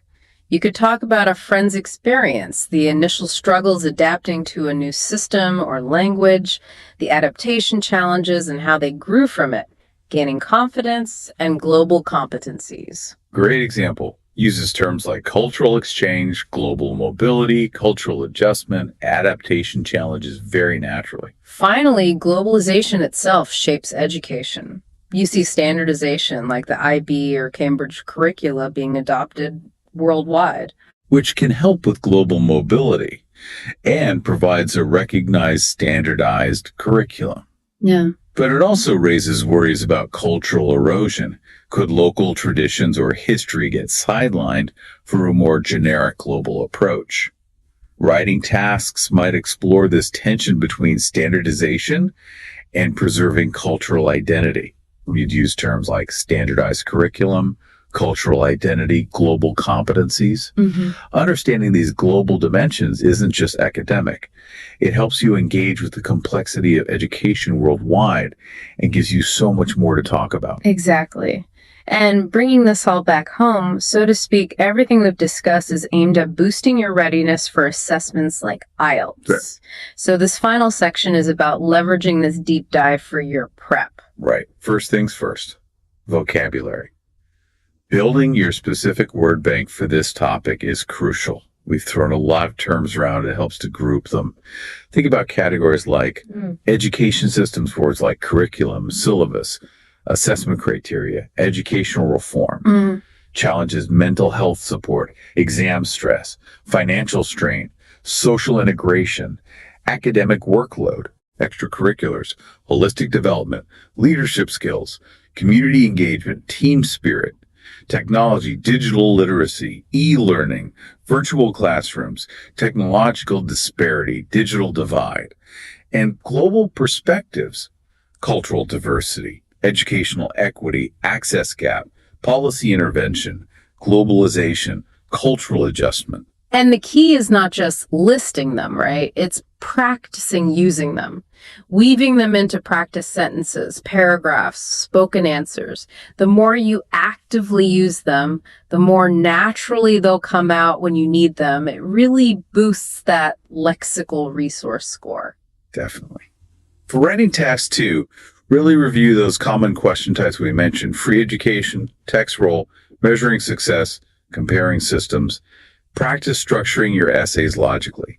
Clear introduction, body paragraphs exploring different sides or causes solutions, and a solid conclusion. And don't forget those linking words. Using things like furthermore, conversely, consequently, in conclusion, helps your argument flow. Varying your sentence structures, using some short, some long and complex, also makes your writing more sophisticated. For speaking, practice answering those typical questions. Your own school days, favorite subjects, exam prep, studying abroad. Get comfortable talking about these things. Practice out loud, maybe even record yourself. Work on pronunciation, making your ideas flow coherently. Use natural fillers sparingly if you need to pause, but aim for fluency. Maybe even try incorporating a couple of relevant idioms like hit the books or learn the ropes if it feels natural can make you sound more idiomatic.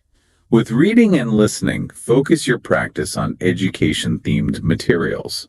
For reading, practice skimming articles about policy or research to get the main idea quickly. Then practice scanning for specific details, names, dates, stats. For listening, find practice audio like university lectures, campus announcements, student conversations about courses or accommodation. Focus on catching key info, understanding opinions, maybe identifying what's implied but not directly stated. Here's a concrete practice idea. Find a short reading passage on, say, educational inequality, maybe 300 words. Try to summarize its main points accurately in just 50 words. Force yourself to use key terms like access gap or policy intervention. It really sharpens comprehension and summary skills. And lastly, time management. It's always critical in time tests. Practice writing essays within the 40 minutes. Practice structuring your speaking answers to fit the time limits, especially that 1-2-minute part 2 talk. Practice moving through reading and listening sections efficiently. Use a timer. Get used to that clock ticking. It really comes down to focused preparation on these themes, building that vocabulary, and actively practicing the specific task types using the language and insights we've covered. That's what builds confidence. So we've certainly covered a lot of ground today. We've gone from the basic structures of education systems through all the challenges students face globally to the value of learning outside the classroom, the huge impact of technology, and why that global perspective is so vital. And understanding all these different facets, it really does more than just prepare you for a test. It genuinely equips you to talk about this incredibly important part of life with more depth and clarity. You become more knowledgeable, more articulate. It really does shape individuals and societies. Which leads to a final thought for you, our listener, to ponder as we finish up. Considering how fast technology is changing everything, especially learning, what do you think the classroom of the future will actually look like? Or maybe, what will it feel like? How might the whole experience of school change in the years ahead? That's a great question to mull over. Lots to think about there. We really hope this deep dive has been useful for you, providing some valuable insights and tools. Thanks for tuning in. If you found this deep dive helpful, please remember to like, share, and subscribe to this YouTube channel. We look forward to our next exploration together. Hello, welcome to the Learn English Lab. You've arrived at the right place for a deep dive into some incredibly important global topics. Today, we're going to tackle environment and climate change head on. We certainly are. This deep dive is crafted using a collection of information to build a really solid understanding of these critical issues, the kind of knowledge that empowers you to discuss them clearly, perhaps useful for something like sharpening your skills for IELTS listening and speaking. Yeah, that kind of clarity is key. We've pulled together key insights, facts, and perspectives, and we're going to unpack the most important ideas. That's right. And these aren't just abstract concepts you might study for an exam, are they? Not at all. They're issues woven into the fabric of our world, impacting billions of lives, shaping economies, and really determining the very future of our planet.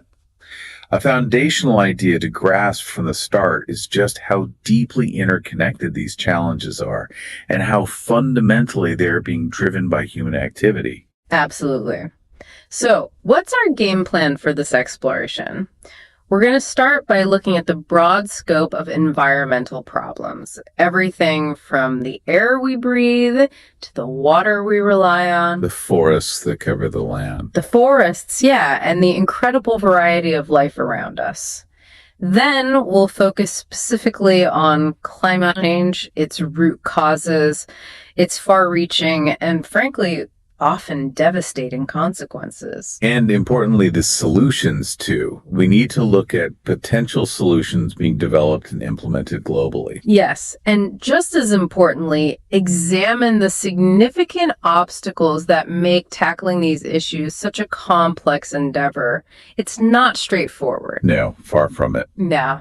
Our aim really is to cut through the noise and get to the essential understanding. We want you to come away from this feeling well-informed, armed with specific details, compelling examples, and the vocabulary needed to engage meaningfully with these monumental topics. Right. Building that framework in your mind so you can see the connections and, well, understand the stakes involved. Yeah. Okay, let's really start unpacking this. We're kicking off with the sheer scale of environmental issues. The information points out, as you said, that these challenges aren't happening in isolation. They are profoundly interconnected. Mm-hmm.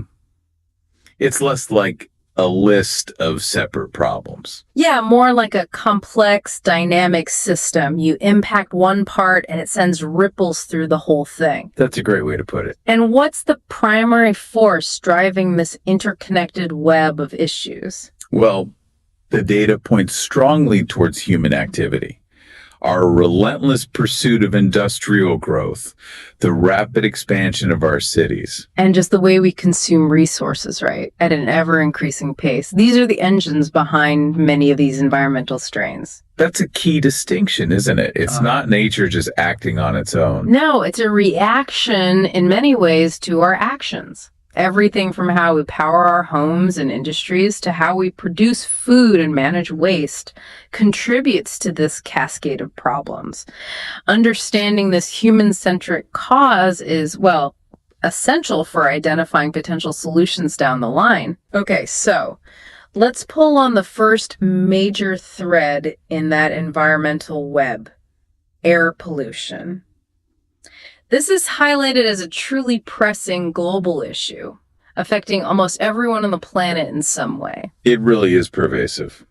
What are the main culprits here, according to the insights we've gathered? Looking at the information, the primary sources are quite clear. Industrial emissions are a huge contributor. Factories releasing a mix of pollutants into the atmosphere. Right.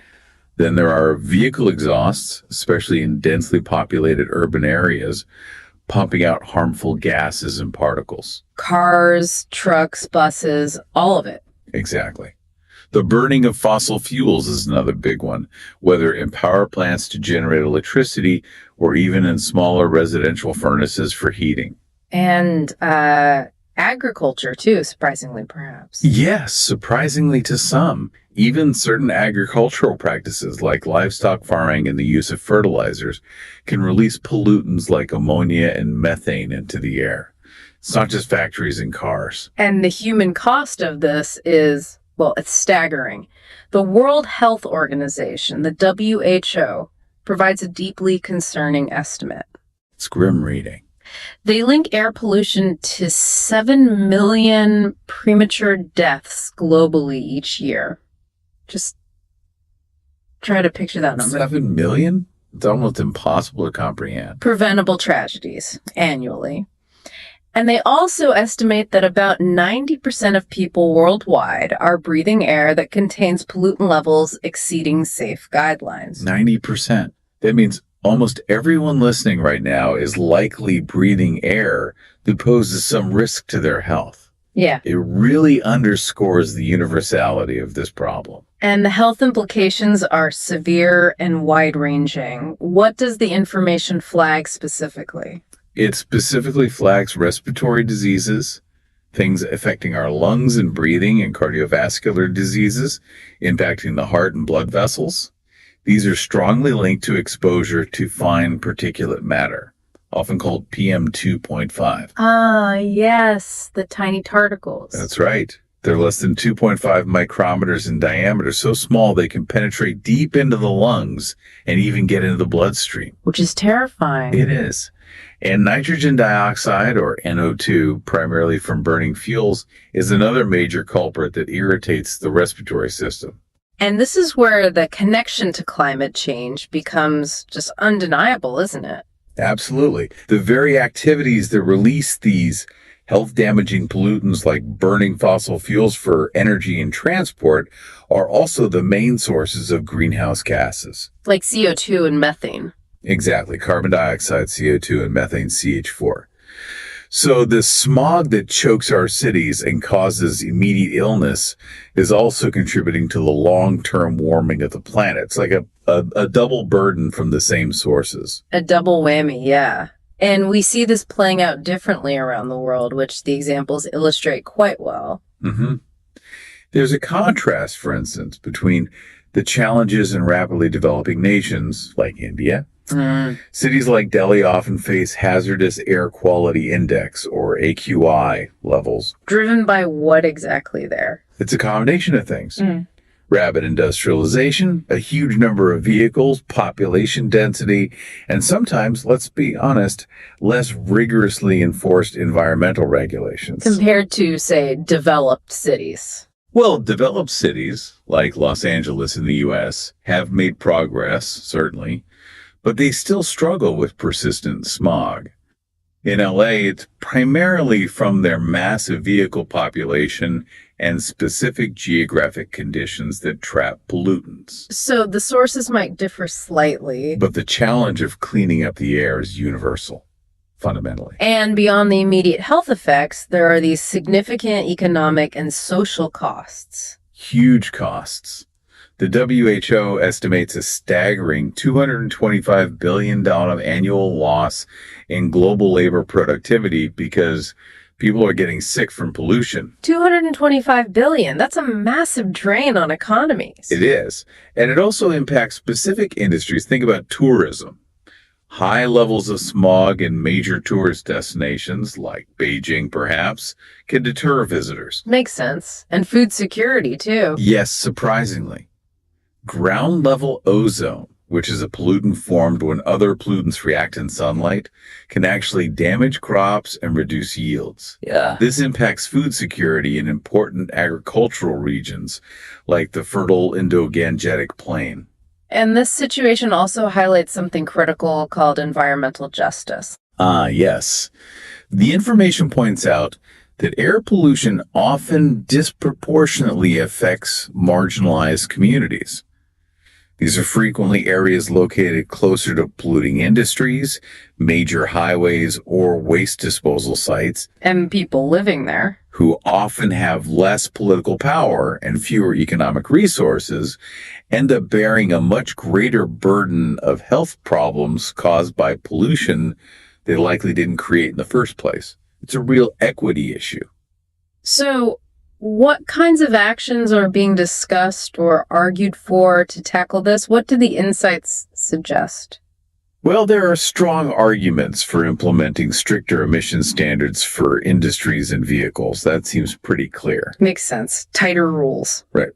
There's also a clear call for significant investment in clean energy sources to replace fossil fuels. A big shift. And importantly, the need for targeted policies specifically designed to protect those vulnerable communities most exposed to pollution. You can't have a one-size-fits-all approach. Are there examples of places doing this well? The city of Singapore is mentioned as a positive example. They're known for a pretty comprehensive approach, including strict air quality regulations, low emission zones in the city center, and significant investment in green public transport options. So, effective regulation combined with forward-thinking investment seems key. It appears so. But it's worth noting another related issue often overlooked in discussions about air quality. Which is? Indoor air pollution. This is presented as a very significant, often hidden problem, particularly prevalent in low-income countries. Yes, I saw that. The material details this, explaining it impacts a huge number of people globally, estimated at 2.4 billion. 2.4 billion people, mainly women and children. And the main culprit. Cooking with biomass fuels. Things like wood, charcoal, or animal dung inside homes, often using inefficient stoves in poorly ventilated spaces. Right, burning these fuels indoors. Releases high levels of pollutants. We're talking particulate matter, carbon monoxide, and other toxic compounds right inside the home. And the example given is rural India. Yes. Rural India is used as an example where this practice is widespread and directly contributes to chronic respiratory illnesses, especially among women and young children who spend the most time breathing that air. It's a major public health crisis hidden inside people's homes. So the obvious solution is transitioning to cleaner cooking methods, right? Like liquefied petroleum gas, LPG, or electric stoves. Or solar stoves, yeah. But the insights acknowledge the significant barriers, cost, and accessibility. They're just too expensive. Clean cooking technologies often have a higher upfront cost than traditional stoves or just gathering firewood. And the infrastructure needed to deliver fuels like LPG might not even exist in remote areas. Which leads to a crucial argument made in the material, which is that effectively addressing indoor air pollution requires financial intervention. Providing subsidies or financial assistance to make clean cooking technologies affordable and accessible in developing nations is absolutely critical. It's not just about emissions then. No, not at all. It's a fundamental health issue that could save millions of lives and reduce the burden of disease. It's health, environment, and development all rolled into one. Okay, let's shift our focus from the air we breathe to the water that sustains us. Water pollution is another massive threat outlined in the information, damaging vital ecosystems and jeopardizing human health. Another huge area, yeah. What are the main sources identified here? The sources point to several key culprits. Industrial discharge is a major one. Factories releasing untreated or poorly treated wastewater directly into rivers, lakes, or coastal waters. Just dumping it. Pretty much. Then there's agricultural runoff, laden with fertilizers, pesticides, and animal waste from farms. That washes into waterways and causes significant nutrient pollution. Right. And big accidents. Yes. Large-scale incidents like oil spills from tankers or drilling platforms can have devastating immediate and long-term impacts. We've all seen images of those. And plastics. And the growing problem of plastic waste accumulating in rivers and oceans, that's a pervasive threat everywhere now. And the global scale of this problem is frankly alarming. The United Nations reports that a staggering 80% of global wastewater is discharged without being treated. 80%? Just think about that.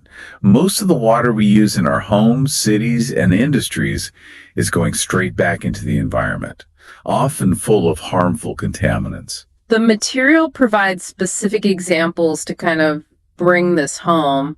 The Ganges River in India. Yes, the Ganges is highlighted as a case study of severe pollution.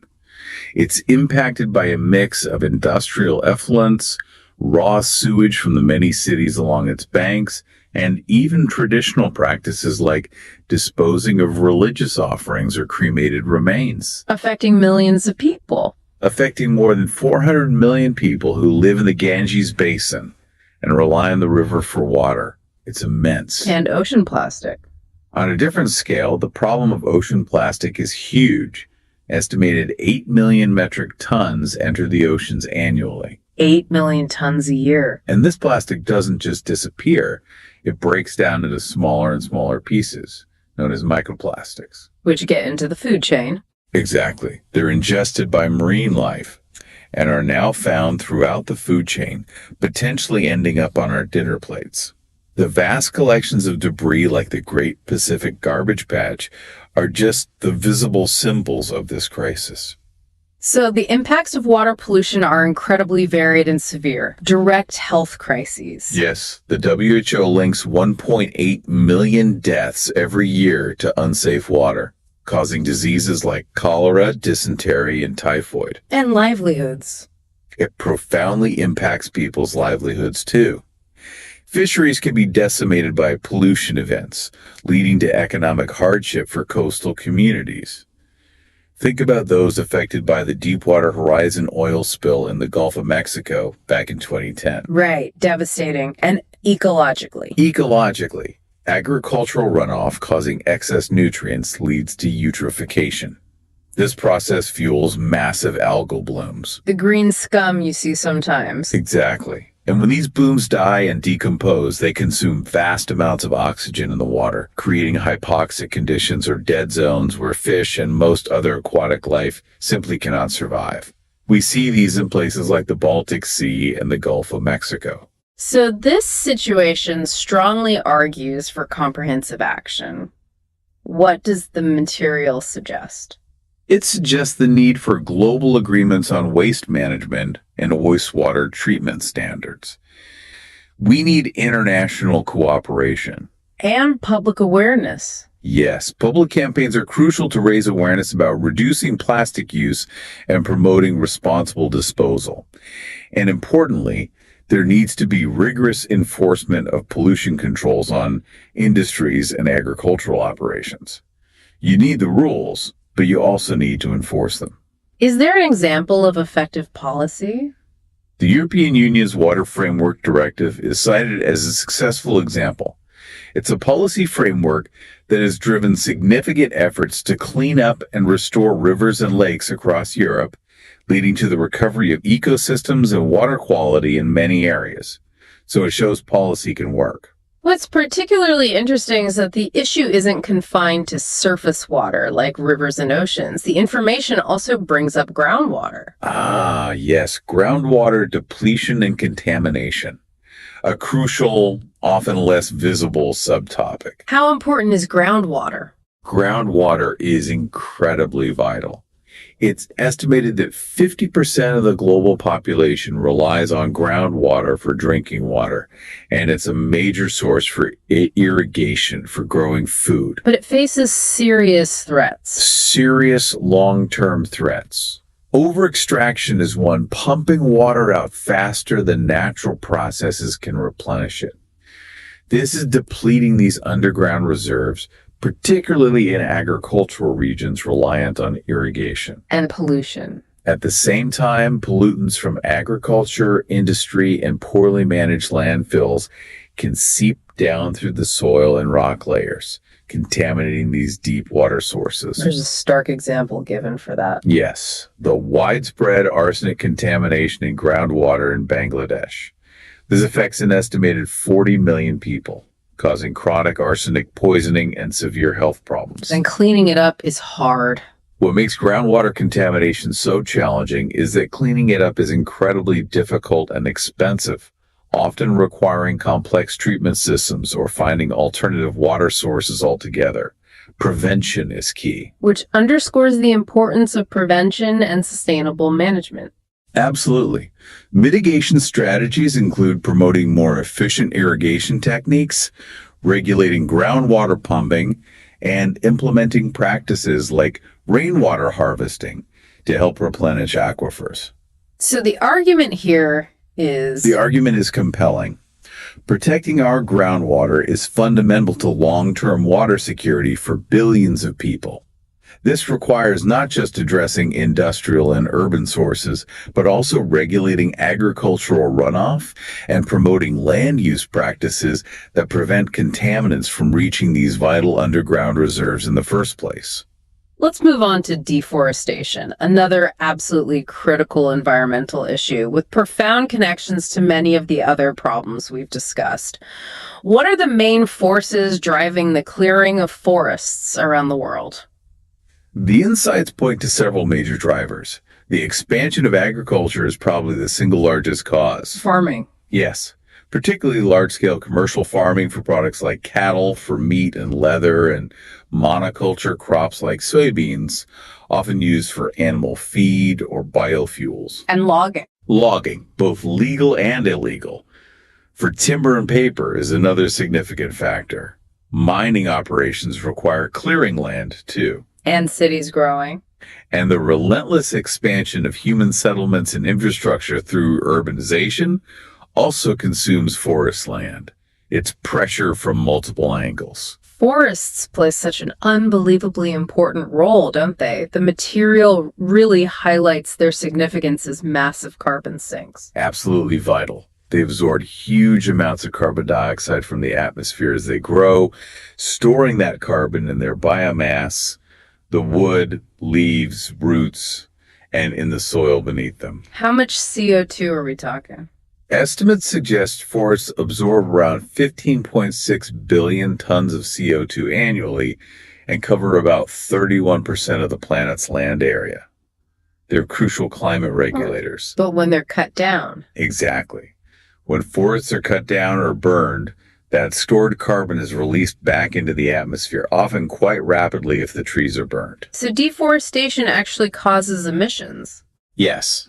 This is why deforestation is a major contributor to greenhouse gas emissions, accounting for around 15% of global totals. That's more than all the world's cars, trucks, trains, and planes combined. Wow. That's a huge figure. The Amazon rainforest is the most famous example, often called the lungs of the earth, though I know that's not scientifically precise. Right. But its role is huge nonetheless. The information notes that the Amazon has been reduced by about 11% since the 1970s. Driven by what, mainly? This loss is overwhelmingly driven by clearing land for cattle ranching and growing soybeans. It's agriculture expanding into the forest. And this destruction isn't just about trees. No, it's an ecological tragedy, threatening incredible biodiversity found nowhere else. And it impacts the lives and cultures of indigenous communities who have lived in balance with the forest for centuries. And the impacts of deforestation ripple outwards, don't they? They really do. It disrupts regional water cycles, potentially leading to reduced rainfall and increased drought conditions in surrounding or even distant areas. And the soil. It also increases soil erosion, as tree roots are no longer there to hold the soil in place. This leads to land degradation and desertification, the process where fertile land turns into desert-like conditions. Where is this happening? Parts of sub-Saharan Africa are experiencing this, with estimates that 20% of the land is degraded. And this cycle feeds back into climate change by releasing stored carbon, altering regional climates, and reducing the planet's overall capacity to absorb CO2. It's a vicious cycle. Are there efforts to counteract this reforestation? There are definitely efforts underway, such as large-scale reforestation initiatives. China's Great Green Wall is an ambitious project stretching across thousands of miles, aiming to combat desertification by planting trees. But these projects face challenges. Oh, yes. The information notes the significant challenges securing adequate funding is a big one, navigating land use conflicts with local communities or agriculture, and just ensuring the survival rates of the planted trees in often challenging environments. It's not as simple as just planting trees. So this leads to a clear argument for a multi-pronged approach. Definitely. Reforestation is essential, yes. But it must be coupled with policies that address the root causes of deforestation, promoting sustainable land use practices, particularly in the agricultural sector where most pressure comes from. And global cooperation. Global cooperation is necessary because forests provide benefits like carbon storage and biodiversity to the whole world, not just the country they're in. There's also a strong case for financial incentives for countries and communities to protect forests, recognizing their global value. Is there an example of that working?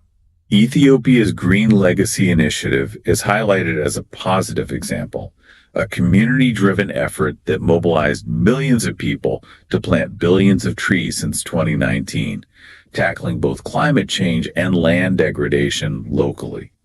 It shows community involvement can be powerful.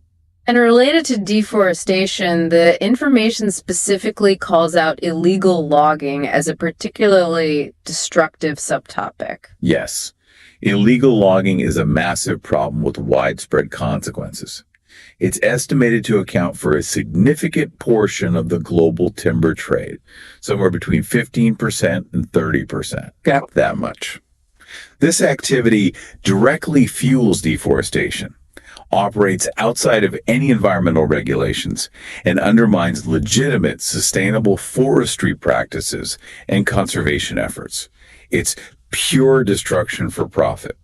The example given is illegal logging in places like Borneo. Exactly. which is destroying critical habitats for endangered species, like orangutans. It has direct impacts on wildlife. So how do we address illegal logging? It requires stricter enforcement of laws within timber-producing countries, often supported by international efforts. It also needs widespread adoption and support for certification schemes, like those provided by the Forest Stewardship Council, FSC. So consumers can choose better. Precisely. These schemes help consumers and businesses identify wood products that come from sustainably managed and legally harvested forests. The argument is that effectively combating illegal logging requires international trade regulations to prevent illegally sourced timber from entering global markets, coupled with increased consumer awareness and demand for certified sustainable timber. It needs action at both ends. Okay, let's talk about biodiversity loss. The alarming decline in the variety of life on Earth. This seems like an issue that truly brings together all the problems we've discussed so far. You're absolutely right. It's highly interconnected. The primary drivers identified are, well, the things we've been talking about. Habitat destruction largely due to deforestation, urbanization, and agricultural expansion. Pollution, too. Yes, pollution of air, water, and soil directly harms species and ecosystems. Overexploitation, like unsustainable hunting, fishing, and logging, removes species faster than they can reproduce. And climate change itself. And increasingly, climate change itself is a major driver. It's altering habitats, changing temperatures and rainfall patterns, forcing species to move if they can, and leading to shifts in where species can survive. It's an added pressure on top of everything else. But the scale of this loss is really quite shocking. I saw a figure from the WWF. Yes, the Worldwide Fund for Nature report highlighted a 68% decline in global wildlife populations on average since 1970. 68% in less than a lifetime. It's a devastating drop in the abundance of animals around the world. The information also mentions critically endangered species, like the Amur leopard, with fewer than 100 individuals left in the wild.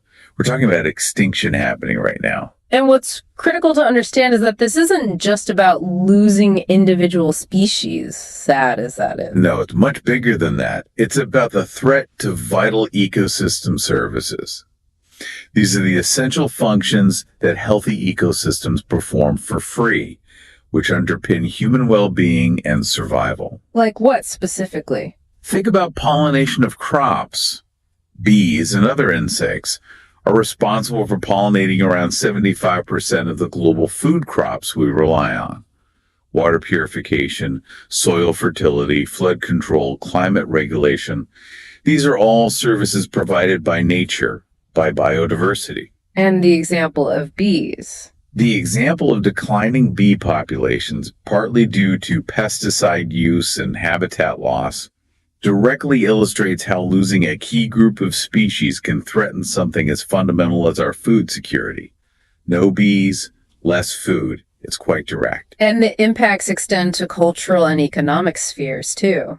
Absolutely. Indigenous communities around the world often have deep cultural connections to local biodiversity and rely directly on healthy ecosystems for their food, traditional medicines, and livelihoods.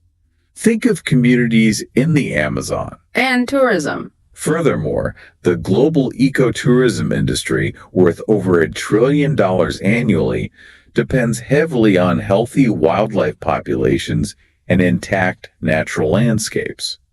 Kenya's Masai Mara ecosystem, famous for its incredible wildlife spectacles like the Great Migration, is a clear example of how biodiversity directly supports a significant portion of a nation's economy. So conservation efforts are underway globally, Protected areas. Yes, establishing protected areas, national parks, wildlife reserves, and creating wildlife corridors to allow animals to move safely between fragmented habitats are key strategies. They face challenges. Significant challenges, Yeah. including illegal poaching, conflict with human land use, encroaching on reserves, and simply securing sufficient funding to manage and protect these areas effectively.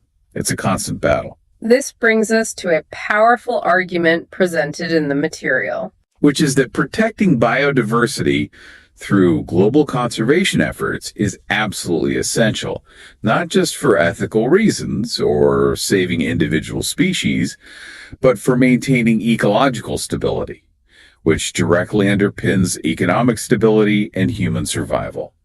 They are linked. And addressing this requires tackling the root threats. Exactly.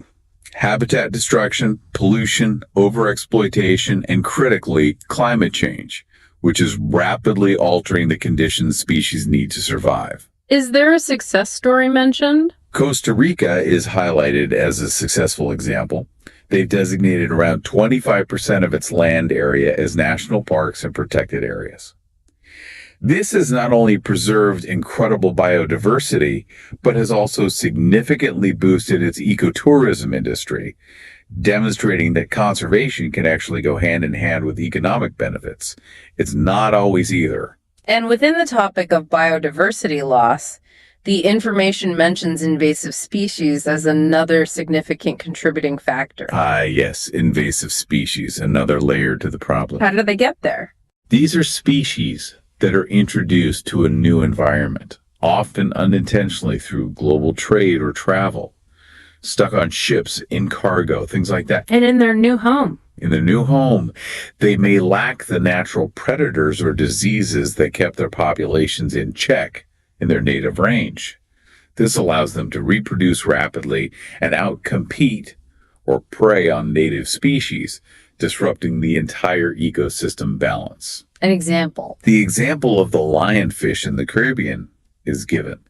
It's a species from the Pacific that is now rapidly spreading and frankly devastating native fish populations on Caribbean reefs because nothing there eats it readily. Can we control them? Control measures exist, like targeted removal programs or sometimes biological controls, but once established, invasive species are often incredibly difficult and expensive to eradicate. Prevention is much better. Which highlights an important argument that strengthening biosecurity measures at borders and ports is crucial. Preventing the introduction of invasive species in the first place is far more effective and less costly than trying to manage or remove them after they've established populations. It's a vital step in protecting native biodiversity and maintaining ecosystem health. Okay, we've covered a range of interconnected environmental problems. Now let's really focus in on what many consider the defining challenge of our time: climate change itself. The information emphasizes that this is primarily driven by human-induced greenhouse gas emissions. Yes, understanding the causes and consequences of climate change is absolutely fundamental to grasping the scale of the problem we face. So the primary cause. The primary cause, highlighted repeatedly across the sources, is the burning of fossil fuels, coal, oil, and natural gas. For energy transport. Exactly. When we burn these fuels for energy generation, transportation, industrial processes, and heating or cooling our buildings, they release huge amounts of greenhouse gases into the atmosphere. Mainly CO2. Primarily carbon dioxide, yes, but also methane and nitrous oxide. These gases act like a blanket, trapping heat and causing the planet to warm. This is the greenhouse effect, amplified by human activity. But it's not solely about burning fossil fuels, although that is the biggest piece, right? No, you're right. Other significant sources contribute as well. The information mentions livestock farming, particularly cattle. Cow burps, basically. Well, methane from their digestive processes, yes. It accounts for around 14.5% of global greenhouse gas emissions, which is significant. And deforestation we covered. Deforestation, as we discussed, releases stored carbon and reduces the number of trees available to absorb CO2. Industrial processes, like the production of cement used in construction, are also significant sources of CO2. Cement production alone accounts for about 8% of global CO2. Even landfill. Even the decomposition of organic waste in landfills produces methane, another potent greenhouse gas. And the growth of urban areas. The growth of urban areas globally also plays a role, increasing overall energy demand, which is often met by burning fossil fuels, especially in rapidly developing economies where urbanization and industrialization are happening quickly. China, for instance. China, for instance, is currently the largest emitter, accounting for around 27% of global emissions. That reflects its massive population and rapid economic growth built significantly on energy-intensive industries. This brings up a crucial point about equity, highlighted in the information. The distinction between historical and current emissions. Yes, this is really important. Developed nations, like the United States and those in the European Union, are responsible for a disproportionately large share of the greenhouse gases that are already in the atmosphere. Because they industrialized earlier. Exactly. Estimates suggest these countries are responsible for about 50% of the cumulative CO2 emitted since the start of the Industrial Revolution around 1850. They industrialized first, powered by fossil fuels, benefiting economically over centuries. Whereas developing economies. Now, rapidly developing economies like India, while growing contributors, still have much lower per capita emissions than developed nations. But they face significant international pressure to curb their growth and emissions simultaneously, which they see as unfair given the historical context. This disparity leads to a critical argument that while a global transition to renewable energy and reduced emissions is essential for everyone, developed nations have a historical responsibility to lead. Lead how? This means not only making deep cuts to their own emissions, but also providing significant financial and technological support, known as climate finance and technology transfer, to help developing countries transition to cleaner energy and adapt to climate impacts without hindering their necessary development. Is anyone doing this well? Developing countries leading? China's enormous investment in renewable energy capacity is often cited. They added over 400 GW of solar and wind power by 2023, which was more than the rest of the world combined in that year. It's presented as an example of a major developing economy making significant strides in balancing energy needs with emissions reduction efforts, even while still being the largest overall emitter. A specific economic mechanism mentioned in the information to help reduce emissions is carbon pricing. Can you explain that? Yes. Carbon pricing is essentially putting a cost on emitting carbon dioxide. The idea is simple. Make polluting more expensive, thereby incentivizing businesses and individuals to reduce their emissions. How does it work in practice? It can be done through a carbon tax, where a price is applied directly to greenhouse gas emissions, or through a cap-and-trade system. Cap-and-trade. Where a limit or cap is set on the total amount of emissions allowed in a sector or economy, and companies can buy and sell emission permits amongst themselves.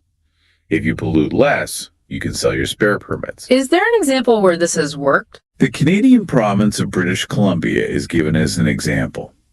They introduced a carbon tax back in 2008, and studies reportedly showed it led to a 15% reduction in emissions per capita compared to other Canadian provinces. Without hurting the economy. Seemingly without negatively impacting overall economic growth.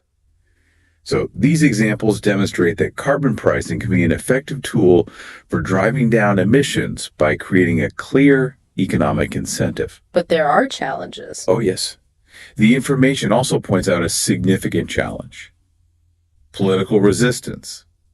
Industries that are heavy emitters often lobby strongly against carbon pricing policies because they would face increased costs, potentially impacting their profitability. Vested interests pushing back. Exactly. This resistance has been a major obstacle to implementing carbon pricing in many places, including long-running debates in the United States. The argument here is that while effective economically, successful implementation of carbon pricing requires substantial political will and sustained public support to overcome opposition from powerful interests. Now, let's turn to the consequences of climate change, which are already being felt globally and are projected to become much more severe. The information details a range of widespread impacts. First and foremost, rising global temperatures. Right. The planet has already warmed by about 1.1 degrees C since pre-industrial times, according to the Intergovernmental Panel on Climate Change, the IPCC. 1.1 degrees Celsius. Doesn't sound like much. It might sound small, but remember, it's a global average, and it's enough to significantly alter weather patterns. This warming is leading to more frequent and intense heat waves, which pose direct risks to human health. Like the one in Europe recently. The intense European heat wave in the summer of 2022, for instance, is estimated to have contributed to over 15,000 excess deaths. It has real, fatal consequences. And those rising temperatures are fueling more extreme weather events? Exactly. We're seeing an increase in the frequency and intensity of events like hurricanes and cyclones, heavy rainfall leading to floods, and prolonged periods of drought. The physics are quite clear on this. Any specific examples? Cyclone Idea in Mozambique in 2019 is mentioned as a devastating example. It was a powerful storm amplified by warmer ocean waters, which caused widespread destruction and displaced over 1.8 million people. These events are becoming stronger and happening more often in a warmer world. Sea level rise is another major consequence. What causes that? It's caused primarily by two factors. Yeah. First, the thermal expansion of ocean water as it warms. Warmer water takes up slightly more space. Second, and more significantly now, the melting of glaciers and ice sheets on land, pouring fresh water into the oceans. How fast is it rising? The information notes that global sea levels are currently rising at an average rate of about 3.7 millimeters per year. Doesn't sound like much per year. It might seem incremental, but over decades it really adds up. This poses an existential threat to low-lying island nations, like the Maldives and the Indian Ocean, which are just a few feet above current sea level. They could literally disappear. And coastal cities. Coastal cities around the world are also at risk, facing increased flooding from storm surges and high tides. The city of Jakarta in Indonesia is a dramatic example. It's already sinking due to factors like groundwater extraction, and rising sea levels are significantly exacerbating the flood risk there. They're even planning to move the capital city partly because of this. Climate change also has direct impacts on food and water security. Yes, absolutely. Changes in temperature and rainfall patterns, particularly increased frequency and intensity of droughts and desertification, are reducing crop yields in many regions. Where is this particularly bad? The material highlights estimates that in sub-Saharan Africa, for instance, climate impacts could lead to a 10-20% reduction in yields for staple crops, potentially affecting the food security of 20 million people who rely on that production. Water scarcity is also increasing in many areas as glaciers shrink and rainfall becomes less predictable. There are significant health impacts beyond just heat waves and extreme weather events, too. That's correct. Warmer temperatures can expand the geographic range of disease vectors, like mosquitoes and ticks. Meaning diseases spread. Potentially bringing vector-borne diseases such as malaria and dengue fever to new areas that were previously too cool for them. Furthermore, climate change contributes to conditions that make wildfires more frequent and intense. Like in Australia. The massive bushfires in Australia in 2020, for example, released huge amounts of smoke that severely worsened air quality across vast regions, causing respiratory problems for millions. It connects back to air quality. And the economic costs of these consequences are projected to be enormous. Staggering. The International Monetary Fund, the IMF, has estimated that unchecked climate change impacts could lead to global economic losses, potentially reaching $23 trillion by 2050. $23 trillion. It's a colossal figure. That encompasses the cost of repairing infrastructure damaged by extreme weather, losses in agricultural productivity, decreased labor productivity due to heat stress, managing health crises, and the costs of adapting to changes like sea level rise. Finally, a consequence that carries immense human weight is the potential for climate refugees. Yes. The United Nations, the UN, projects that by 2050, rising sea levels, increasing desertification, and other climate impacts could potentially displace as many as 200 million people from their homes. 200 million people forced to move. Individuals and communities forced to migrate because their environment can no longer support them. This presents enormous humanitarian challenges, requiring mass relocation and aid, and can also create significant geopolitical tensions and instability as large populations move across borders or within countries. So, looking at these severe consequences, what does the information suggest about action, particularly regarding the uneven impact? We talked about equity before. Well, given that the impacts are disproportionately severe in vulnerable nations, which often have contributed at least to historical emissions, the material strongly argues for global financial mechanisms. There's a clear need for support structures. Support to do what? To help these nations not only mitigate their own emissions, but crucially adapt to the changes that are already locked in and manage the humanitarian challenges, including potential resettlement for those displaced by climate impacts. It's about adaptation as much as mitigation for some. Is there an example of adaptation? The Netherlands Room for the River project is given as an example of adaptation in a developed nation. Instead of just building higher dikes, they are strategically creating space for rivers to safely flood during peak flows, acknowledging higher water levels are coming and working with nature, not just against it. So that kind of thinking needs to be global. This kind of proactive adaptation is needed globally, but crucially, with financial support directed to those who need it most but can least afford it. This naturally leads us to the discussion of solutions.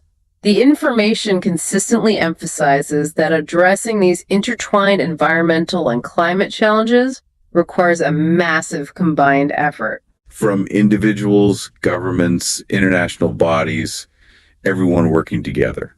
Absolutely. There's no single silver bullet. It's a portfolio of actions needed across every sector. And one of the most critical areas for action is transitioning to renewable energy. Fundamental. Replacing fossil fuels with clean sources like solar power, wind power, hydropower, and geothermal energy is presented as absolutely key to reducing greenhouse gas emissions. Are there examples of countries doing well here? The material highlights countries that have made significant progress. Denmark, for instance, gets over 50% of its electricity from wind power already. And Costa Rica has achieved an impressive feat, meeting around 99% of its electricity needs from renewable sources, mainly hydro and geothermal. So it is possible. These examples show what's possible. However, scaling renewables globally faces significant challenges. Well, the initial investment costs can be high, although they are falling rapidly, which is good news. Integrating variable sources like solar and wind, which only generate power when the sun is shining or the wind is blowing into existing power grids, requires costly upgrades and energy storage solutions. like batteries. And land use. And large-scale renewable projects, like vast solar farms or extensive wind turbine arrays, can sometimes lead to land use conflicts or environmental concerns regarding habitat disruption or, say, bird collisions with turbines. These need careful management. So this gives rise to an argument that achieving a widespread shift requires... It requires significant government support, really, in the form of subsidies, favorable policies to encourage investment, alongside massive private sector commitment. It also means carefully planning and managing the deployment of renewable infrastructure to minimize its own environmental footprint. You don't want to solve one problem by creating another. Is there an example of ambitious policy? India's incredibly ambitious target of installing 500 GW of renewable energy capacity by 2030 is cited as an example of a major economy setting a bold policy direction to drive this transition, despite also relying heavily on coal currently. It shows the intent is there. Beyond energy, adopting sustainable practices across various sectors is crucial for reducing environmental impact. Yes, things like the circular economy concept. Explain that briefly. Moving away from a linear take, make, dispose model where we extract resources, make products, use them briefly, and throw them away to one where materials are reused, repaired, and recycled as much as possible to minimize waste and keep resources in use for longer. And waste to energy. Waste to energy initiatives, where waste that cannot be recycled is burned under controlled conditions to produce electricity, are also mentioned as part of the solution in some places. Examples. Examples include Sweden, which converts an impressive 99% of its household waste into energy, or recycles it. Very little goes to landfill. And Japan, known for its high recycling rate, exceeding 80% for municipal waste through meticulous sorting. And sustainable agriculture. Sustainable agriculture is another key area. Practices like agroforestry, integrating trees into farming landscapes, as seen in parts of Brazil, not only diversifying income for farmers and enhance biodiversity, but also improve soil health and help sequester carbon in the trees and soil. So the argument is that shifting to these practices requires... It requires significant investment in infrastructure, like modern recycling facilities and renewable energy grids to power them. And crucially, widespread public education and behavior change. People need to participate.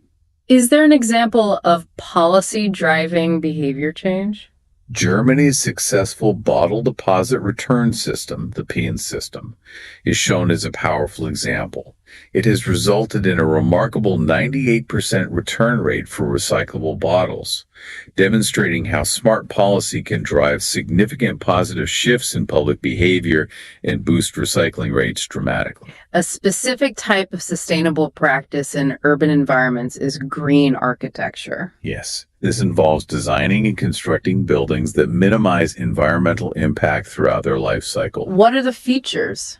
Features include energy-efficient designs that reduce the need for heating and cooling, using sustainable and recycled building materials, incorporating rooftop solar panels, rainwater harvesting systems, and green spaces like green roofs or walls.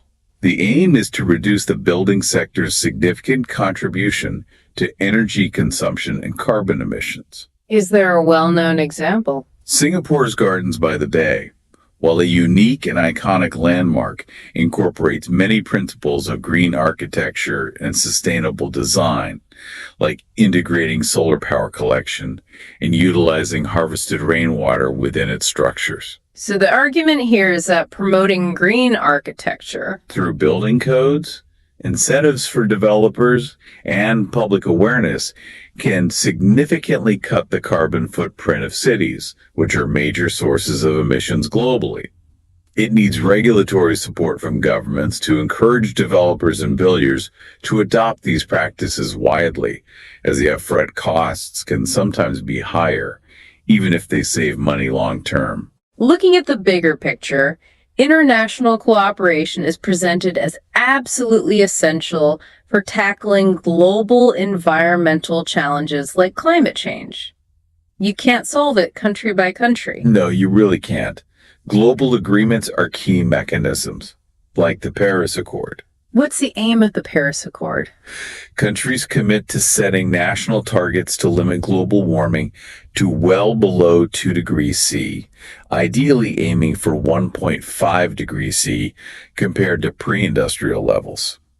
These agreements rely on countries fulfilling their national commitments, which vary, and involve mechanisms like climate finance. Or no finance. Institutions like the Green Climate Fund have been established, with wealthier nations pledging financial support to help developing countries invest in clean energy and adapt to climate impacts. Pledges have totaled around $10 billion initially, but the information points out that significant funding gaps still persist compared to the estimated trillions needed globally. The money isn't flowing fast enough. And technology transfer. Technology transfer, providing access to and training on green technologies like solar power or energy efficiency measures to countries in Africa or Asia, is highlighted as critical for ensuring that solutions are accessible and effective globally, not just concentrated in wealthy nations. This links back strongly to the argument about historical responsibility. Exactly.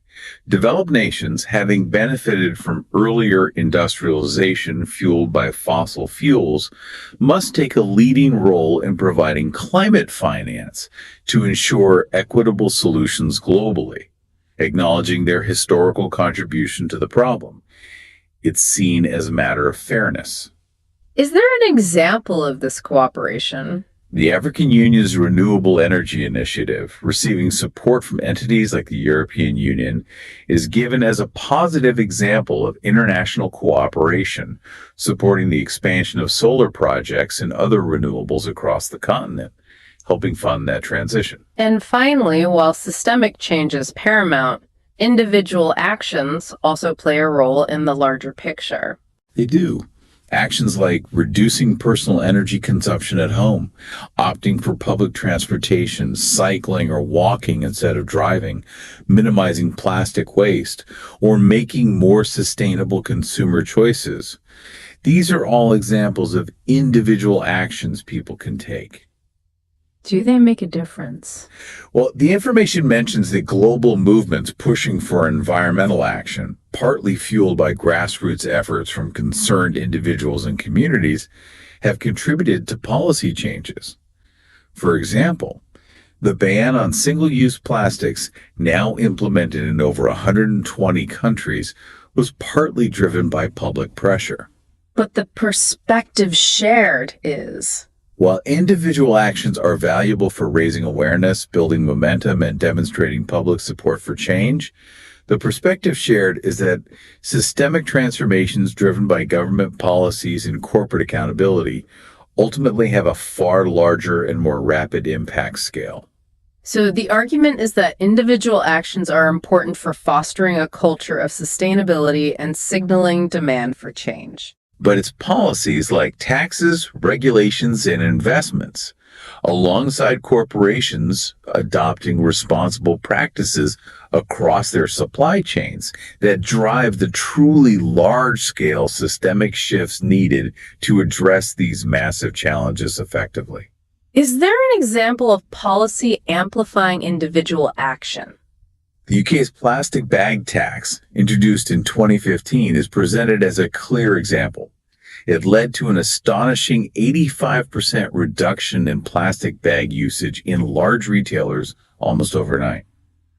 It shows how a relatively simple policy can amplify the impact of individual choices and drive rapid, widespread behavioral change.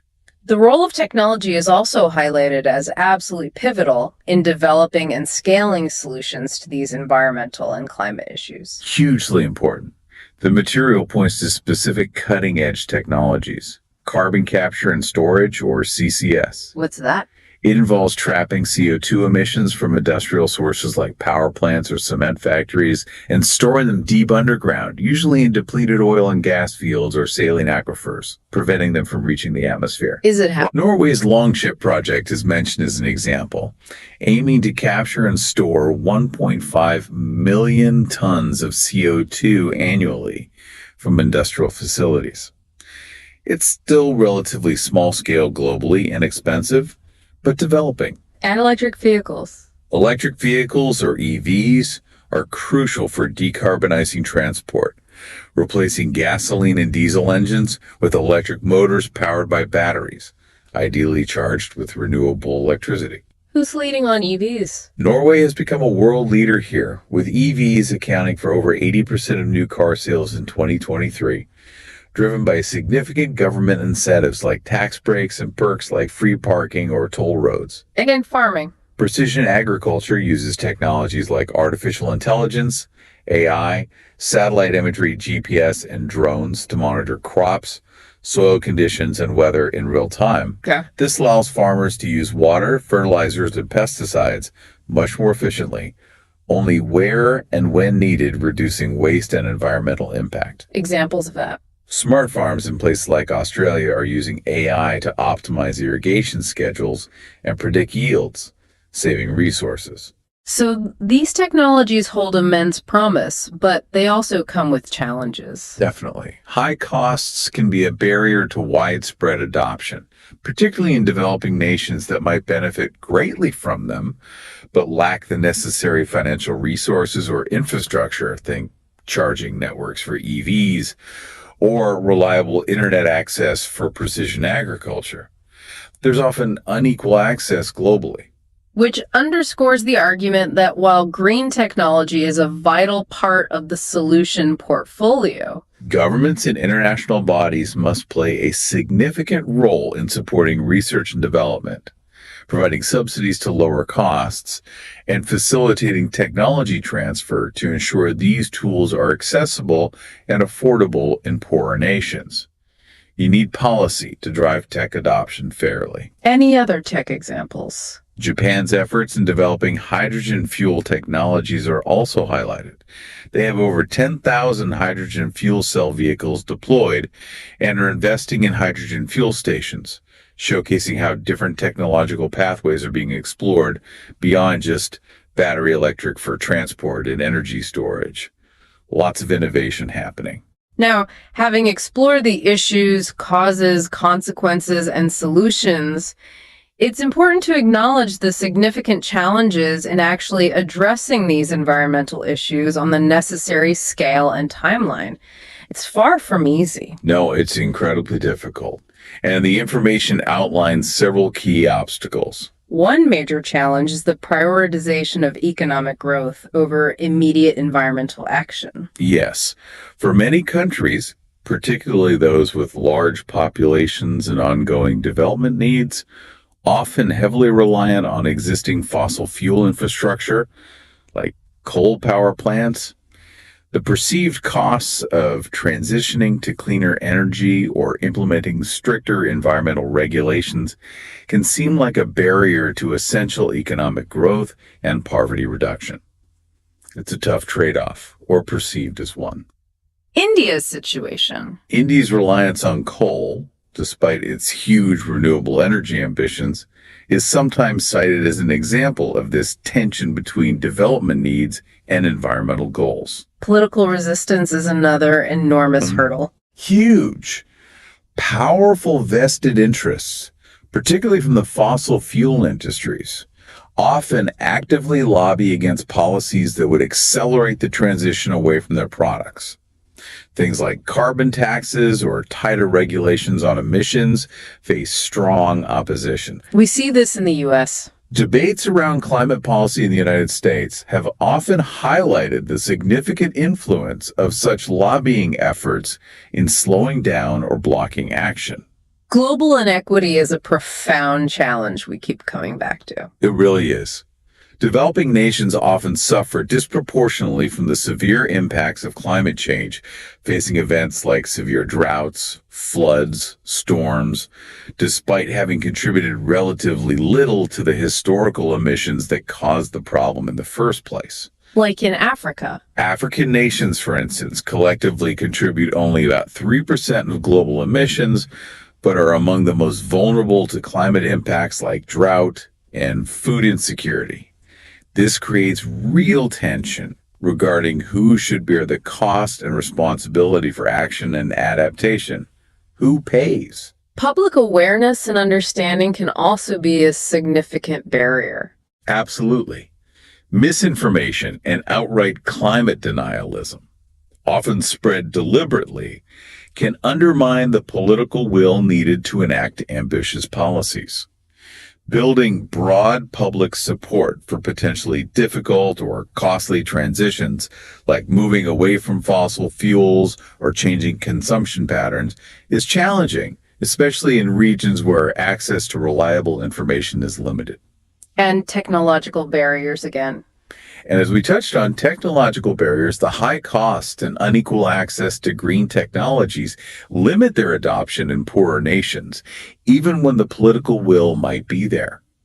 A country might want to leapfrog fossil fuels and adopt solar, but if the panels and batteries are prohibitively expensive or the technical expertise isn't available locally, it remains out of reach without support. So the argument presented is that overcoming these complex and interconnected challenges requires strong global leadership willing to prioritize long-term sustainability over short-term economic gains. It requires widespread education to foster understanding and build public support for change. And crucially, it necessitates equitable resource distribution and financial mechanisms, climate finance again, to ensure that all nations, particularly those most vulnerable and least responsible, have the capacity to participate in and benefit from solutions. Is there an example of this tension playing out? The example of Brazil's resistance at times to strengthening Amazon protection policies, highlighting the tension between national development goals and the globally recognized value of the rainforest, sort of encapsulates the difficult trade-offs and political complexities involved. Okay, we've taken a really deep dive into a wealth of detail here, from, microscopic pollutants and drivers of deforestation to the mechanics of global emissions. The grim realities of rising seas. The promise of renewable energy and green tech, and the very real political and economic hurdles that stand in the way. The entire point, really, has been to build a robust, interconnected understanding of these issues. Precisely. And having this detailed understanding, including the specific examples we've discussed for, Delhi's air, the Ganges River, the Amazon, the Maldives, Denmark's wind power, Germany's recycling, and the relevant vocabulary is incredibly valuable. How so? Well, it gives you the concrete details and framework needed to articulate your ideas clearly, whether you're discussing these topics in conversation, writing an essay, or maybe tackling a listening or speaking task for something like IELTS, as you mentioned earlier. Right. It's about being able to structure your thoughts logically, considering the underlying causes, the wide-ranging effects, the potential pathways forward with solutions, and the significant challenges that need to be overcome. And being able to support those points with compelling examples, it shows you've really engaged with the material. Engaging with topics at this level of detail moves you beyond just surface-level knowledge and helps you develop a more nuanced perspective, which is key for effective communication, I think. Absolutely. So, what does this all mean as we wrap up this deep dive? We've explored the vast, interconnected web of environmental issues, delved into the clear human causes and the profound, far-reaching consequences of climate change. Looked at the promising solutions being developed and implemented around the world. And examined the significant hurdles that make addressing these issues such a complex and urgent task. This exploration really underscores that understanding these topics isn't just about acquiring knowledge for a specific purpose, like an exam. It's about grasping one of the most critical, defining challenges facing humanity in the 21st century. It affects everyone, everywhere, no exceptions. Okay, so here's a final thought for you, the listener, to consider as you process everything we've discussed today. Given the immense complexity, the overwhelming scale of the challenges we've outlined, and the scientific urgency that calls for rapid action, how do we ensure that the urgency we feel in translating information into understanding actually translates into effective, widespread action? That's the crucial question, isn't it? What does it truly take on both an individual level and a global scale to bridge that gap between knowing what needs to be done and actually doing it? It's a question that sits right at the heart of this whole challenge. It is indeed something to really reflect on. We encourage you to continue exploring these vital topics, to keep asking questions, and to seek out reliable information. Stay curious. And if you found this deep dive valuable and insightful, please take a moment to like, share, and subscribe to the Learn English Lab YouTube channel. Your support really helps us continue creating deep dives like this one. Thanks so much for joining us today. Hello, welcome to the Learn English Lab. Today, we're embarking on a deep dive into a topic that is, well, profoundly important for every single one of us, no matter where we live or what we do.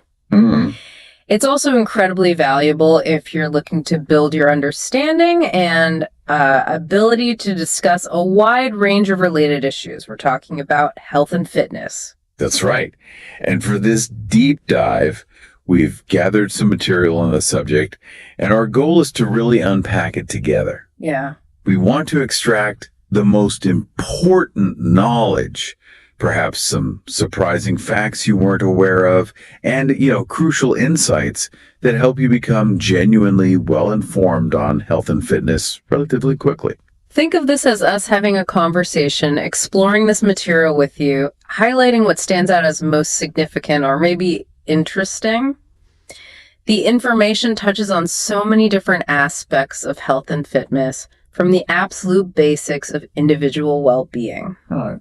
Right up to major global trends and policies that affect populations worldwide.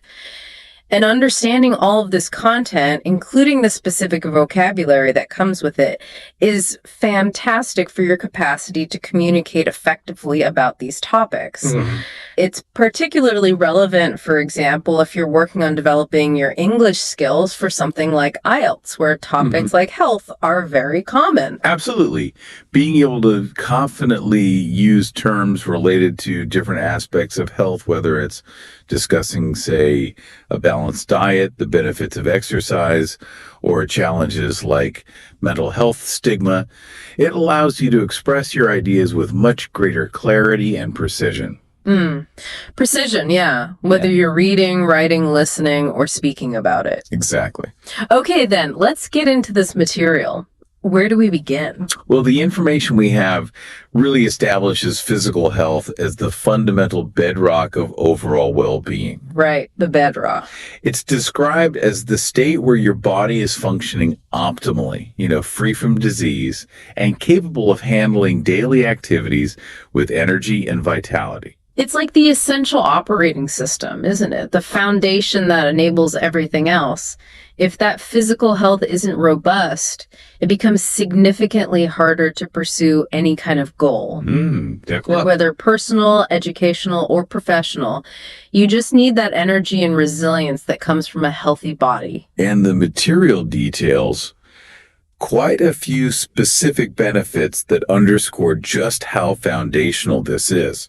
For instance, it profoundly enhances cardiovascular function. Cardiovascular function, so the heart and circulatory system. Precisely, the health and efficiency of your heart and blood vessels. And the insights provided give us some really tangible outcomes from improving cardiovascular health. We're talking about a reduced risk of serious issues like heart disease, stroke, and high blood pressure. Correct. And the data points shared are quite compelling. Engaging in even a moderate level of aerobic exercise, something like brisk walking, cycling, or swimming. Just normal stuff, yeah. Yeah, for just 150 minutes each week can lead to a noticeable reduction in blood pressure. The sources note this can mean a drop of 5 to 8 millimillichico. mmHg, millimeters of mercury. That's the standard unit for measuring blood pressure. Okay, so that's a very specific, measurable improvement from a relatively modest amount of activity. It is. And beyond that, that same level of moderate activity is linked to a substantial cut in the risk of heart disease by a full 30%. 30%. That's a major impact from something that's quite achievable for most people. Really highlights the power of consistent, moderate effort. Exactly. And beyond the heart, physical health is also vital for your musculoskeletal integrity. Okay. Musculoskeletal, bones and muscles. Yes, the strength and health of your bones and muscles. Which feels directly related to mobility, doesn't it? Just the ability to move around freely and easily in your daily life without pain or restriction. It is, and it's absolutely crucial for preventing conditions like osteoporosis. Ah, right. Where bones get weaker. Exactly, where bones lose density and become fragile, increasing the risk of fractures. The material points out that engaging in weight-bearing exercises, like lifting weights or... activities where you work against gravity, like lifting weights, using resistance bands, or even just walking and running, can actively increase bone density year after year. So it's not just about keeping your muscles strong, but reinforcing your actual skeleton. That's right. The data suggests a tangible increase of 1 to 3% annually with consistent weight-bearing activity. It's an active process of building stronger bones. That's quite interesting. And the sources also mention a boost to the immune system. Yes, that's another significant benefit. Regular physical activity seems to enhance your body's natural defenses. It makes you more resilient, improves its ability to fight off infections. So you're potentially getting sick less often? Is that the idea? That's the idea. Studies mentioned suggest that consistent activity might reduce overall infection rates by maybe as much as 30%. 30% again. Wow. Yeah. Furthermore, the research indicates it can even make vaccinations more effective, strengthening your body's response to them. Okay, so when we talk about the value of physical health, we're not just talking in general terms. We can point to specific improvements like enhanced cardiovascular function, stronger musculoskeletal health, increased bone density, and better immune efficacy. Having that specific vocabulary really helps you articulate these clear, measurable benefits, especially, if you're discussing health topics, perhaps in an exam context or just in general conversation. It really does. Now, while the benefits are clear, the material also highlights some significant contemporary challenges to maintaining good physical health. Oh, absolutely. Modern lifestyles present quite a few obstacles. The dramatic rise of sedentary behavior is a huge one. So many jobs now involve sitting at a desk for hours on end. Yep. We spend so much time looking at screens, and the way many of us live, particularly in urban environments, it just doesn't naturally encourage activity, does it? It really doesn't. And this sedentary behavior, according to the information, is directly contributing to major health issues globally. It's linked to the increase in obesity, the prevalence of type 2 diabetes, and cardiovascular diseases. The scale of the problem worldwide is, frankly, quite striking. The numbers presented are hard to ignore. The World Health Organization reports that a staggering 1.9 billion adults globally are overweight. 1.9 billion. And 650 million are classified as obese. But what really jumps out is the trend. That obese figure has actually tripled since 1975. Tripled. That's a profound shift in global health demographics in just a few decades. It really is. And urbanization itself plays a complex role here. Rapid city growth often means less readily available, safe green space or infrastructure for physical activity. Right, fewer parks, maybe sidewalks aren't great. Exactly. Less access to recreational facilities. And on top of that, urban life often means greater reliance on readily available, but often highly processed foods. So the environment we live in can actively make it harder to make healthy choices. It's not just about individual willpower, is it? Not at all. The material also draws an important distinction when looking at health burdens across different parts of the world. In many lower income nations, persistent infectious diseases like tuberculosis and malaria remain major health concerns. The sources note, for example, 10 million new TB cases reported in 2023. Wow. Often linked back to inadequate healthcare infrastructure. So while affluent nations might have largely controlled many infectious diseases, that's certainly not the global reality. Precisely. In more affluent countries, the primary health challenge has shifted significantly towards non-communicable diseases, often referred to as NCDs. NCDs, non-communicable, meaning they don't spread person to person. Correct. These are conditions like cancer, heart disease, diabetes, and chronic respiratory diseases. And the data highlights just how dominant NCDs are in higher income settings. They now account for a substantial majority of deaths, around 70% in high-income countries. That contrast is stark, and it fundamentally changes the focus of public health efforts and healthcare systems in different regions. Understanding these global patterns and being able to use terms like sedentary behavior, non-communicable diseases, or healthcare infrastructure is really essential for discussing potential solutions. Right. Solutions like planning age-friendly cities with green spaces or working towards what you called global health equity. Exactly. Another critical aspect the material delves into is preventative healthcare. Yes. This is the proactive side, measures taken before you get sick to prevent illness or detect it early, rather than just treating it once it's developed. It's framed as absolutely crucial for long-term health outcomes. For individuals and whole populations, yeah. And the examples of success here are, well, historically profound. Vaccinations are highlighted as a major win for public health. Absolutely. The sources showcase the incredible impact. Vaccinations led to the complete eradication of smallpox globally. Eradication. Gone. And have reduced polio cases worldwide by an astonishing 99.9%. That's the near elimination of a devastating disease through preventive action on a massive scale.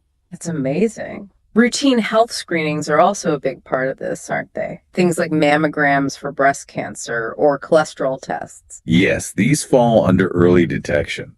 The idea is to catch conditions like cancer or heart disease risk factors in their earliest stages, often before symptoms even appear. Makes sense. And when detected early, treatment is often much more effective. The material states that early screenings can improve survival rates by up to 20%. 20%. And lifestyle interventions like programs designed to help people quit smoking or manage their diet, they're preventative too, right? Indeed. They have a significant impact on long-term health. Quitting smoking, as an example given, can reduce the risk of lung cancer by 50% within just 10 years of stopping. 50% in 10 years. That's a powerful illustration of how changing a behavior can fundamentally alter your health trajectory. It really is. But even with these proven benefits, access to preventive services isn't equal everywhere. That's a key point, isn't it? That's a really important point the material emphasizes. In many lower income regions, there are significant hurdles, shortages of medical facilities, a lack of trained healthcare professionals, logistical challenges, all limiting access to essential vaccinations, screenings, and preventative programs. So discussing public health strategies really requires addressing these disparities, using concepts like preventive interventions, early detection, and critically, health equity, ensuring everyone has a fair opportunity to be as healthy as possible. Precisely. Finally, under the umbrella of physical health, the material covers the management of chronic diseases. Okay, so these are the long-term conditions that aren't necessarily cured but require ongoing care, like diabetes, hypertension, high blood pressure, or asthma. Exactly those. The focus shifts from prevention to management, aiming to maintain quality of life and prevent complications. This often involves tools for self-monitoring. Self-monitoring, like checking your own blood sugar. Yes. For instance, someone with diabetes might use a glucometer to track their blood sugar levels regularly. And consistently taking prescribed medications is obviously key. It's essential for controlling the condition and minimizing long-term damage. The sources also highlight the positive role of patient education, giving individuals the knowledge they need to understand their condition. Right, empowering them. And support groups, providing a community for shared experiences and encouragement. So it's not just medical treatment, but empowering the patient with information and support networks. Exactly. And studies show that participation in diabetes education programs, for example, can help patients lower their HbA1c levels. Okay, you mentioned HbA1c before. What is that again? Yes, it's a useful term to know, especially discussing diabetes. HbA1c is a blood test that measures your average blood sugar levels over the past 2 to 3 months. So it gives a longer-term picture than just one reading. Precisely. It gives a broader picture of sugar control. The material notes that diabetes education programs have helped patients lower this specific measure by about 0.8%. Okay, 0.8%. That sounds like a significant drop in that context, but managing these conditions also faces hurdles. Yes, the hero points out that high treatment costs can be a significant financial burden for many, even in wealthier countries. And restricted healthcare access, especially in rural areas, makes getting consistent, ongoing care challenging. So terms like chronic disease management, self-monitoring, and medication adherence are really central to discussions about healthcare systems and patient care, particularly when considering issues of access and affordability. Very useful vocabulary there. Moving on, the material dedicates a significant section to nutrition, which it frames as the essential fuel for optimal performance. Fuel, yeah. And that makes perfect sense. Your body needs energy and nutrients for literally everything it does, from, running a marathon to thinking clearly to regulating your emotions. Exactly. Nutrition isn't just about avoiding illness. It's about powering your entire system. The information breaks down the core principles of a balanced diet, emphasizing that it's about getting the right components in the right proportions. These components are carbohydrates, proteins, fats, vitamins, and minerals. Right, the macronutrients and micronutrients. And it gives us examples of where to find these vital components in food. Complex carbohydrates. Yeah, from whole grains like oats, brown rice, or quinoa. They provide sustained energy, avoiding those sharp energy spikes and crashes you get from simple sugars. Right. And proteins. Lean meats, fish, eggs, legumes, tofu. Crucial for building and repairing tissues, muscles, and supporting immune function. Then healthy fats from sources like olive oil, avocados, nuts, seeds, and fatty fish. They aren't just energy. They're vital for brain health, hormone regulation, and absorbing certain vitamins. Hormone regulation, interesting connection. And then fruits and vegetables packed with micronutrients.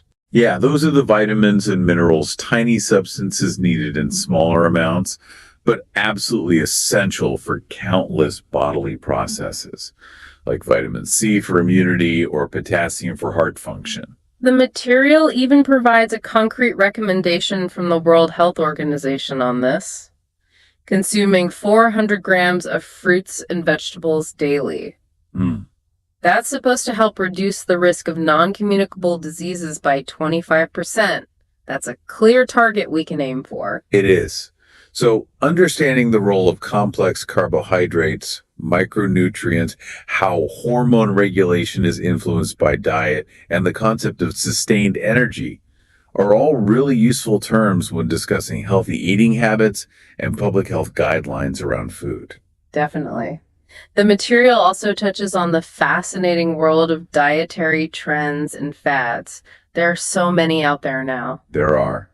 There's a huge amount of interest in optimizing health through diet, and this leads to the popularity of various approaches. And some specific examples are mentioned. Veganism, for instance, which excludes all animal products. It's highlighted for potential benefits like lower cholesterol levels and often a smaller environmental footprint compared to diets, including meat. Okay. However, the sources also note the potential risks of certain nutrient deficiencies, particularly pointing out vitamin B12, iron, and omega-3 fatty acids.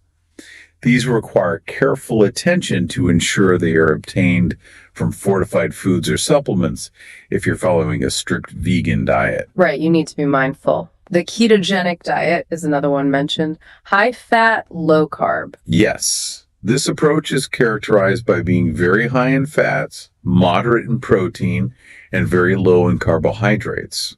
It's often associated with rapid weight loss. Yeah, you hear about that. But the material cautions that if not managed properly, it could lead to potential downsides, such as an increase in LDL cholesterol, often called the bad cholesterol, which can increase heart disease risk. Needs care. Okay. Intermittent fasting is also discussed. That's more about when you eat, right? Exactly. It isn't about what you eat, but when. It involves alternating between periods of eating and fasting. The material suggests potential benefits for metabolic health, how your body processes energy. Metabolic health. But also stresses that it really requires medical supervision, especially for individuals with certain health conditions or those on specific medications. Not for everyone just to jump into. Good point.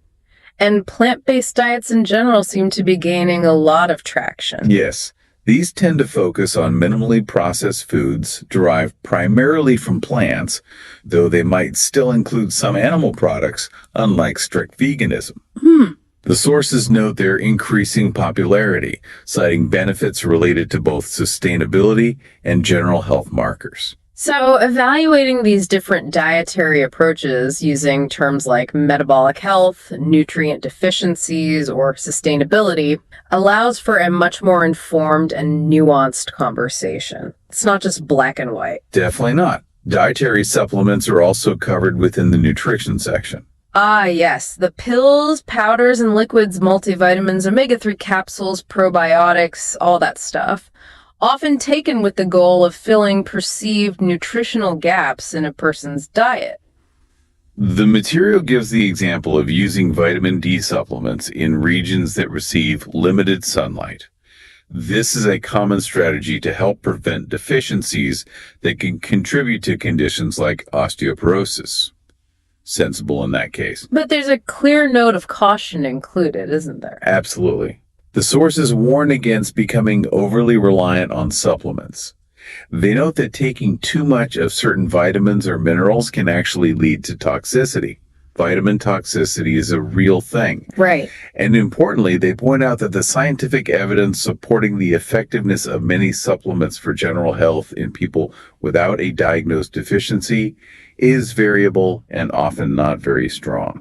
Interesting. It's a huge global market, though. The material mentions it was valued at $150 billion in 2023 alone. That figure certainly reflects significant consumer demand and perhaps belief in their benefits. But it also underscores the regulatory challenges in such a vast and often lightly regulated market. So, discussing supplement use requires navigating this complex area, understanding the demand, the potential targeted benefits for specific deficiencies, but also the crucial questions around evidence, over-reliance, and those regulatory challenges. Important vocabulary again. And we also need to consider global nutrition challenges, as outlined in the material. It makes it clear that malnutrition is a much broader issue than just starvation. Right. It's defined to include not only undernutrition, not getting enough calories or nutrients, but also overnutrition, consuming too many calories, and specific micronutrient deficiencies, lacking essential vitamins or minerals, even if calorie intake is okay. The challenge is very significantly worldwide. In many lower-income countries, issues like childhood stunting are prevalent. Stunting, meaning impaired growth. Yes, exactly. The material mentions 149 million children are affected, meaning their growth is impaired due to chronic undernutrition. And widespread vitamin A deficiency affects 340 million children, increasing their risk of infections and blindness. Huge numbers. Devastating. Meanwhile, in higher income nations, the major issue is often overconsumption, particularly of processed foods high in sugar, unhealthy fats, and salt. Exactly. This dietary pattern is a primary driver of the global obesity and diabetes epidemic. The sources state that 422 million adults worldwide have been diagnosed with diabetes. 422 million. And food insecurity, the lack of consistent access to enough affordable, nutritious food, remains a massive global problem, often made worse by things like climate change and conflict. The FAO, the Food and Agriculture Organization of the UN, reports that 2.4 billion people are affected by food insecurity. That's a staggering proportion of the global population struggling to simply access enough food. So when we discuss potential solutions to these layered global issues, being able to use specific vocabulary like stunting, food insecurity, micronutrient deficiencies, or discussing strategies like agricultural innovation or food subsidies is crucial for clarity. Definitely. Shifting focus now. The material highlights mental well-being, framing it as the core of resilience. The core of resilience. I like that. This really emphasizes that mental health, how you feel, think, and behave, isn't separate from physical health. It's absolutely central to your overall state of fitness and ability to function well. It plays a direct role in your engagement with physical fitness. Good mental health provides the motivation and energy needed for healthy behaviors like consistently exercising, making nutritious food choices, and maintaining social connections. And on the flip side, if you're struggling with poor mental health like anxiety, depression, or chronic stress, it can manifest physically, can't it? Oh, certainly. Leading to lethargy, making it harder to stick to healthy routines, pushing you towards unhealthy comfort foods, or maybe increasing the likelihood of substance misuse. It's all connected. So what techniques for improvement are mentioned? Well, mindfulness practices are highlighted as particularly effective. Mindfulness, like meditation, yoga, maybe journaling. Exactly, activities like that.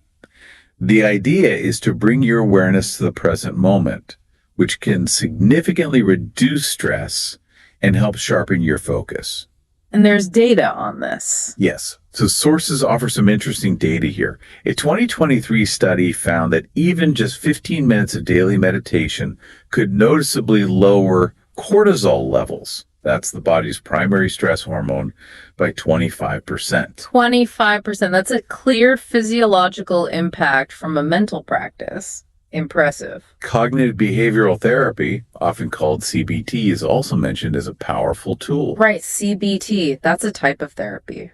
Yes, a type of talk therapy that focuses on helping individuals identify and challenge negative thought patterns and behaviors that contribute to distress.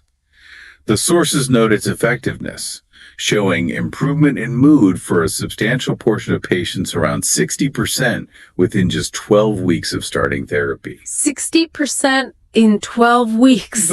That's quite effective. So when we talk about strategies for mental health, terms like mindfulness practices, understanding cortisol levels, learning about cognitive behavioral therapy, and the overall goal of building emotional resilience are really valuable for describing these different approaches. Very much so. And a really critical point the material raises is the issue of mental health stigma. Stigma. This is a significant barrier in many cultures worldwide, isn't it? It refers to those negative attitudes or discrimination against people with mental health conditions. It makes individuals hesitant or unwilling to talk about their struggles or seek the help they desperately need. It really does. The sources mention that in some societies, showing emotional vulnerability can be perceived negatively, perhaps even seen as a weakness, which can be particularly challenging for men due to societal expectations. So, what are some of the strategies discussed for reducing this stigma? How do we fight it? Public awareness campaigns are crucial. The material highlights initiatives like Australia's Are You OK campaign. Yeah, I've heard of that. Which encourages people to simply ask their friends and family if they're okay, as a way to open up conversations about mental health. School-based education is also key, normalizing discussions from a young age. And, importantly, ensuring counseling services are easily accessible and affordable helps remove practical barriers once someone decides to seek help. Accessible counseling is vital. And the sheer scale of mental health issues globally really underscores the urgency of tackling this stigma. It does. The World Health Organization estimates that 1 in 8 people worldwide experiences a mental health disorder. 1 in 8. That number is vast and reminds us that these aren't isolated cases, but a significant public health challenge that requires open discussion and support. So, being able to discuss issues using terms like mental health stigma, public awareness campaigns, and the importance of accessible counseling is vital for advocating for better support and understanding globally. Essential vocabulary for social change, really. Agreed. Stress management techniques are also explored in detail. Because chronic stress that is prolonged and consistently high, isn't just a feeling. It has serious physical and mental health consequences, right? Absolutely. It causes the body to constantly release stress hormones like cortisol at elevated levels, which over time increases the risk of conditions like hypertension, depression, and a weakened immune system. The sources list several techniques to help mitigate this impact. Techniques that help calm the nervous system, like deep breathing exercises, progressive muscle relaxation, and mindfulness meditation. Yes, those kinds of calming techniques. And also more practical organizational approaches like effective time management, learning to prioritize tasks, and setting clear boundaries in personal and professional life to prevent overload. Setting boundaries, that's a big one. Social support is also highlighted as a powerful stress reducer. It is. Regular interaction with friends, family, or support groups provides a buffer against stress and can actively reduce stress-related health risks. A 2024 study cited found that having strong social support reduced stress-related health risks by 15%. 15%. And we're increasingly seeing workplaces recognizing this, offering wellness programs. That's right. There's a growing trend of workplace wellness programs that include components like stress management workshops, mindfulness training sessions, or promoting flexible work arrangements to help employees cope. So understanding these varied techniques for managing stress and using vocabulary like chronic stress, progressive muscle relaxation, time management, and workplace wellness is really helpful for discussing strategies to navigate modern pressures. Very useful. Finally, within this section, the material looks at the complex relationship between mental health and technology. Technology. This is a really fascinating area because technology seems to be a double-edged sword for mental well-being, offering both significant benefits and potential drawbacks. That's a good way to put it. On the positive side, technology has dramatically increased access to mental health support. Mental health apps, like those offering guided meditations or mood tracking, make tools for self-care readily available on our phones. Right. Very accessible. And teletherapy, connecting with therapists or counselors remotely via video calls or online platforms, that's expanded access too, hasn't it? Hugely, especially for people in remote areas, those with mobility issues, or those who find it difficult to attend in-person appointments. It breaks down geographical barriers. Definitely. However, the material also points to the potential negative effects. Excessive screen time, especially late at night, can disrupt sleep and contribute to increased anxiety. And there's specific data mentioned about the impact of social media overuse, particularly on younger generations. Yes, studies cited link the overuse of social media platforms to a noticeable increase in anxiety symptoms among teenagers, a reported 20% rise. 20% rise in anxiety symptoms. That's a significant concern. It shows that while social media connects us, it can also have unintended negative consequences for mental health if not managed carefully. Exactly. Emerging solutions to these challenges include promoting digital detoxes, planned breaks from screens, and encouraging individuals to set clear, healthy limits on their daily screen time. Digital detox. Interesting term. So when discussing technology's impact on mental health, we need to acknowledge its dual nature, its benefits in providing access via teletherapy or offering self-help tools, but also the challenges posed by issues like excessive screen use contributing to anxiety symptoms. Nuance is key. Transitioning now to something perhaps most people immediately associate with fitness: exercise. The material presents it as a powerful key to longevity. Right, exercise. Framed not just as something beneficial, but as a proven method for enhancing health, actively extending life expectancy, and significantly improving quality of life at every age. Seems hard to argue with. Pretty much. The material outlines the importance of different types of exercise for a well-rounded fitness approach. Okay, so not just one kind. There are aerobic activities like running, cycling, or swimming. Great for your heart and lungs, building cardiovascular endurance. Yes. Then there's strength training, using weights, resistance bands, or body weight exercises, which is vital for building muscle mass and increasing bone density, as we discussed earlier. Right, circling back. And flexibility exercises such as yoga or Pilates, which help improve the range of motion in your joints, enhancing joint mobility. And don't forget balance training, like practices such as Tai Chi, which are particularly beneficial for older adults to help reduce the risk of falls. Tai Chi for balance. Makes sense. The sources include the World Health Organization's general guideline here, aiming for 150 to 300 minutes of moderate aerobic activity weekly, combined with muscle strengthening activities at least twice a week. That's the general recommendation. So when you're describing a personal fitness routine, being able to use terms like cardiovascular endurance, bone density, and joint mobility allows you to be much more precise about the specific goals and components of that routine. Again, useful for clear communication.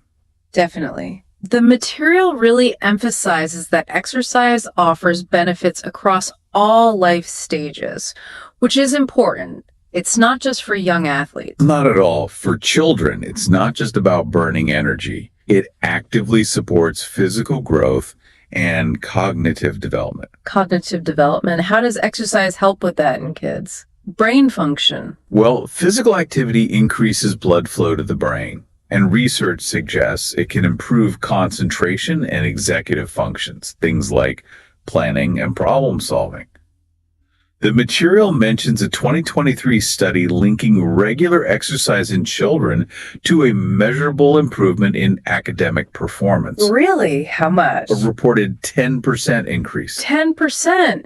That's a significant finding. It's not just recess, it's literally brain fuel for learning. Seems like it.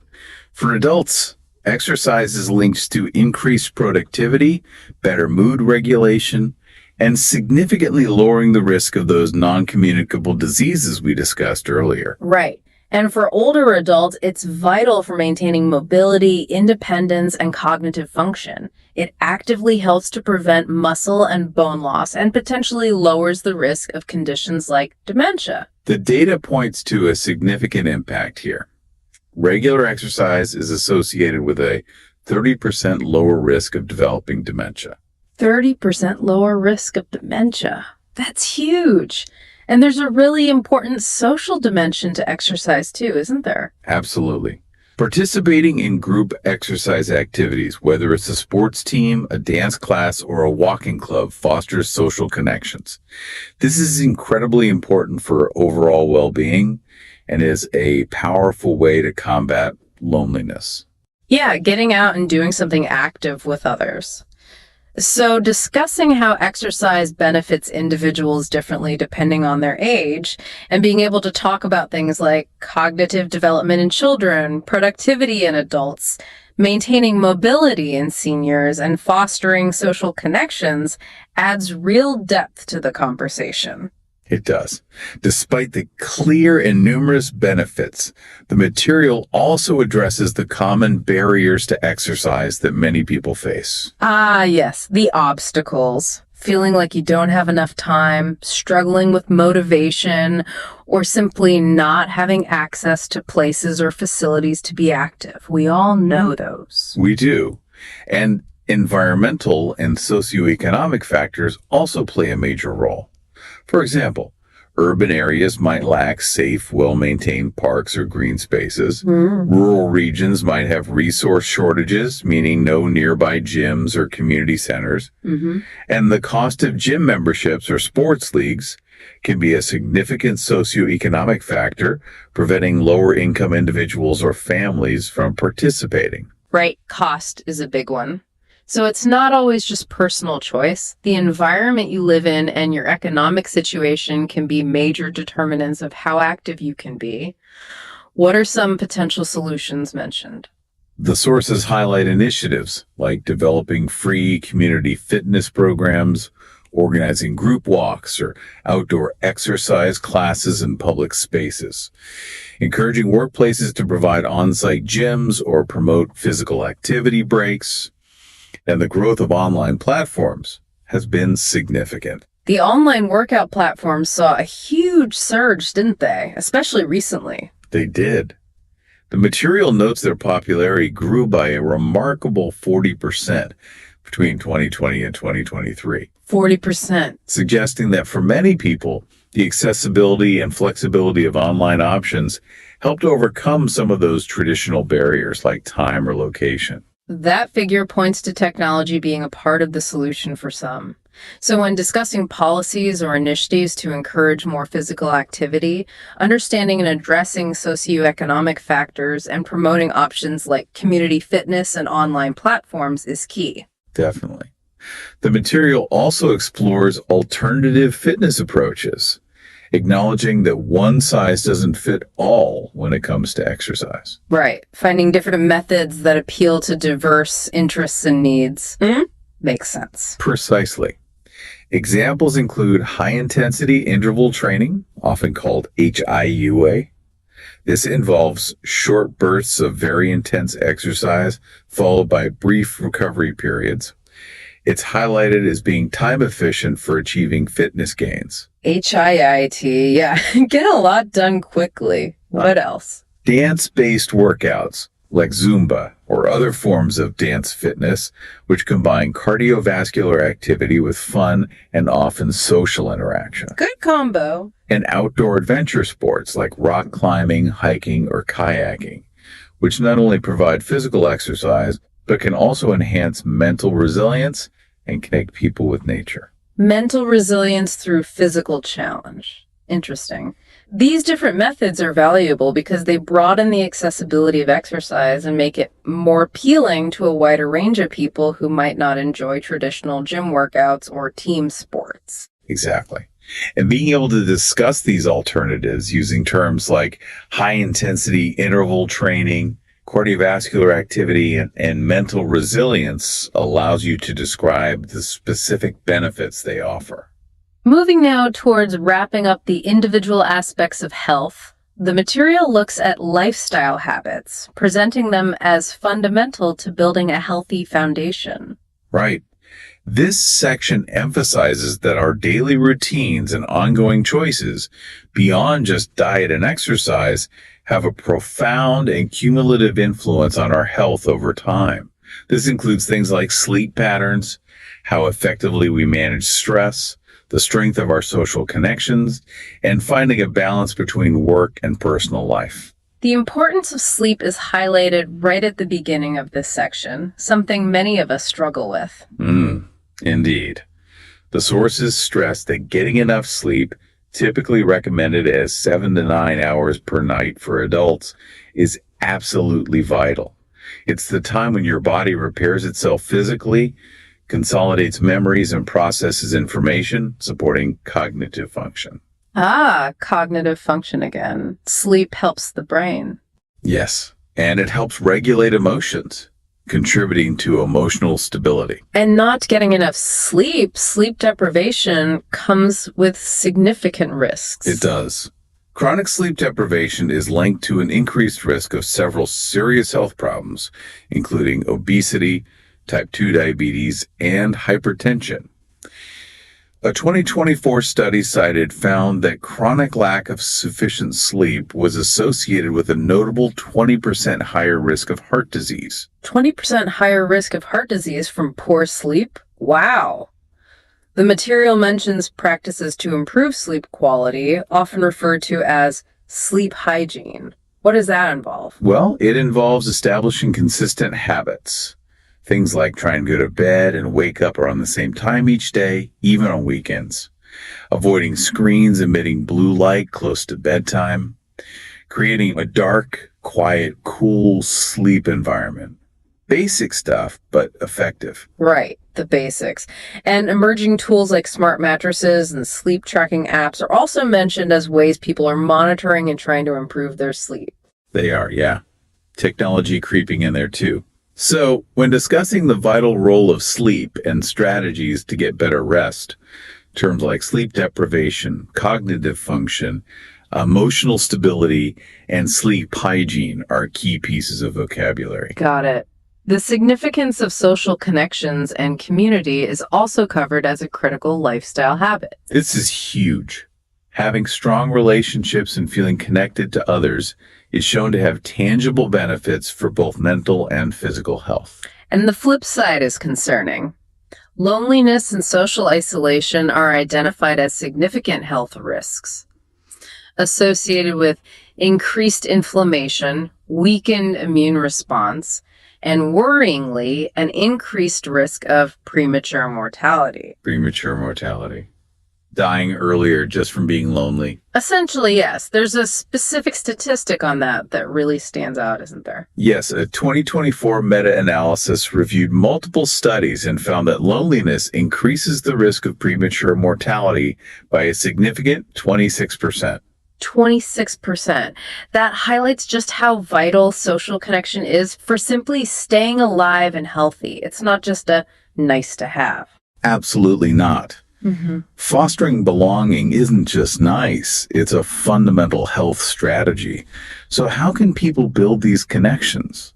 Well, the material suggests actively participating in community activities, joining clubs, volunteering, taking group fitness classes, or getting involved in local cultural events. Anything that gets you interacting.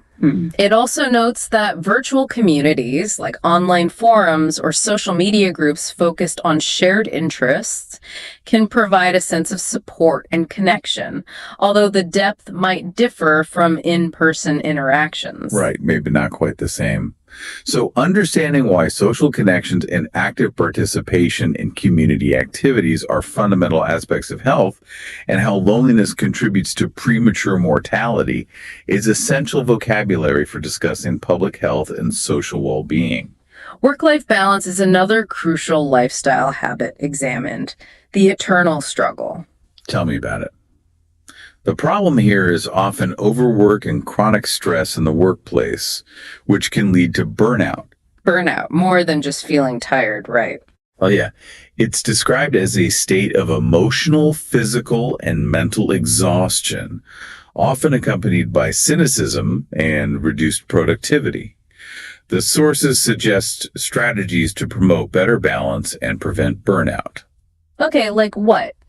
Things like advocating for flexible work hours, exploring remote work options where possible. Yes, those kinds of structural changes, and encouraging employers to implement workplace wellness programs. The material provides an interesting example. Scandinavian countries, known for having shorter standard work weeks, report higher levels of employee well-being. How much higher? Noted as 15% higher in some comparisons. 15%. Maybe shorter weeks are the way to go. Could be. And emerging trends in workplace health include offering mindfulness training sessions, promoting mental health days, or even providing opportunities for sabbaticals, extended breaks from work after a certain number of years. Sabbaticals. Nice idea. So when discussing the challenges of burnout in the modern workforce and strategies for improving employee well-being, terms like flexible work hours, remote work, and mindfulness training are very relevant. Definitely. Finally, under lifestyle habits, the material addresses substance use and health. Right. This looks at the significant harmful effects of using substances such as smoking tobacco, consuming excessive amounts of alcohol, or using recreational drugs. Fairly obvious harms, perhaps, but still important. And the global statistics on this are stark and sobering. The World Health Organization estimates that smoking causes 8 million deaths annually worldwide. 8 million every year. And excessive alcohol consumption significantly increases the risk of serious health problems, including liver disease. The material notes it can increase the risk of liver disease by 40%. 40% increase in liver disease risk. That's substantial. The sources also mention strategies used to address substance use on a population level. Yes, things like harm reduction strategies, approaches that aim to reduce the negative consequences of substance use without necessarily requiring complete abstinence immediately. Like vaping instead of smoking. Is that an example? That's often cited as an example, yes. Using vaping as a potentially less harmful alternative for people who struggle to quit smoking altogether. Or public health campaigns promoting alcohol moderation and educating people about safe consumption limits. It's noted that some of these strategies, particularly harm reduction, can sometimes be controversial and debated in public policy discussions. Right. Not always straightforward agreement. So discussing policies around harm reduction, strategies for smoking cessation, or the risks of liver disease associated with alcohol consumption involves navigating these complex and sometimes debated topics. Important to have the right terms. Agreed. Zooming out now from individual habits, the material moves to global health trends, providing a wider perspective on how health and fitness are shaped by major worldwide factors. Right, the bigger picture. This section highlights that personal health isn't just about individual choices, it's profoundly influenced by large-scale demographic, technological, environmental, and political shifts. One significant and undeniable global trend is aging populations. The world's population is getting older, isn't it? With a growing proportion of people living longer lives. Yes, the World Health Organization projects that by 2050, 2.1 billion people globally will be over the age of 60. 2.1 billion. This demographic shift has massive implications for healthcare systems and societies. It increases the demand for specialized healthcare services, particularly geriatric care, focused on the needs of older people. And services specifically for conditions common in older age, like dementia, arthritis, mobility issues, and those chronic diseases we talked about. Correct. The sources suggest that addressing this trend requires developing solutions like creating age-friendly cities, urban environments with accessible infrastructure, safe public transport, and green spaces that cater to the needs of older residents. Making cities easier for older people to navigate and live in. Exactly. It also emphasizes the need for developing preventive programs specifically tailored for seniors, such as promoting exercise classes and social activities to maintain health and reduce isolation. So, discussing the challenges associated with aging population challenges requires understanding the increased need for geriatric care and proactive solutions like age-friendly cities. Technology and health is another major global trend that is rapidly transforming health and fitness. Technology is everywhere now, and it's definitely changing how we think about and manage our health. Fitness trackers, health apps. Absolutely. We see it in things like wearable fitness trackers that monitor steps, heart rate, and sleep, encouraging people to be more active. Telemedicine is expanding access to healthcare significantly, allowing patients to consult with doctors remotely via video calls. Which is huge for rural areas, as you said. Exactly. And advancements in AI, artificial intelligence, are impacting diagnostics. AI diagnostics. How so? Well, AI algorithms can analyze medical images or patient data to help predict disease risk or assist in diagnosis. The material mentions models showing accuracy of up to 85% in predicting certain conditions. 85% accuracy. That's impressive potential. However, like with mental health, there's a negative side to technology's impact on physical health, too. There is. The increased time spent in front of screens, computers, phones, TVs is promoting more sedentary behavior across populations. We keep coming back to that. We do.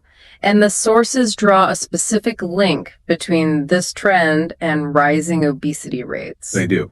Increased sedentary behavior from screen use is linked to a reported 15% rise in obesity rates in some studies. So, discussing technology's role in health means weighing its clear benefits in expanding access and improving diagnostics via telemedicine and AI diagnostics against the challenges posed by increased sedentary behavior and its associated health risks. That dual nature again. Environmental impacts on health are also presented as a major global factor that cannot be ignored.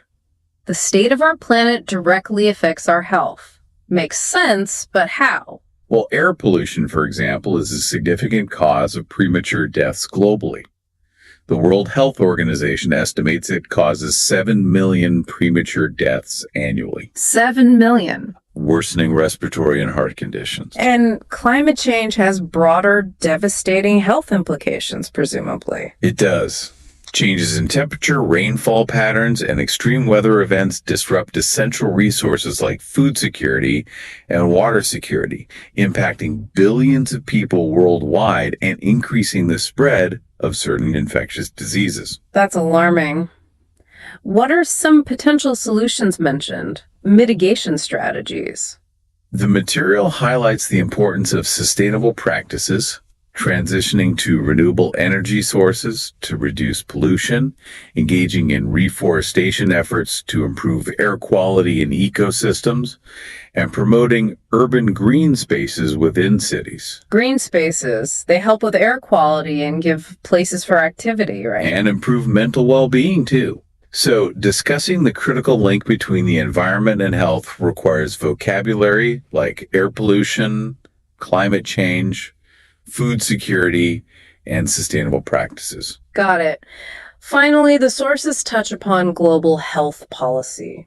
Right. This is about how decisions made by governments and international organizations at a national or global level shape the health of entire populations.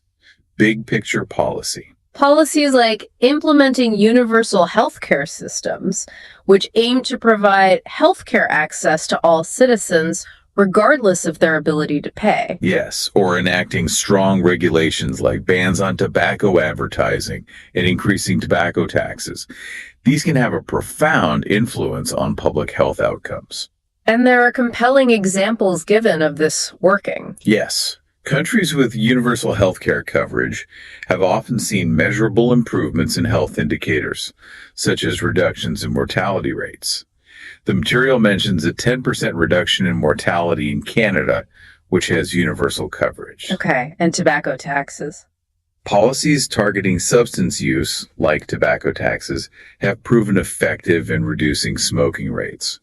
Australia, for instance, has seen a 20% cut in smoking rates since 2000, partly attributed to high tobacco taxes and strong anti-smoking campaigns. So policy really can make a difference, but implementing these policies effectively varies greatly around the world, I imagine. It does.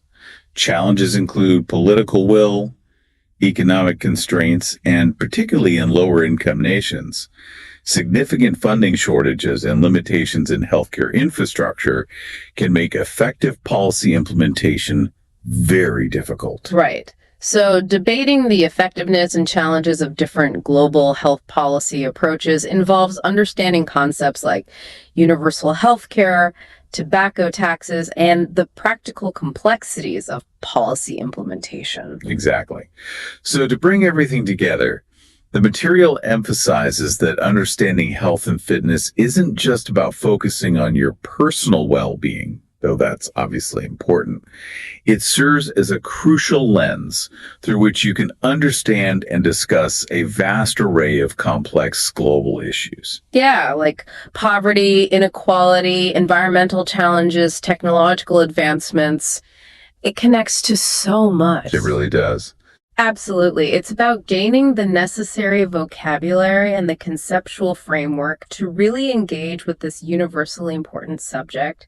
The specific terms we've explored throughout this deep dive: cardiovascular function, non-communicable diseases, mental health stigma, sedentary behavior, fuel insecurity, telemedicine, climate change.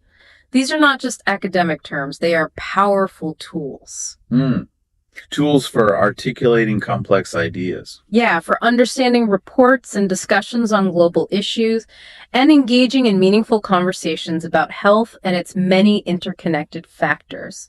Essential for anyone wanting to discuss world issues or, again, for learners needing this kind of language. And understanding these different facets, physical health, nutrition, mental well-being, exercise, lifestyle habits, and global trends provides a clear way to structure your thoughts. It helps you build well-supported arguments when discussing related topics. It gives you a framework for organizing information. And ultimately, these are real-world issues that impact everyone, everywhere.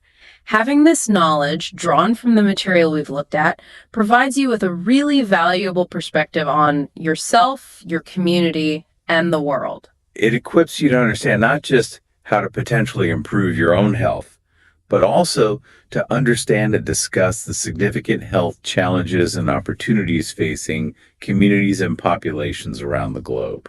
So we've journeyed from the fundamental building blocks of individual physical well-being, explored the fuel provided by nutrition, understood the strength that comes from mental resilience, delved into the power of exercise, examined the profound impact of daily lifestyle habits, and expanded our view to encompass the broader global trends and policies shaping health worldwide. It's quite a landscape. It is indeed a complex, interconnected, and deeply important topic. It truly is. And it leaves us with a lot to consider, doesn't it? Maybe a final thought. Given the increasing influence of global factors like technology and environmental change, how much will our personal health and fitness in the future depend solely on individual choices versus the collective actions and policies of societies and governments? Where do you see that balance shifting? That's a really potent question. And one that will likely become even more central in the coming years, I suspect. Food for thought. We hope this deep dive into health and fitness has been valuable for you, providing you with insights and vocabulary to think and talk about this vital subject more effectively. Thank you for joining us on this exploration. Like, share, and subscribe to this YouTube channel.